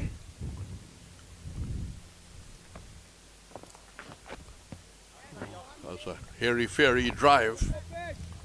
Figure that he could have really get to the pitch. Walks away. Bat changed over to the right hand, rehearsing another shot. So the West Indies on the slide. What's the latest score?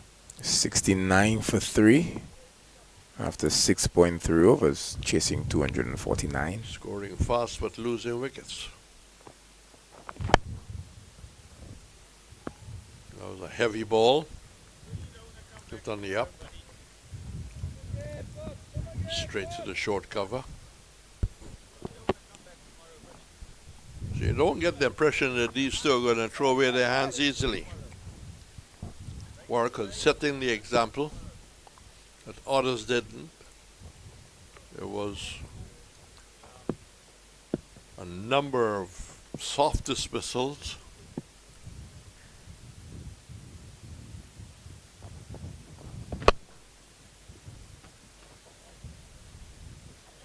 Again, looks well organized. So I don't believe that he's going to do too much of a rush act.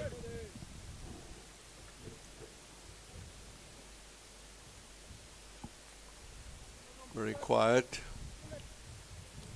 Very few around.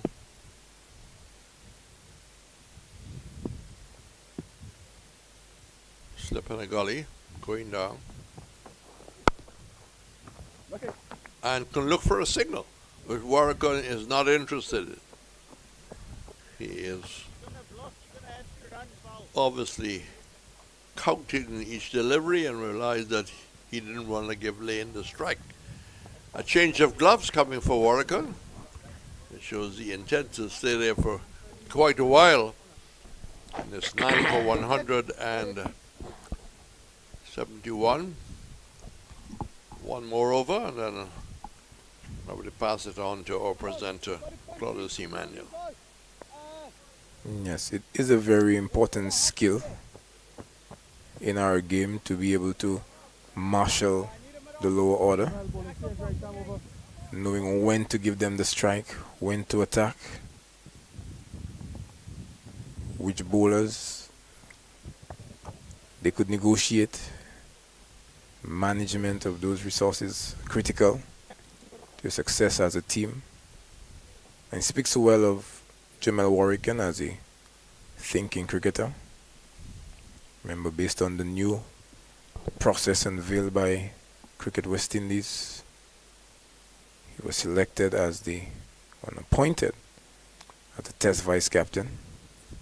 He's taken this leadership very seriously in the last almost 40 odd minutes. Peter into the strike. Yes.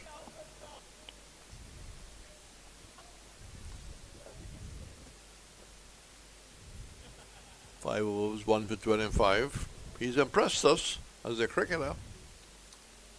He's played at the highest level. Young man, good investment.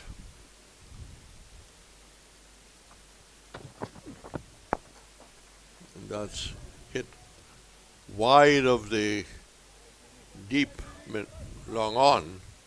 4 important runs to Warrican, who's not been all that aggressive, but maybe selective there. It was in his area, pitched up to him. Warrican goes to 30. Lead now 63. A good shot. This one overpitched, given a generous amount of flight, extending the invitation for attack. 40 minutes ago, I don't think we would have been here watching the West Indies bat on.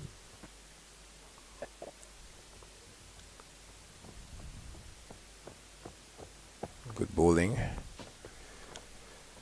from Peter.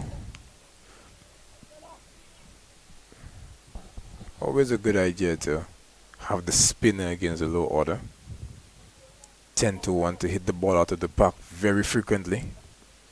And that tends to bring about the mistake. After having to negotiate fast bowling and balls by the throat, balls by the neck and the chest, definitely see the spinner as an easier proposition. The field pulled in. A mid-wicket now closes in. There's a short cover, extra cover really. Mid-wicket has gone out.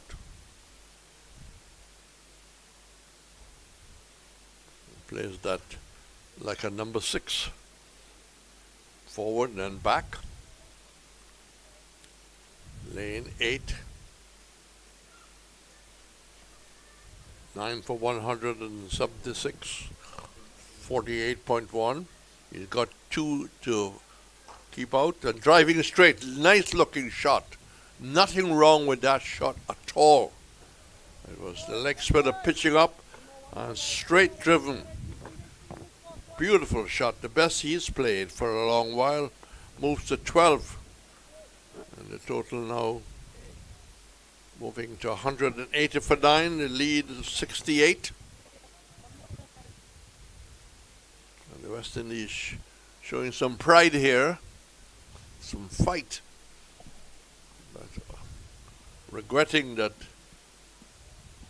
other men didn't make different decisions. There might have been well over 200 on, and that's a top edge. It's going to run over the head of the slip and could come back for a second. They complete it now. So the strike stays with Warrican. It's more from you, JJ. A man who will present you the information and hand back to me. I say that optimistically from a West Indies point of view is Claudius. Yes, so just as we had mentioned, when the spinner is in operation, lower order tend to want to force the issue.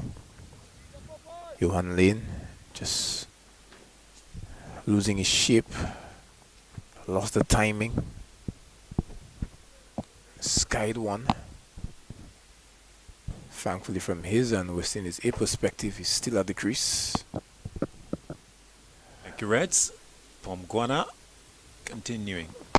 Warrican pushing down into the backward point region and getting a single. So the partnership a useful 34. 183 for 9. South Africa A, they now require get 72 for victory, so the West Indies A pushing along nicely. We've got breaking news from CWI. 16-member test squad for home series against Australia announced. Ooh la la. And listeners and viewers with bated breath waiting for that. Number of changes. You need to have the audience to have a seat, Claudius. You need to take a drink and gather around. It's out. So the test squad, 16-man squad being chosen. Just let me get my pen and paper, Claudius. Let me for just. the 3-match series. And of course it's against Australia, and it begins on Wednesday, June 25th at the Kensington Oval. Pongwana to Lane.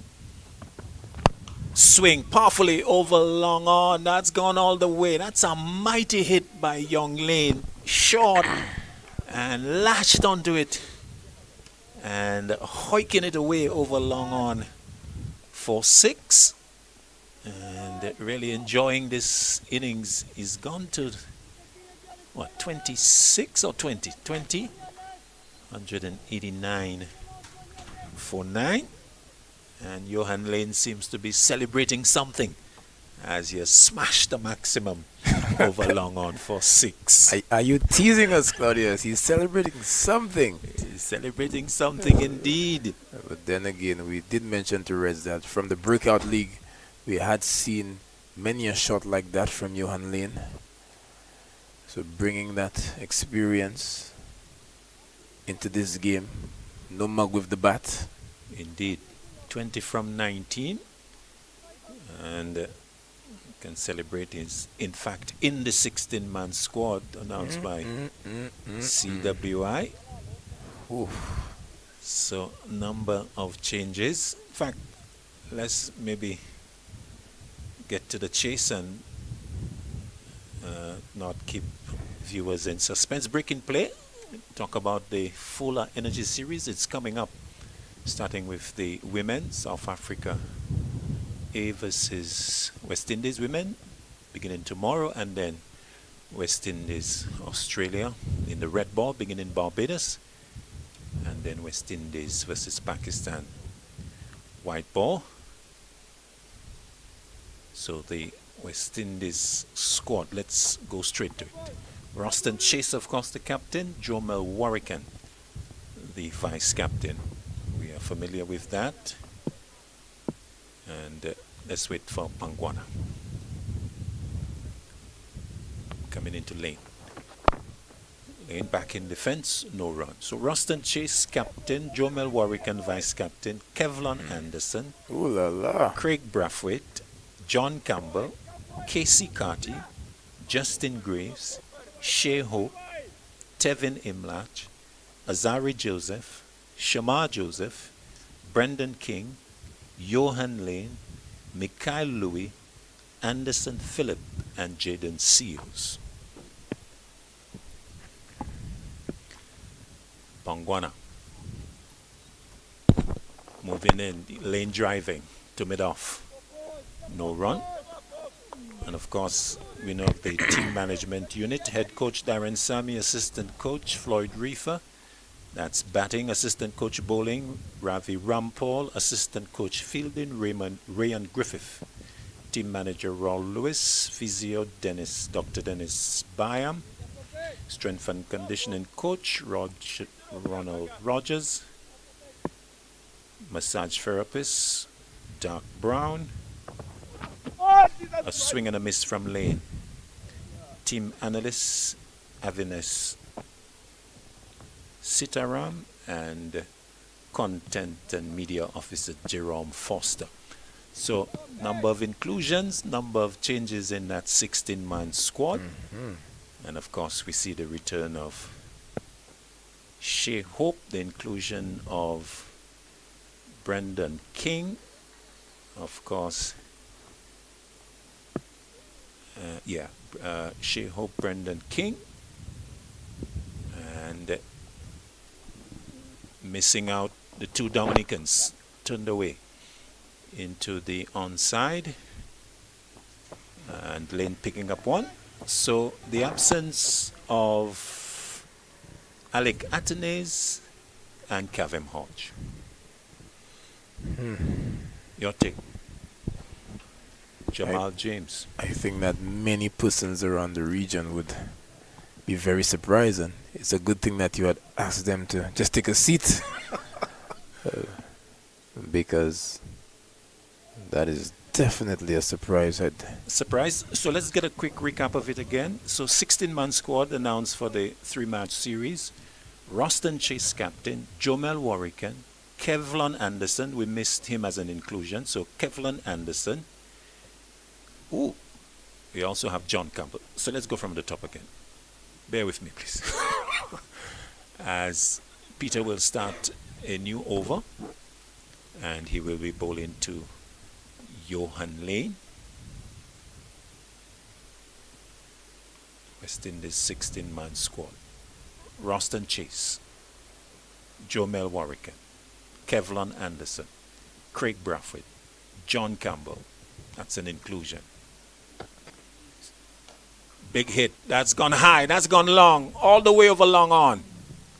6 to Johan Lane, pushing himself deeper into the 20s and taking West Indies A to 196. So we had gotten to John Campbell, Casey Carty, his good performances in white ball, bringing him into the red ball. Then Justin Graves, Shea Hope, new inclusion, Tevlin Emlak keeping his place, Azari Joseph, Shamar Joseph, Brendan King. Forward goes Lane, back to Peter. And then Johan Lane, just pushing that ball, so included in the 16-man squad. Mikhail Louis, Anderson Phillip coming back into the squad, and Jaden Seals. So the press release from the board, of course, including a statement on the squad, so we need to bring that out as well. Short attempt to pull away, struck on the pad, but going down.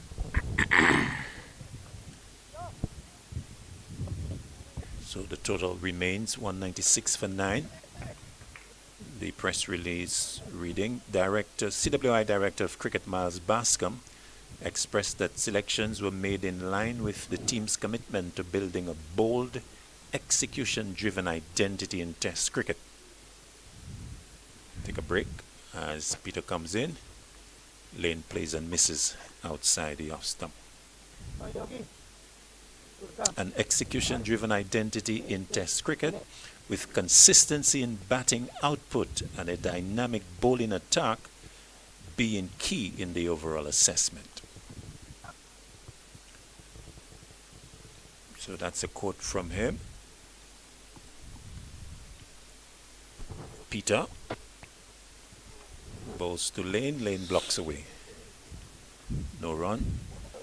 And the release says John Campbell returns to the squad, bolstering the options at the top of the order after a prolific domestic season inclusive of 3 centuries, backing up a strong showing in the 2023-2024 season.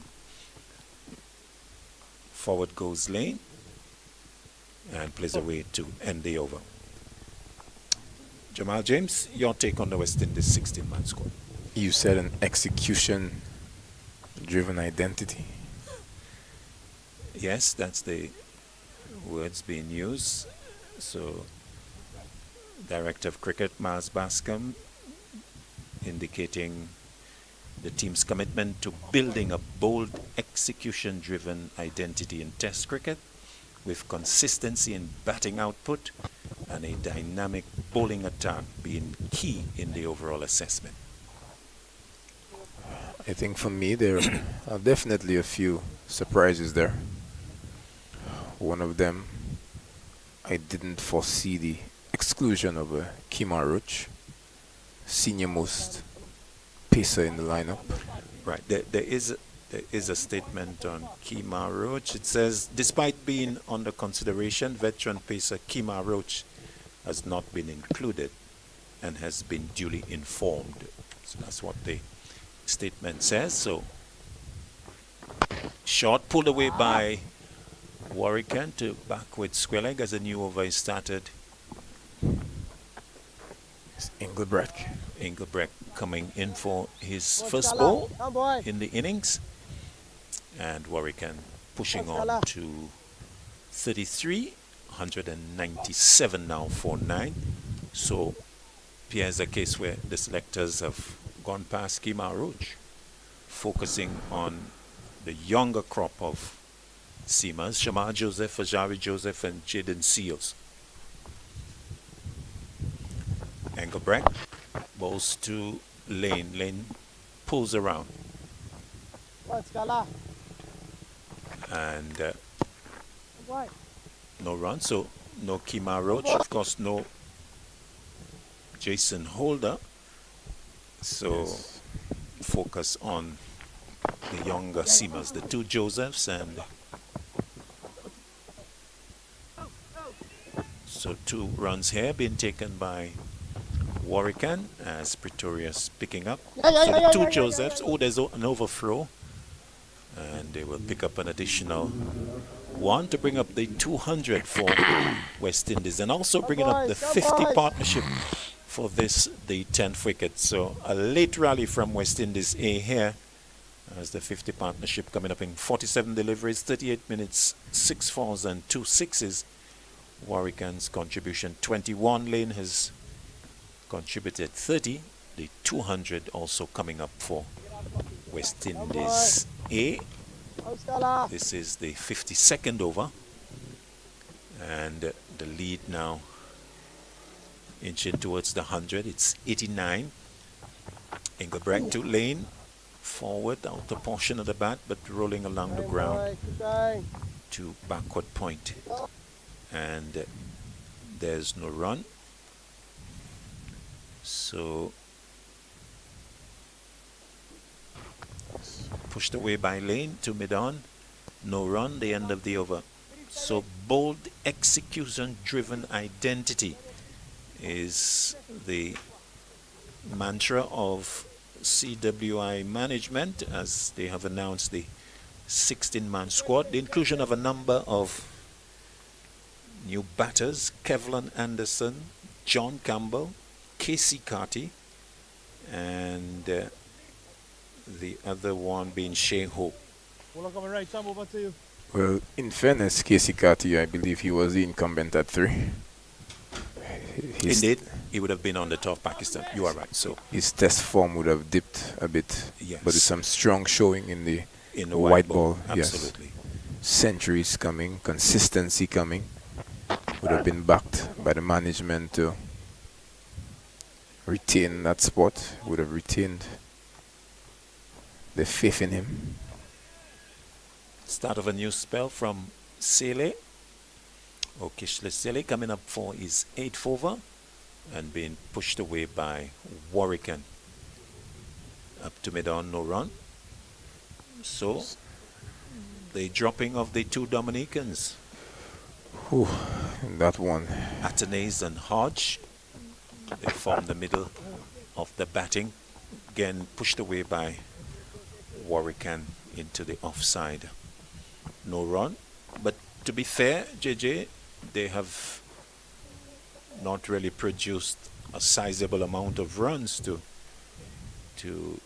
keep their places, and I think the selectors' argument is that, well, the newcomers, the Andersons and the John Campbells, they have put pressure in terms of runs in the regional championship. Silly. Warwican defending Sele up to mid-on. I mean, it's a fair point, and for John Campbell, I could understand, based on a strong domestic showing.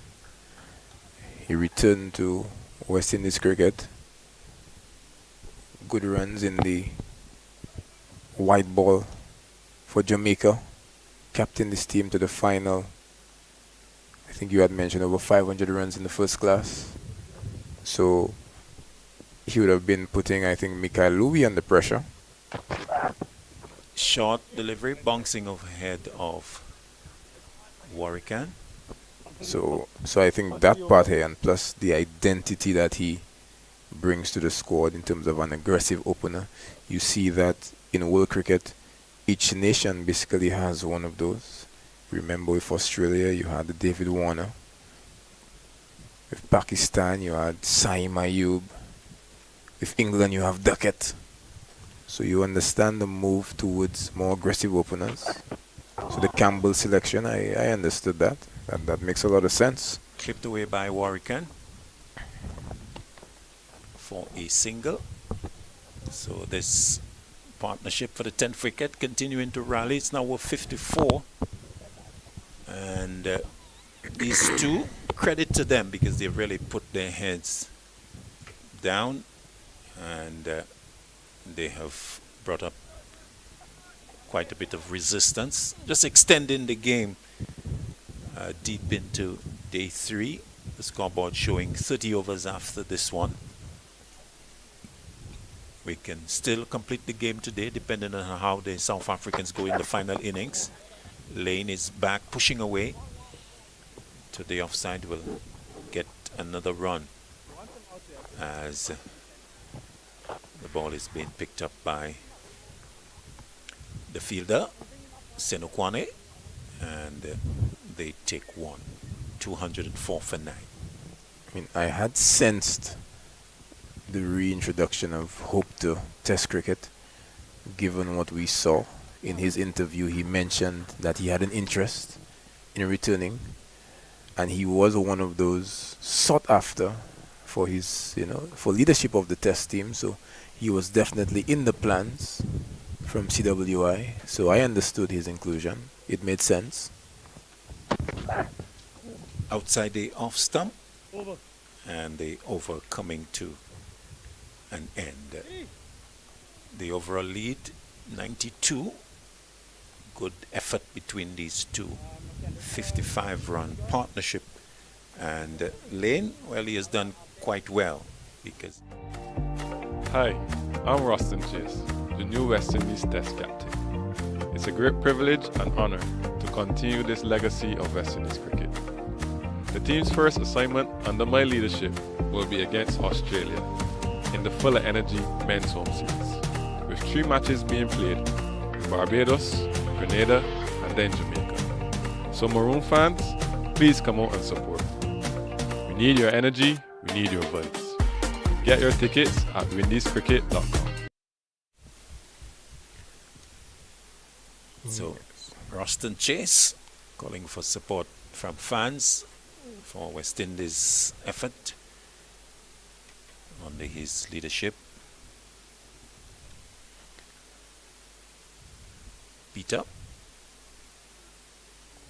continuing with a new over to Lane, goes back and punches up to mid-wicket fielder, no run, and so Johan Lane here showing that he's got batting ability. You alluded to his ball striking in the breakout league, showing that he can bat, showing that he can push things along.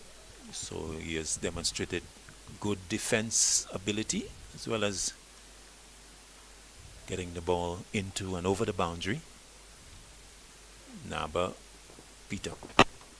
Delivery that is hit out over the infield on the offside and away to the point boundary for 4. So Lane really enjoying this knock as he pushes into the 30s. 33 years, 208 for 9, inching the lead closer to the 100 mark. I mean, he's played some audacious strokes, but this one had a hint of class. And you need to have a certain level of skill to play a stroke like that, in to out, over the offside, over the covers. Again, celebration of a possible Test debut. It goes back and struck on the pad. Right. Kweshele, maybe for the first time beginning to say some things behind the stumps. I think he's a little frustrated with this 10th wicket partnership that has been going for 61 deliveries. Back goes Lane, clips away the 62nd. and will get a single, pushing the partnership to 60, and himself going to 34, 209 for 9. So Johan Lane celebrating his inclusion in the 16-man squad. Question is whether he'll get a look into the 11. We'll have to wait and see.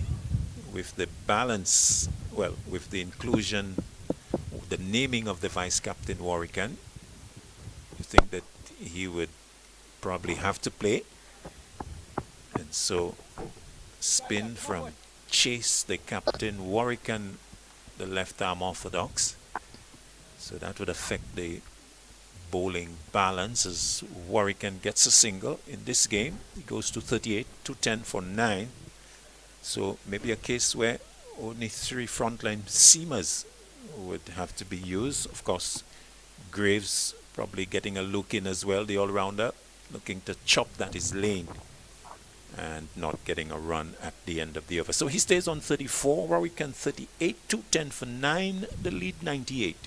So sorry, Claudius, but did you call Gudakesh Moti? I didn't, because he's not on the 16. You did not call Gudakesh Moti. Because he's not on the list. Oh my. He's not. So spinners Roston Chase, Jomel Warwican. They are the only spinners. And was there a consideration in terms of the press release concerning Moti? No, I didn't note anything on Moti. But I think the fans could maybe digest that, especially given your explanation that New over from Sele, quick single will be completed successfully. yes, given your explanation that if Chase is the captain bowling the off spin and Warwican is the vice captain bowling the left arm spin, and you would need that to be supported by your quicker men. So picking an additional spinner in the squad, it would make more sense to go with the extra pacemen, given that you have crowned these men as your leaders. Indeed. You have assured them basically a place, at least for sure with Chase, not necessarily so much with Warwican, given the composition of the 11 that you could take. Sele balls to Lane driving nicely, but straight to mid-off, no run. Let's challenge you a little bit, JJ. Let's make it more interesting. Let's come up with an 11. Let's come up with a possible 11 that the selectors will go in with on the first test at Kensington. As well as Reds would say, that would depend on the conditions, the wicket. Let's assume a traditional Kensington oval track in support of the seamers. In support of the seamers. Yes. Sele looking to wrap up things short, wide, ignored by Lane, and there is no run. In support of the seamers, well, you would need to pick men who are going to give you 20 wickets. That's how you're going to win the test. You need to take 20 wickets. So you need to select bowlers who can get the job done. And I think that Seals... You're starting from the bowling? Yes, Seals has his nose in front in terms of... Clipped away, Oh possibility of my, a catch, Johan yes, Lane. taken. The Johan end of Lane, Lane. chipping a catch to deep mid-on to signal the end of his innings for 34. Moriki taking the catch and bringing West Indies A innings to an end. 211 all out. Lane being dismissed for 34, with Jomel Warwican remaining not out on 39.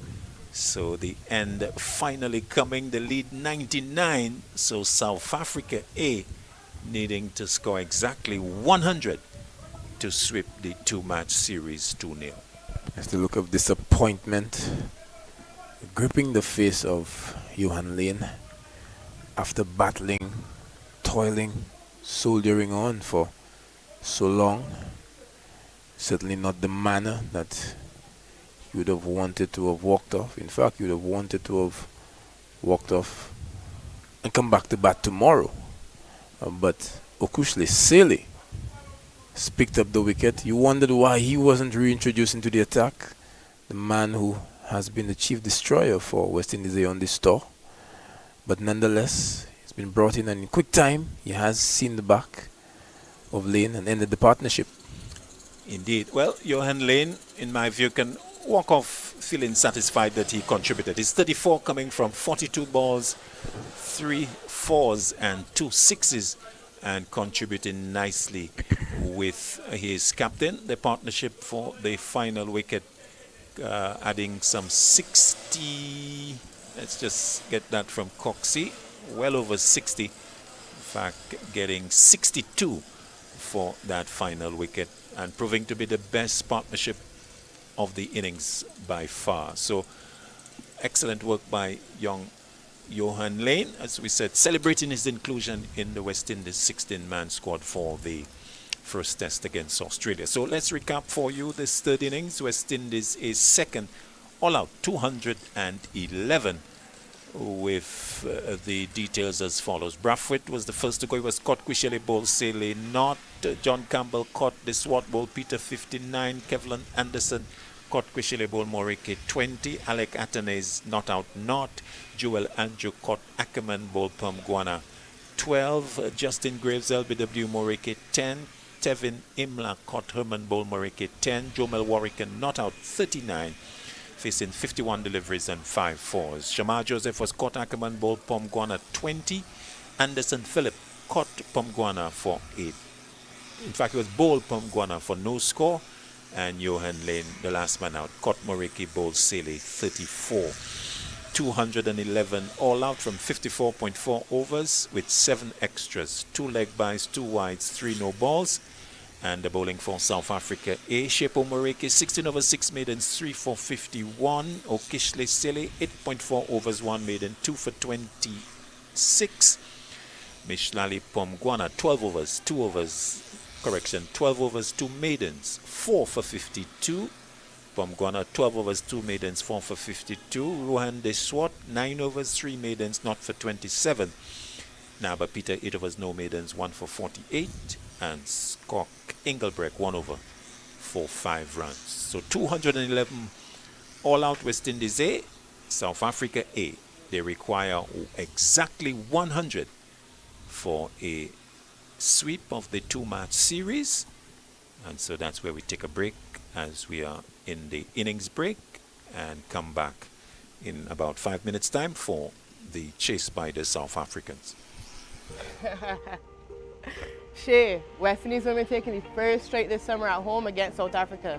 You know, once that first ball's bowled, it's game on. Full of energy from the start.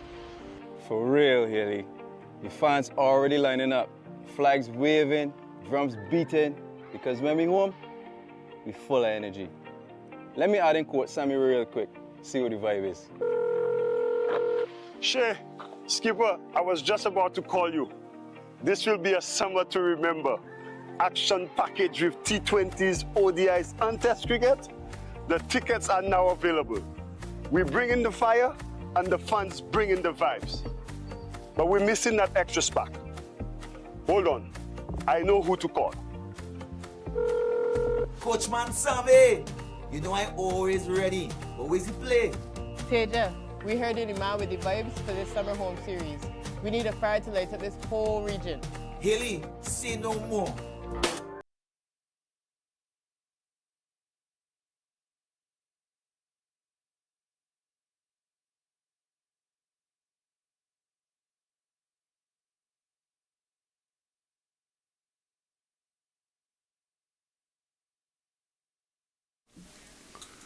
And welcome back.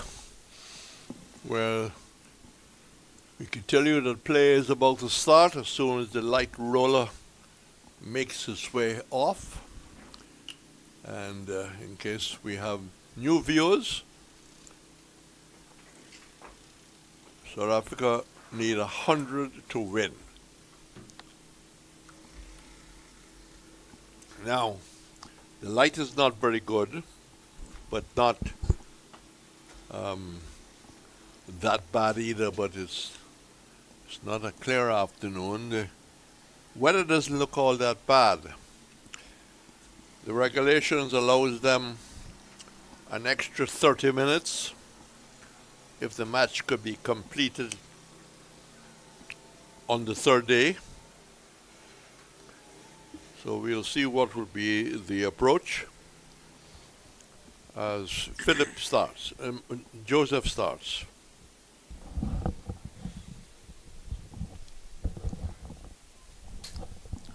Just with one wicket under his belt. But we're here because there was a 62-run partnership between Warwick 39 not out and Lane 34. They played with good sense.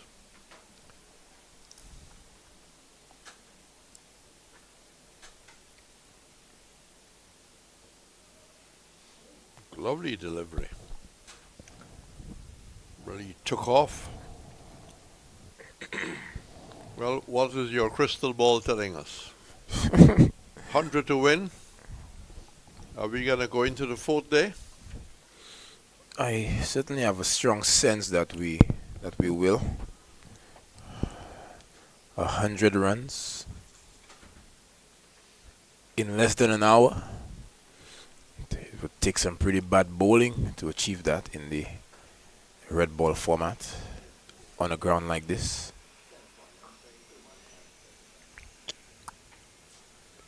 Started well. He needs to keep on the off stump line.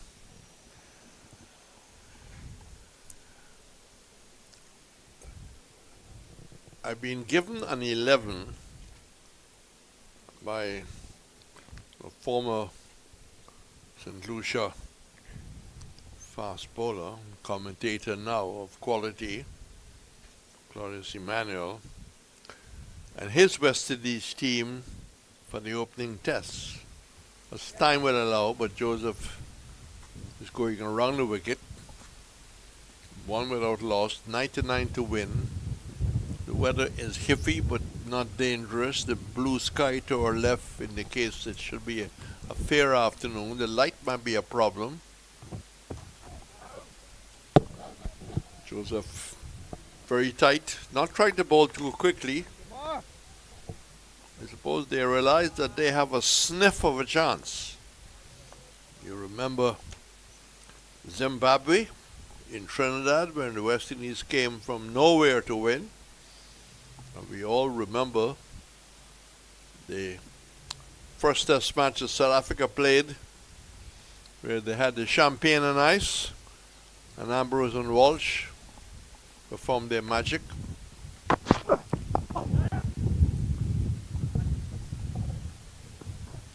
This is not about West Indies win. This is more a question of whether it will go into the fourth day. So that they got all the wickets in hand, and they're not going to throw away a clear-cut series win, JJ. For sure, and I think from their perspective, they wouldn't mind if it goes into tomorrow, as long as they could seal the deal. Play, I think, is scheduled to end at about 5:25 today.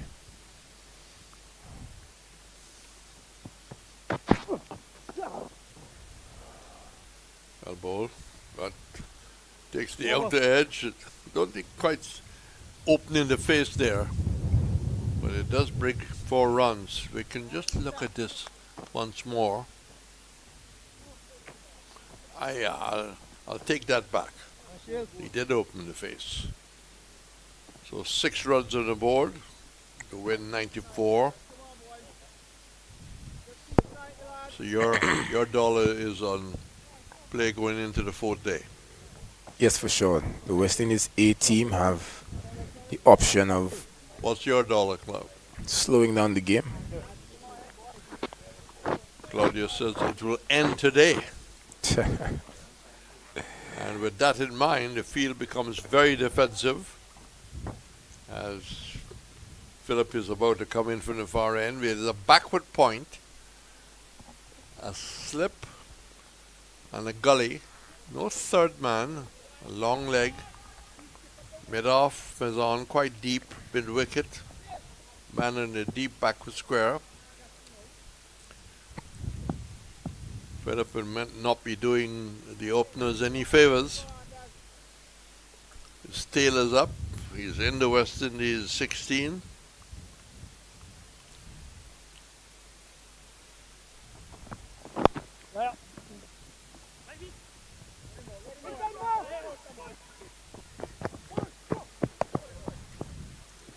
The running is good. Just 100 runs. Countdown time on the third afternoon. Good evening to you in South Africa. You can be proud of the work of your side. That stand, overnight stand, which eventually ended, was major.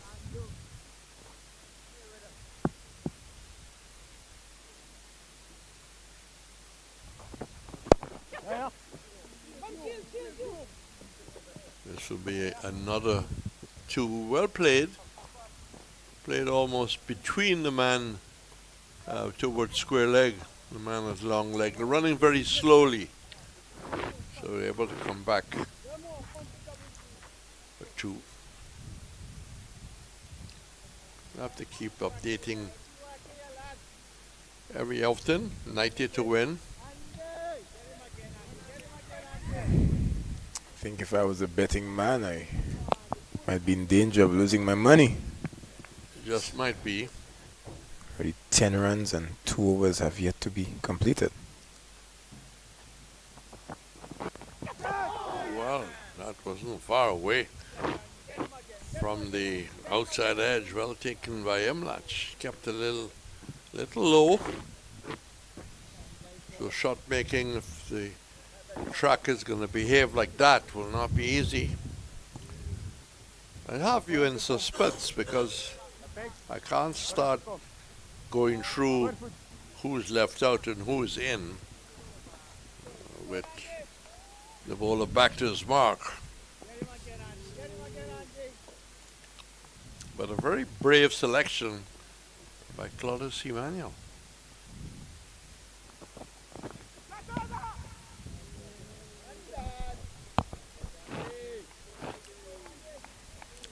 Telville lost 1.4.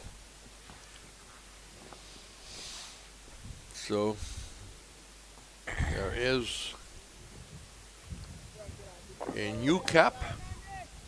Definitely one, a new cap.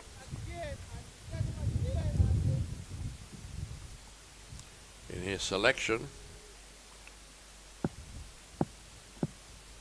A few people might be disappointed.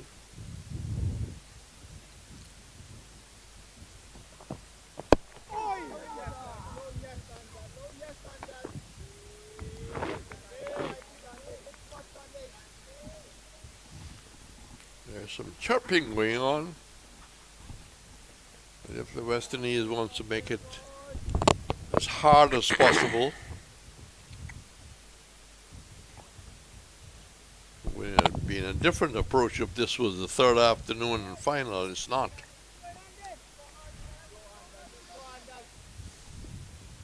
You don't know what the weather forecast is like overnight. Maybe Claudius with his app, which will say.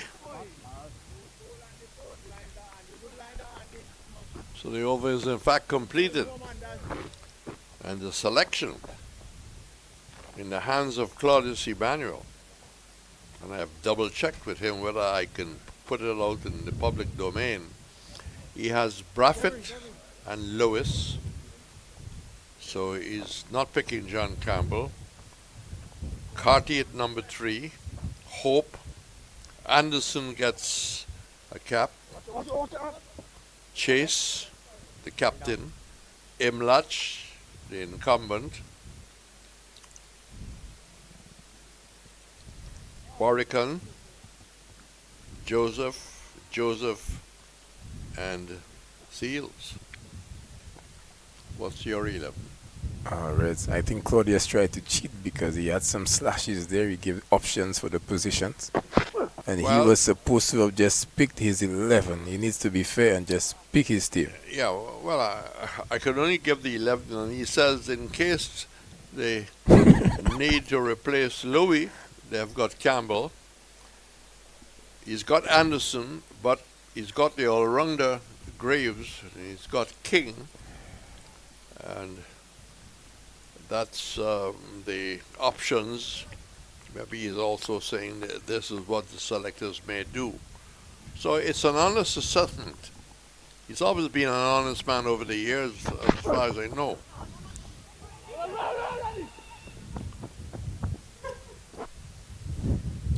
Quick single. So we can keep this on file. Yeah, just so Rowan many. Cox is too busy to pick his 11. So many questions. JJ is non-committal. I'm just wondering a few things, Reds. Like, where is Joshua De Silva?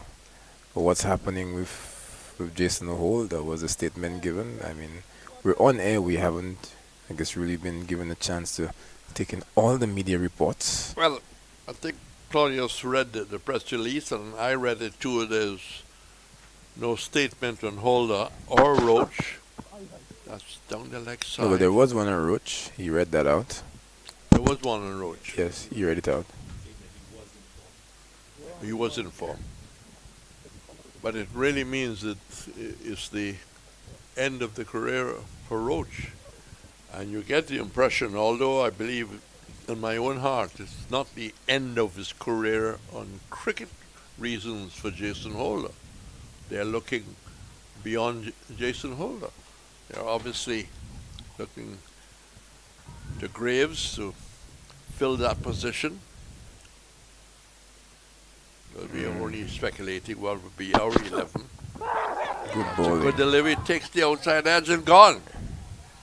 Disbelief from the batter.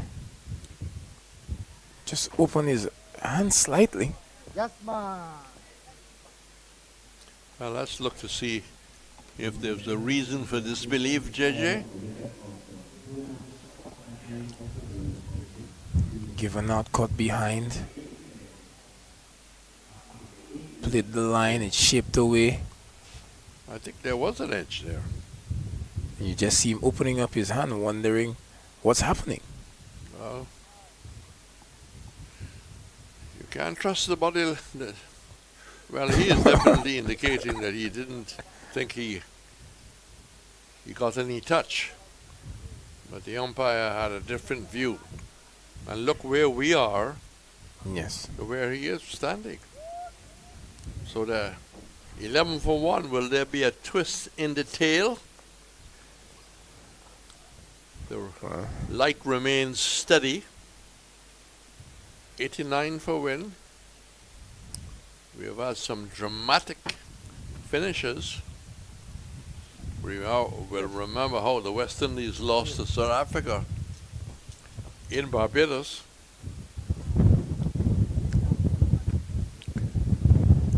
So Reds, no Naba Peter at 3 this time. Naba Peter came in and made a half century. they have reverted back to the original order. So, Captain Ackerman, the big fish in the lineup, so named after that double century in the first game. Monumental effort. Yes, he wouldn't want to be part of any act that will get South Africa in any kind of a tizzy this afternoon. Good delivery. You know, I think that there could be a combination of things here. Joseph realizing that, you know, he didn't have a first innings bowl, but the news obviously is shared that, you know, this is the 11. So he knows that he's in the squad and could improve his chances of staying in with a good performance.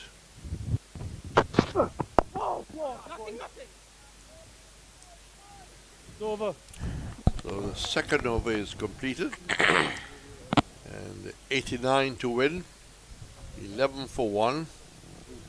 And Herman caught Emlach, Boshama Joseph 5. 11 for 1. And Joel, see in the corner. Joel, It was looked quite well organized. let me mark it down there. He hasn't made a Come in here short. major score, Short. but he's given them a decent start. This can be Philip from the far end. Recall, as far as we know, into the squad. Did he make Claudius's 11? He didn't quite make the cut. Even after the 5-wicket haul? Well, he said he had to make a tough decision. Well, he's right to target. Yes, so big news, the 2 Dominicans left out the team. You had mentioned that, or you questioned, is it the end for Roach? Do you share the same view that it might be the end of Hodge? Not yet. I would hope not. Not yet. You just can't write off people. Good areas, good bowling. But I hope there'll be a requisite proper farewell for him. A dinner in honor of Roach. And good to hear that he was called and told that he would not be included.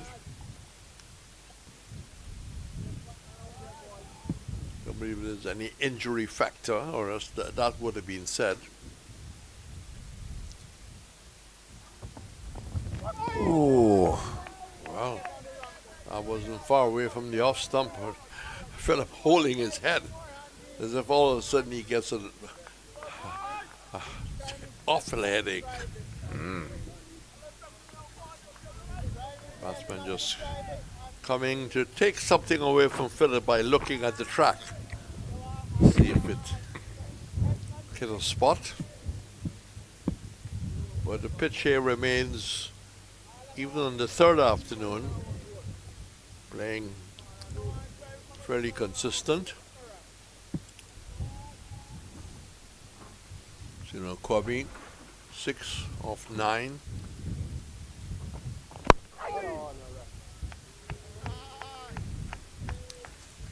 but Reds, I wanted to pick your brains about something because I remember there were many people who said when it was the time of Shiv Chandapal and even Brian Lara, dating back, that these men didn't get that send-off, that the records and the contribution to West Indies cricket didn't get what they deserved. Given what you've seen in the recent times from Roach, the series starting in Barbados, you've set it up like it's going to be this big party of sorts where lots of persons are invited, ceremony. Wouldn't that have been a wonderful place for, let's say, someone like a Roach to have bowed out? When you read the tea leaves, that this might be it for you're going him. to pick your best team. You can't pick a player on sentiment just to give him a farewell. If you go back to Shiv Chandapal, a great West Indies batsman, he was on a bad run. I'll continue, but Philip is running in. 11 for 1. Oh, yes. And that, oh yes, because you've seen it all for yourself. You definitely played at the delivery. You don't leave alone. So, 4 of us gone 11 for 1. Just to come back to your question, if they had decided that, as they have decided that Roach would be left out, Roach has been contacted, Roach has been told Chef Chajapal left Barbados without being told that, you know, we appreciate your contribution over the years, etc., but you are not part of our next 11. Joseph just spraying this one down the leg side, and Imlak unable to do the tidying up behind the stumps. Well, runs that the West Indies board West Indies A team can afford to give away. So the point I'm making is that it's well within their right to have left him out if he wasn't contributing, if he was just producing low scores. But you needed to have communicated that to him, as they have done with Roach. So you think that's a fair assessment? I definitely think so. So you're not one for the sentiment as Ackerman takes the single and gets off the mark. So you're not one for the sentiment that this is happening in Barbados and his contribution, and you figure that if he's not part of the best 11, then that's it. Well, I think that's how they were operating. I mean, you'll recall that there were some plans to give Gale a farewell game, and that was even mentioned by the then CEO, and I think there was, in fact, a poor response generally. Nice shot. Hey, boys, That didn't have 4 written on it, but the timing was good. Turtle background, nice surface, and the ball running away. 20 for 1, 80 to win. Will it finish this afternoon? 22 overs remaining. How much time remaining? How the light will hold?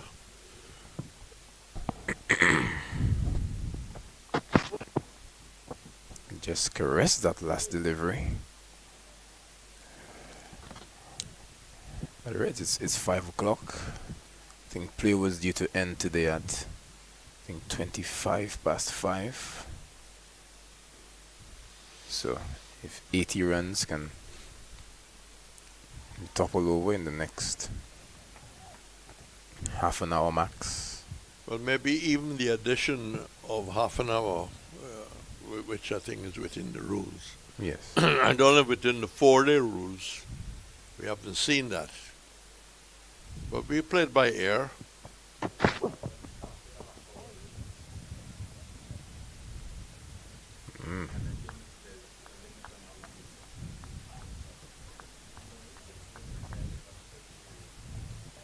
So we've had lots of interruptions today, which have halted play. The rain was playing spoil spot. But luckily it wasn't a heavy downpour, and play started shortly after.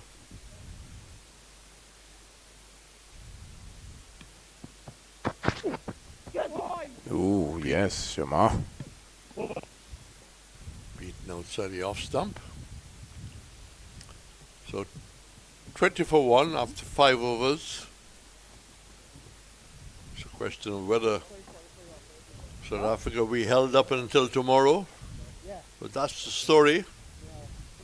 Up-to-date summary. What's the latest from the West Indies game? Well, they're shaking hands right now because England would have won the match already.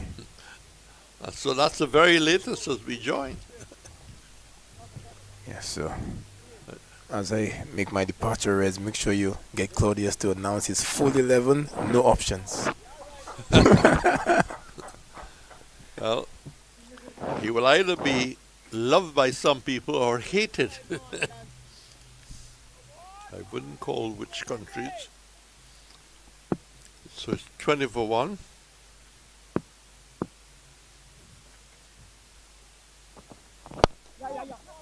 way. There's runs here. Good stop by Lane. And you just get the impression, Claudius, that he probably got the word when he was batting. Hi, you're in the squad. And he played like a man who was being selected. He batted very well. I suspect he would have gotten the nod. He would have known already, Reds, maybe from overnight, maybe this morning. And certainly coming out, he played freely, he enjoyed himself, and he looks quite happy out on the field.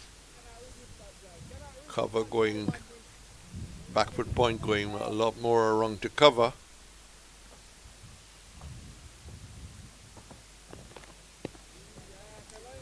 Bit wayward. I'll give you an opportunity to make a case for your 11 being a democratic principles that I adhere to. But it's not an easy team to pick because you have no inside story. No fly in the wall. Overcast.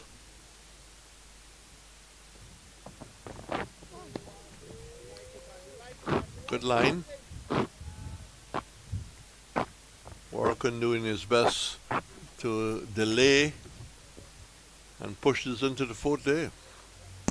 Indeed, it looks like we will go into the fourth day. You were talking about the possible close. Maybe we are about 25 minutes away, 20 minutes, 79 runs to go. I don't think the South African A will be looking to get those 79 in that little time left. 5.3 overs. It remains on 21 for 1. Now, I would think that some managers, I'll come to your information in a while, I think the South African A manager will be getting up at 12 o'clock to check if it's raining, up again at 2, up again at 4, and getting out of bed at 6 o'clock. Yes, would be a little jittery in terms of just completing the race to the finish line. They are almost there. They have played 2 good games and they would love to complete the 2-0 sweep.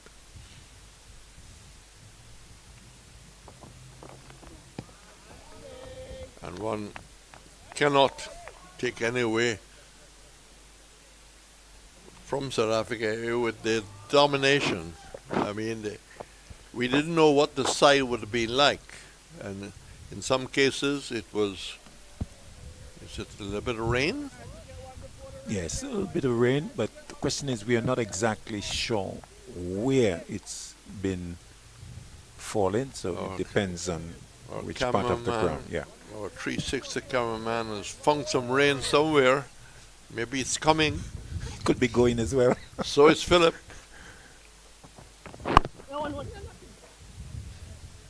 Quick single.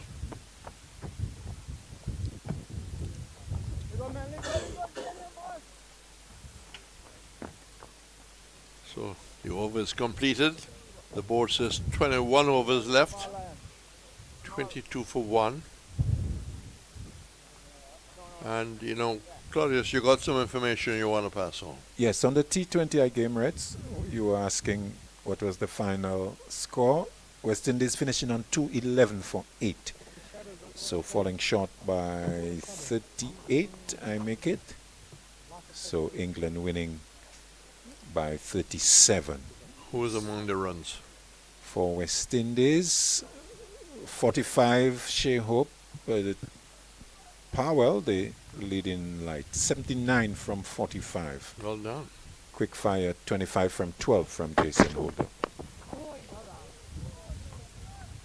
This is a total different Sharma Joseph. But the situation is one where he's not under the same pressure. No, so he has gone 3 overs, 3.1, 1 for 12. And yes, I guess no pressure. A small total by the South Africans. And a few minutes of play left. We make it on day 3, so he can run in and give a big effort.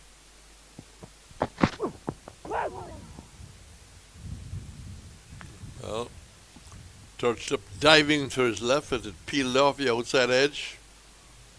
A shot in the dark, not that it's all that dark here, it's not good light. But runs that the West Indies can ill afford. Claudius, we have worked as a team, and in fairness to your bold production of an 11, I'll switch the commentary over to you after this over is completed. Like similar situation, ball taking the outside edge, running down to third man, 70 to win, all of a sudden it's shut up to 30 for 1. But 2 shots, not meant. Unfortunate for Shamar Joseph, these 2 edges have been quite educated. They have gone down through the slips and they have brought the batsman 8 runs in total. Yep.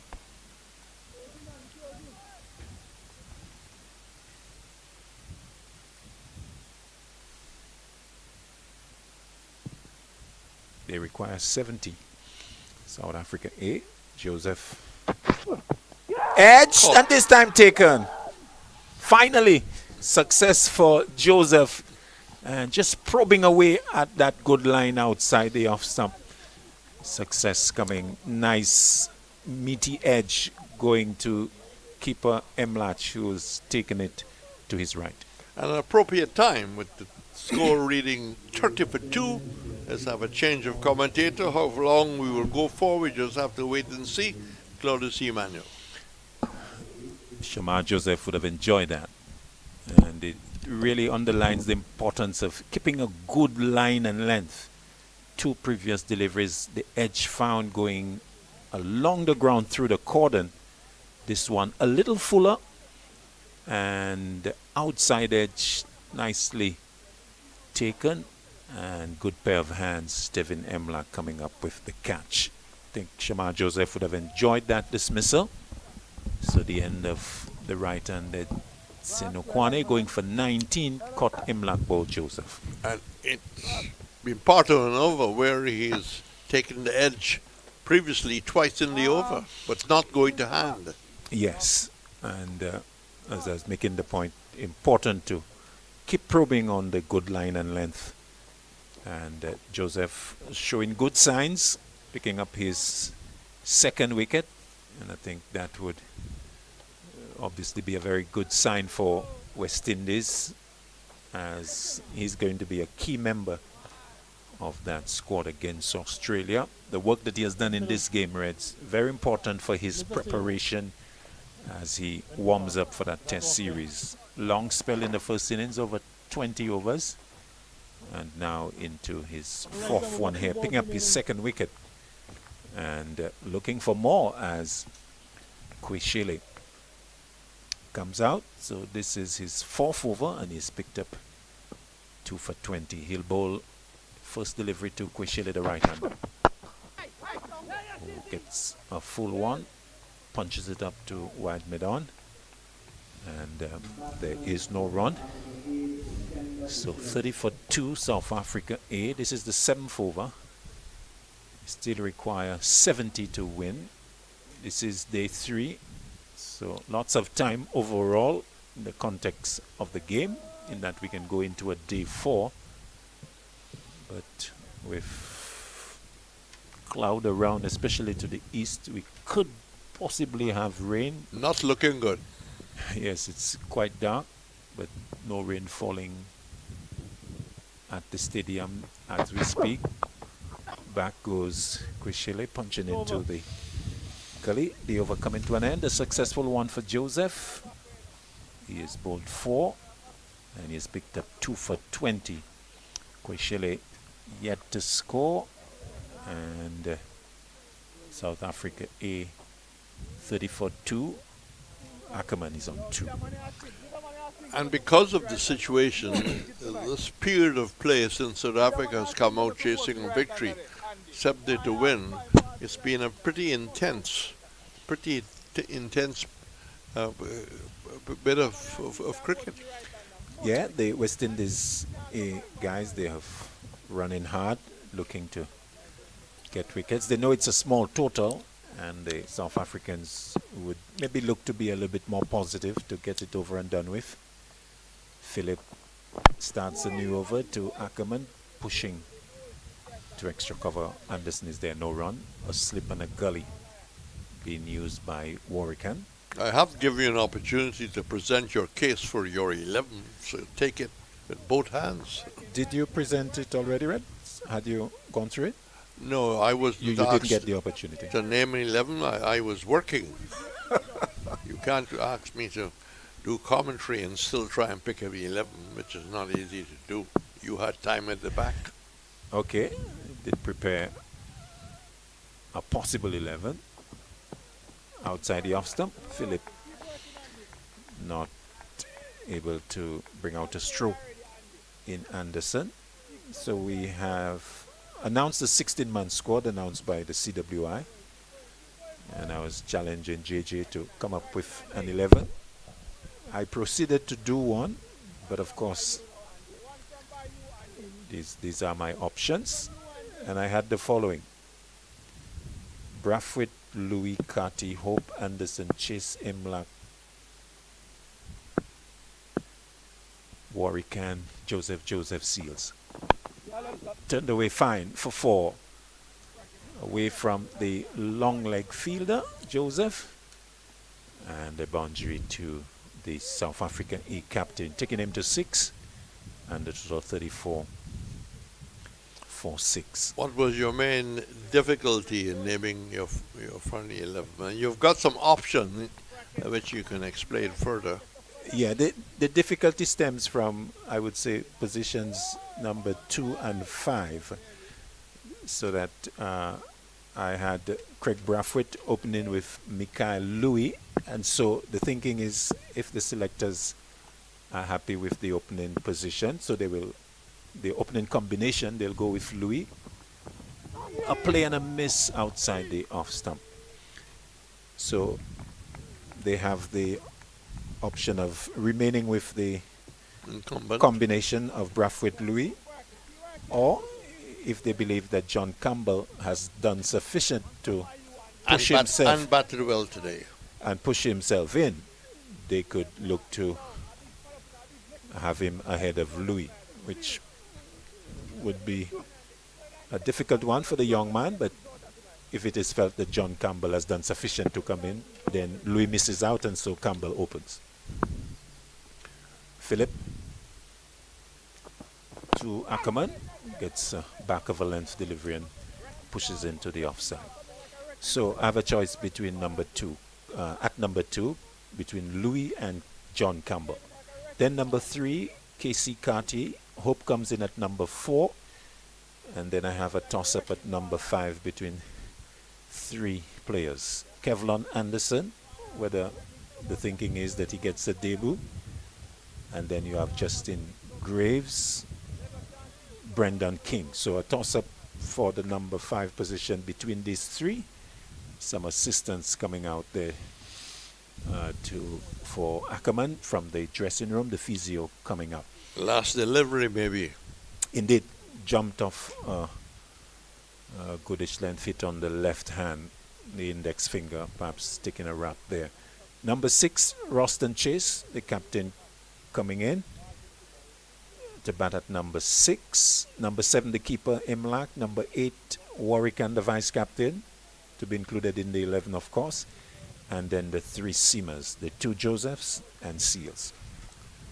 Some people Shama and Alzari, of course. Some people will say that maybe you should have bracketed the name of Philip with one of the fast bowlers, if you're doing a bracket. But it was a tough call for you to make. Yeah, but I would say, Reds, the bowling is a little clearer for me in that I think Shama Joseph would be a certainty for me. Azari Joseph, with his pace and aggression, I would say yes. And I think Jaden Seals, his ability to move the new ball, I think And one of the deserves. names you'll write down first. Yes, Yeah. yes. So I think he has done enough to be a certainty there in the 11. And Philip Lane, I think maybe not for the first test. Yeah. Well, I hope that our listeners will accept what has been explained by Claudius, because you can have a very vicious public seeing all kinds of things on Facebook and on social media. Exactly. And Reds, this is yours truly's opinion as to the possible thinking that can go in an 11. Of course, I'm not a selector. I am just presenting that as a point of discussion. And if you are wrong, you'll accept any 11 that walks out at Kensington. Absolutely. I'm not holding fast to these proposed combinations. Philip is in good areas as he sends Ackerman back. He takes a single into the offside. So one more to him. He goes to 7, and it is 35 for 2 at the end of the 8th over. 19 overs left, but that's just a figure. It's what the weather is going to present. 19 pass. I know you're going to tell me you were saying 20 pass.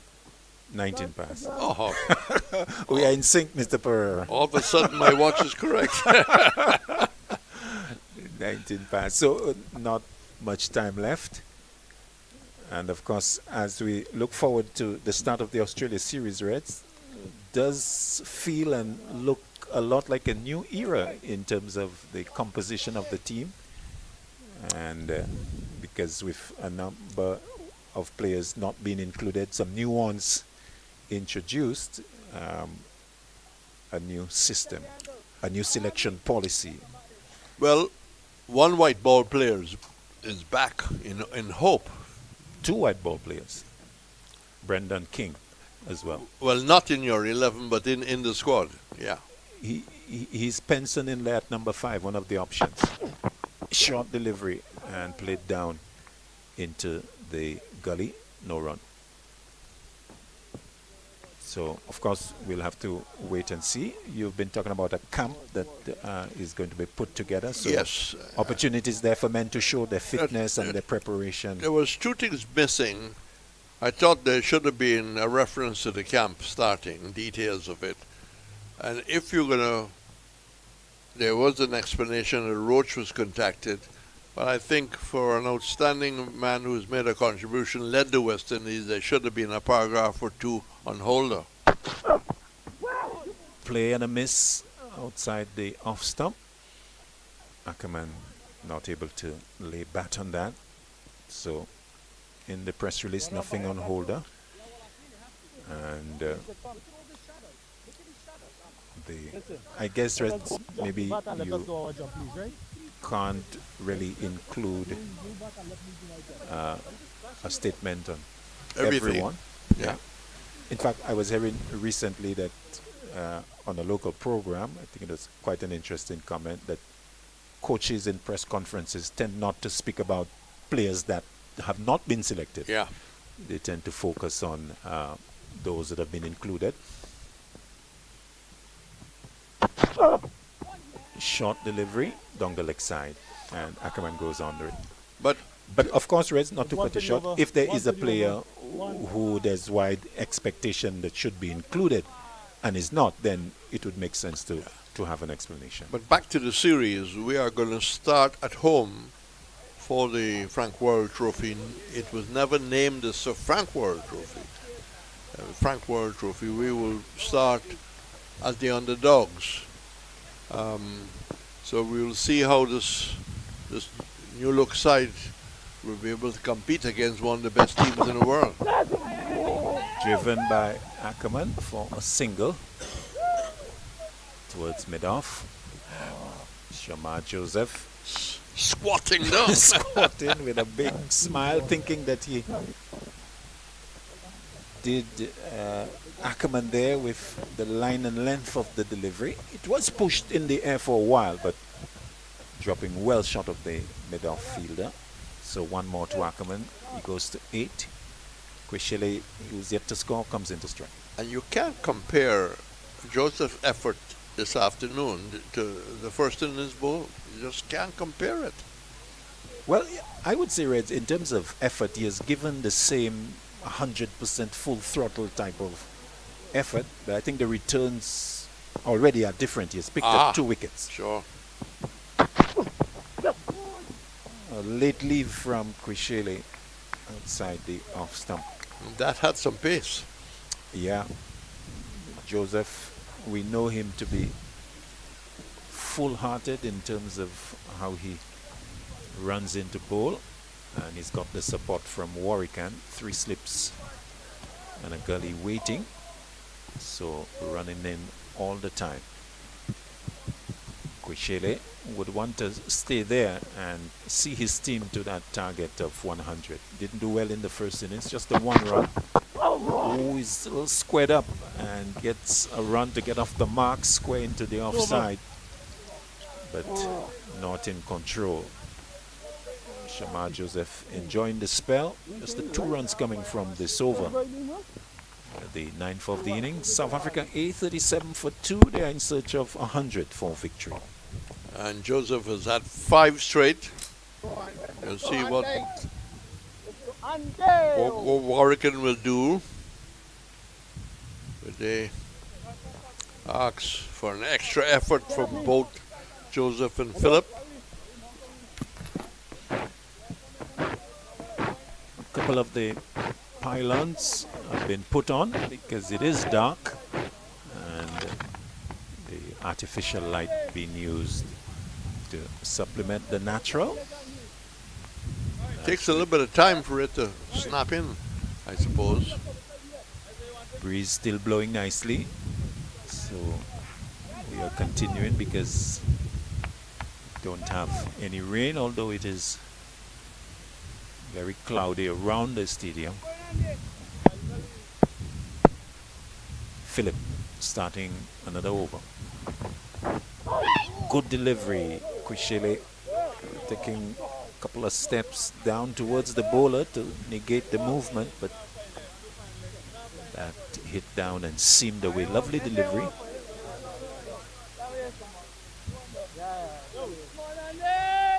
Back of a length delivery and going past the bat. Because of that, Warwican has strengthened the slip cordon, pulling Andrew from the long leg position and posting him at 3rd slip. So 3 slips and a gully, backward point, extra cover mid-off. Philip to Kwishele into the leg stump and pushed away to mid-wicket. Warwican is there, no run.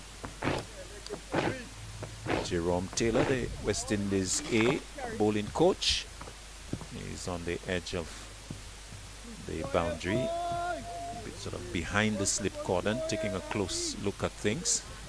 I think he would be generally satisfied with how they have gone in this, the 2nd innings. I think this has been an improved performance in the bowling from the West Indies A.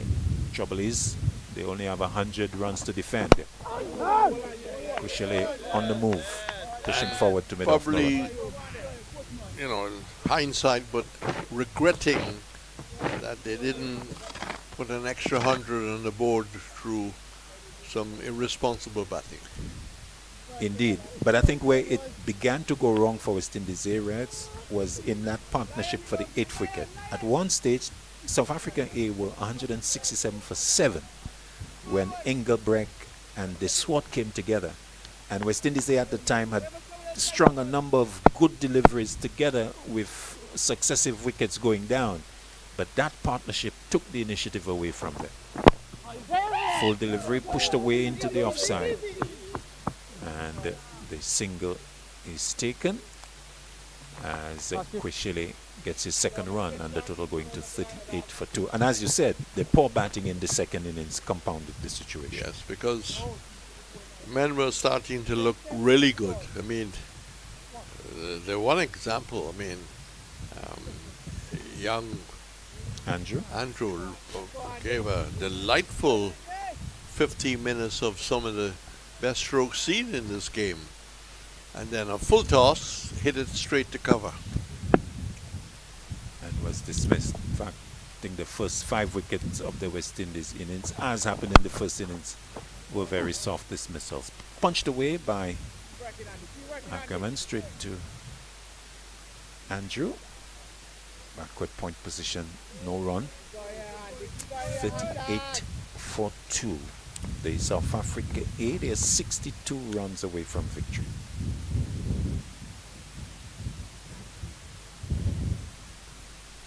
Jerome Taylor in conversation with Shamar Joseph on the edge of the boundary,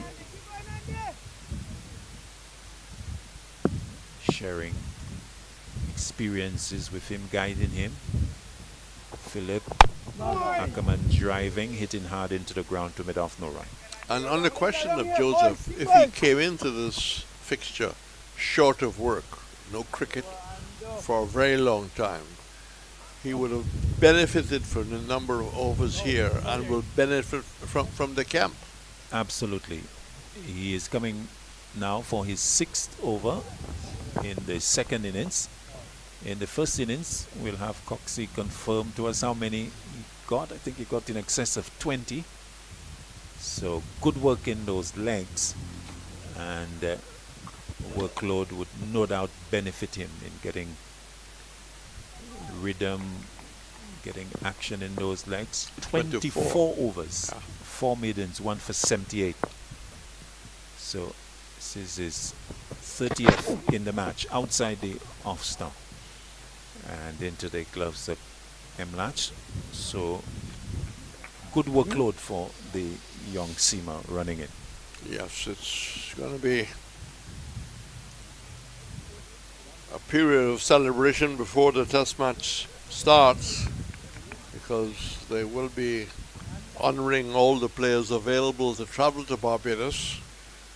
I think there will be at least 10 for the celebration of 50 years, and of course the WIFA West Indies Board Awards. Delivery that sends him back. Kweshile, no run.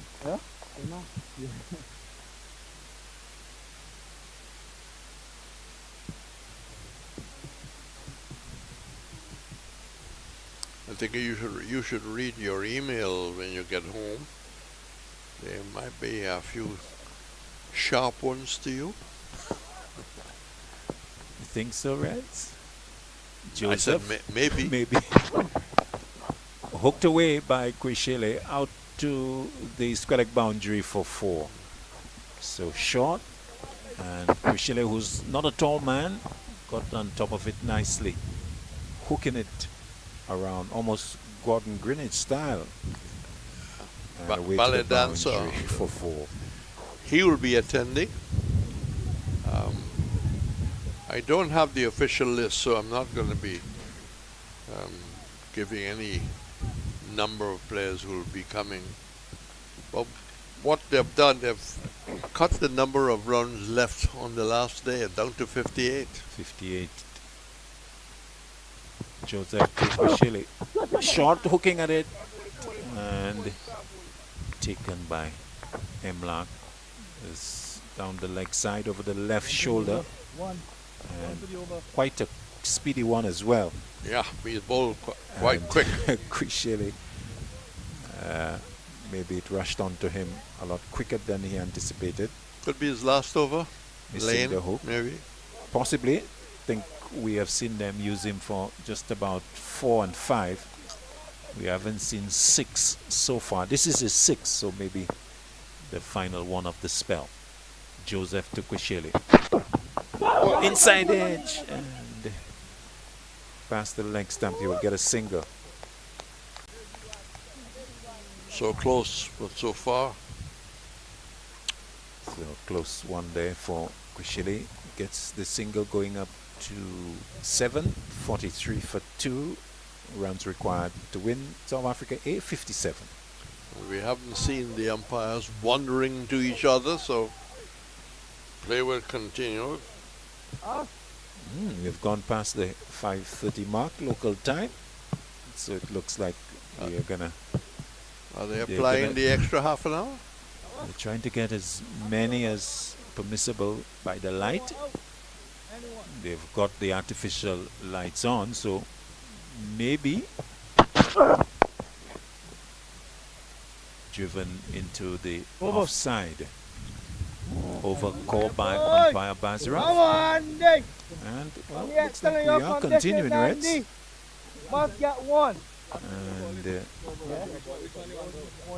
still 57 required, so South Africa A, they are 43 for 2 Working a lot. Law. with Herman dismissed for 5, Sinokwan dismissed for 19, Ackerman is 8, Quishele 7, 57 runs away from victory. Yes, Phillips still will continue, where we will see Joseph again from this end. But Joseph has given 120%. He's really running with great heart. Anderson Phillips starts a new over. Quishele struck on the pad, and the ball traveling towards the stumps, but eventually coming to a stop, being picked up by the batsman. He probably got the nod. Yes, you may. Australians don't like you handling the ball. They want to pick it up themselves. Actually, Reds, I remember in youth cricket, being dismissed handled the ball long time ago, innocently trying to pick up the ball and being given out. On the money is Philip, and defended away by Quishele. Helmet coming out for the forward short leg, Anderson. I was in India when Desmond Haynes was given out handle the ball. Yeah, remember that? Been in 1983. 3. And I think there's a case where Len Hutton was given out for obstruction. And I think he interfered with the flight of the ball. Yeah, these are unusual dismissals, but they do happen from time to time. Emlach standing up.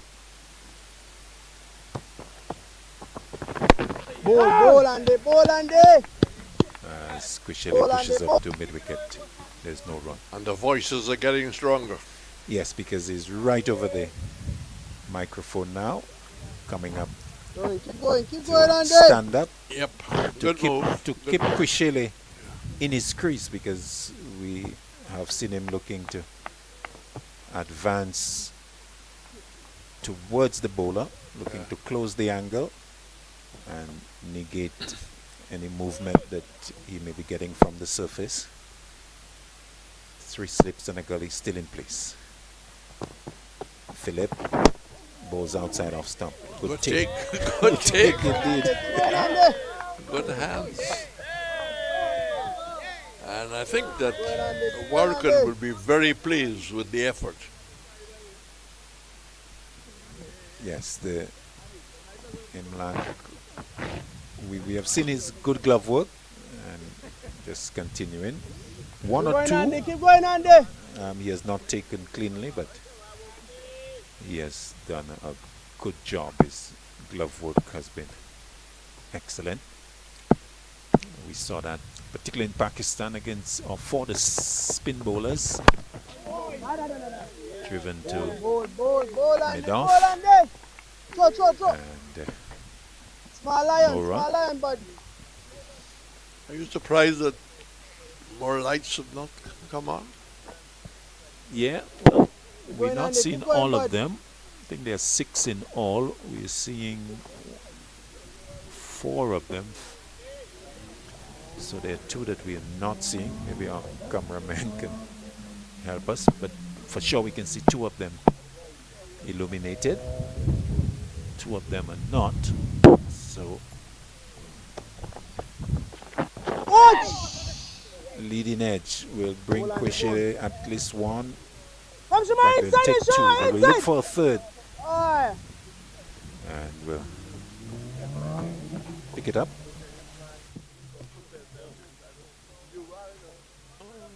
So the 3 bringing the score to 46 as the over comes to an end. And the umpires are meeting. 54 to win. The umpires come together and have asked for the ball, and that looks, no, they're in conversation, so we'll wait.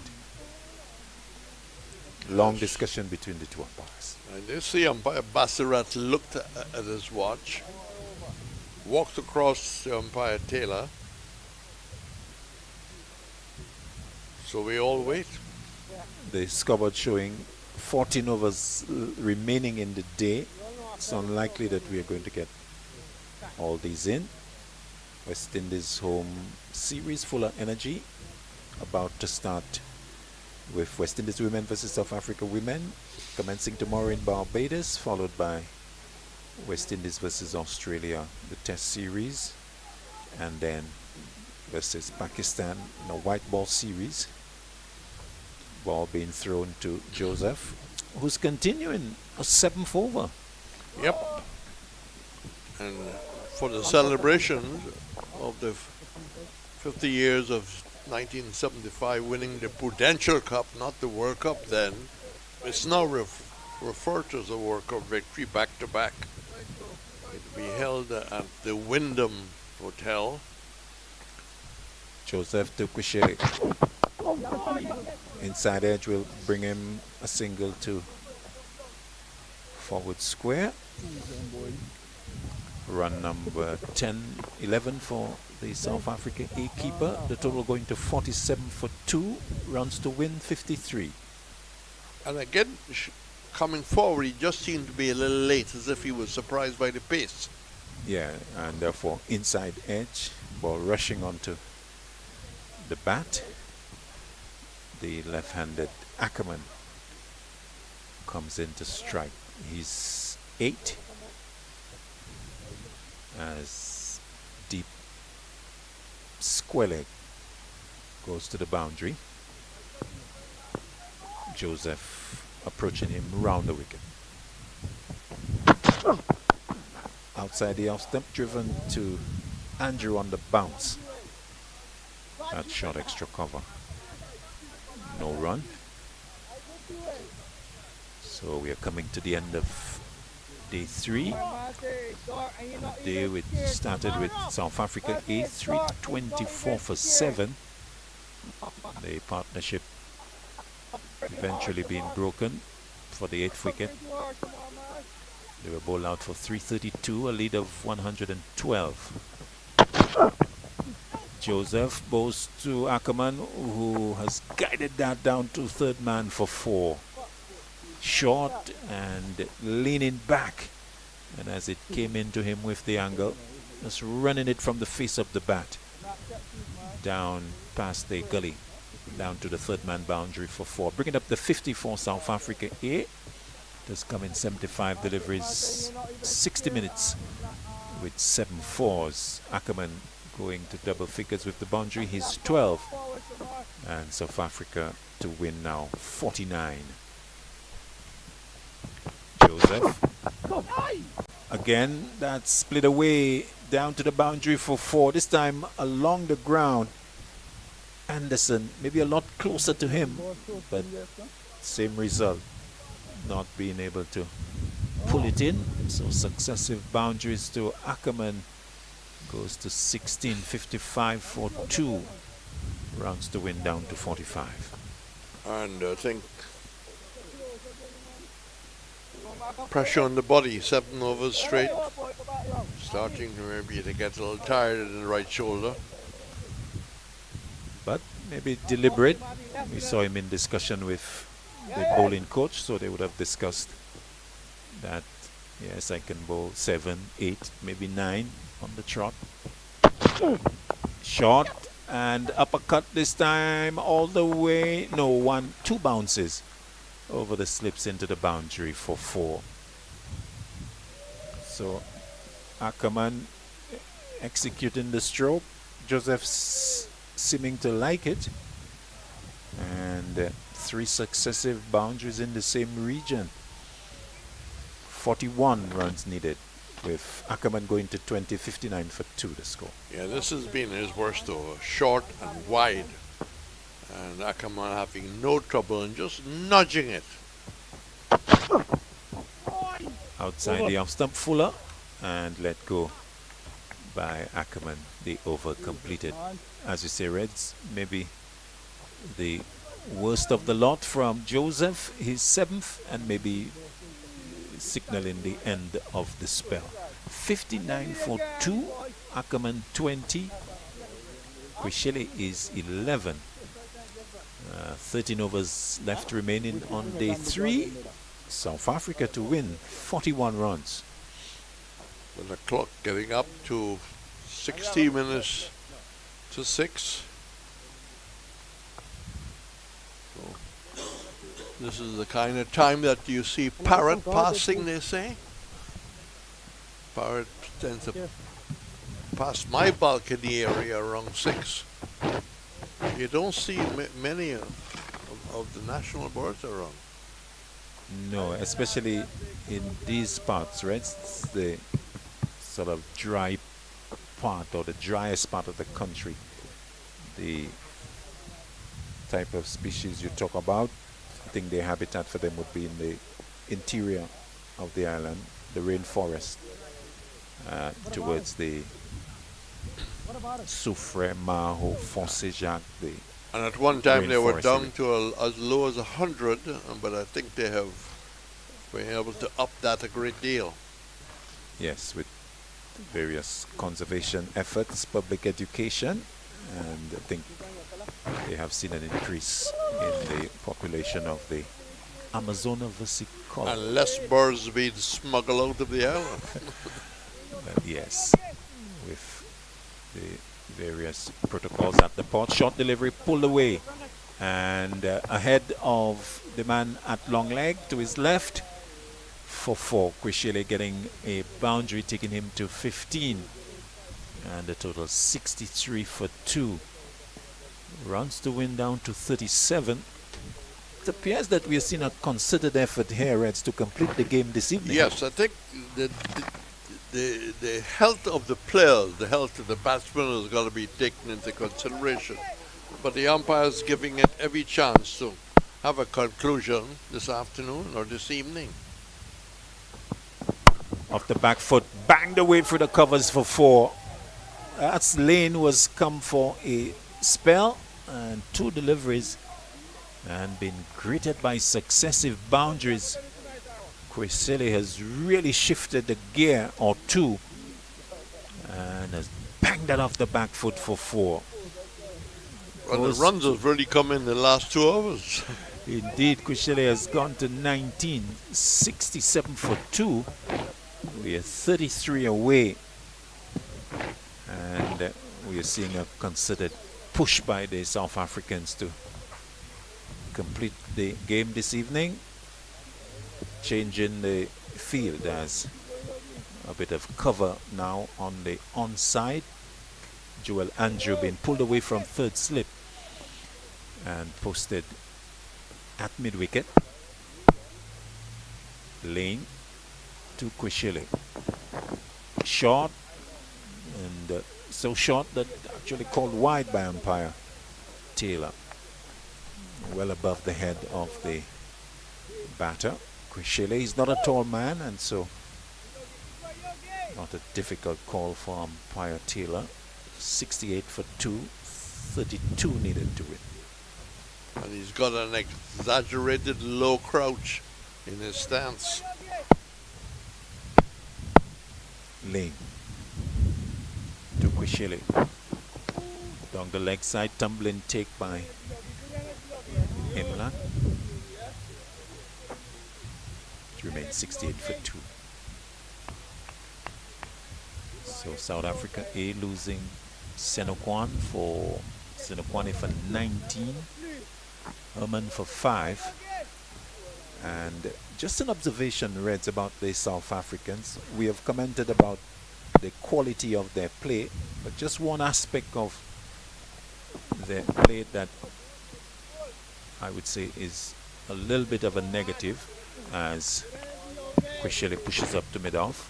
We have seen on a number of occasions when their batsmen have been given out by the umpires, they have been a bit tardy in leaving the crease. Yeah. I've seen that from a number of them, and I think that's something that perhaps they need to work on. Yes, I agree. There was open descent. Absolutely. Fair comment. Lane, short delivery, and Kweshele ducking under that. So we saw it with Herman in this innings being dismissed and giving an indication with his hand that he was not happy with the decision, taking a while to go. We saw it from Ackerman when he was dismissed in the first innings, adjudged LBW not playing a stroke.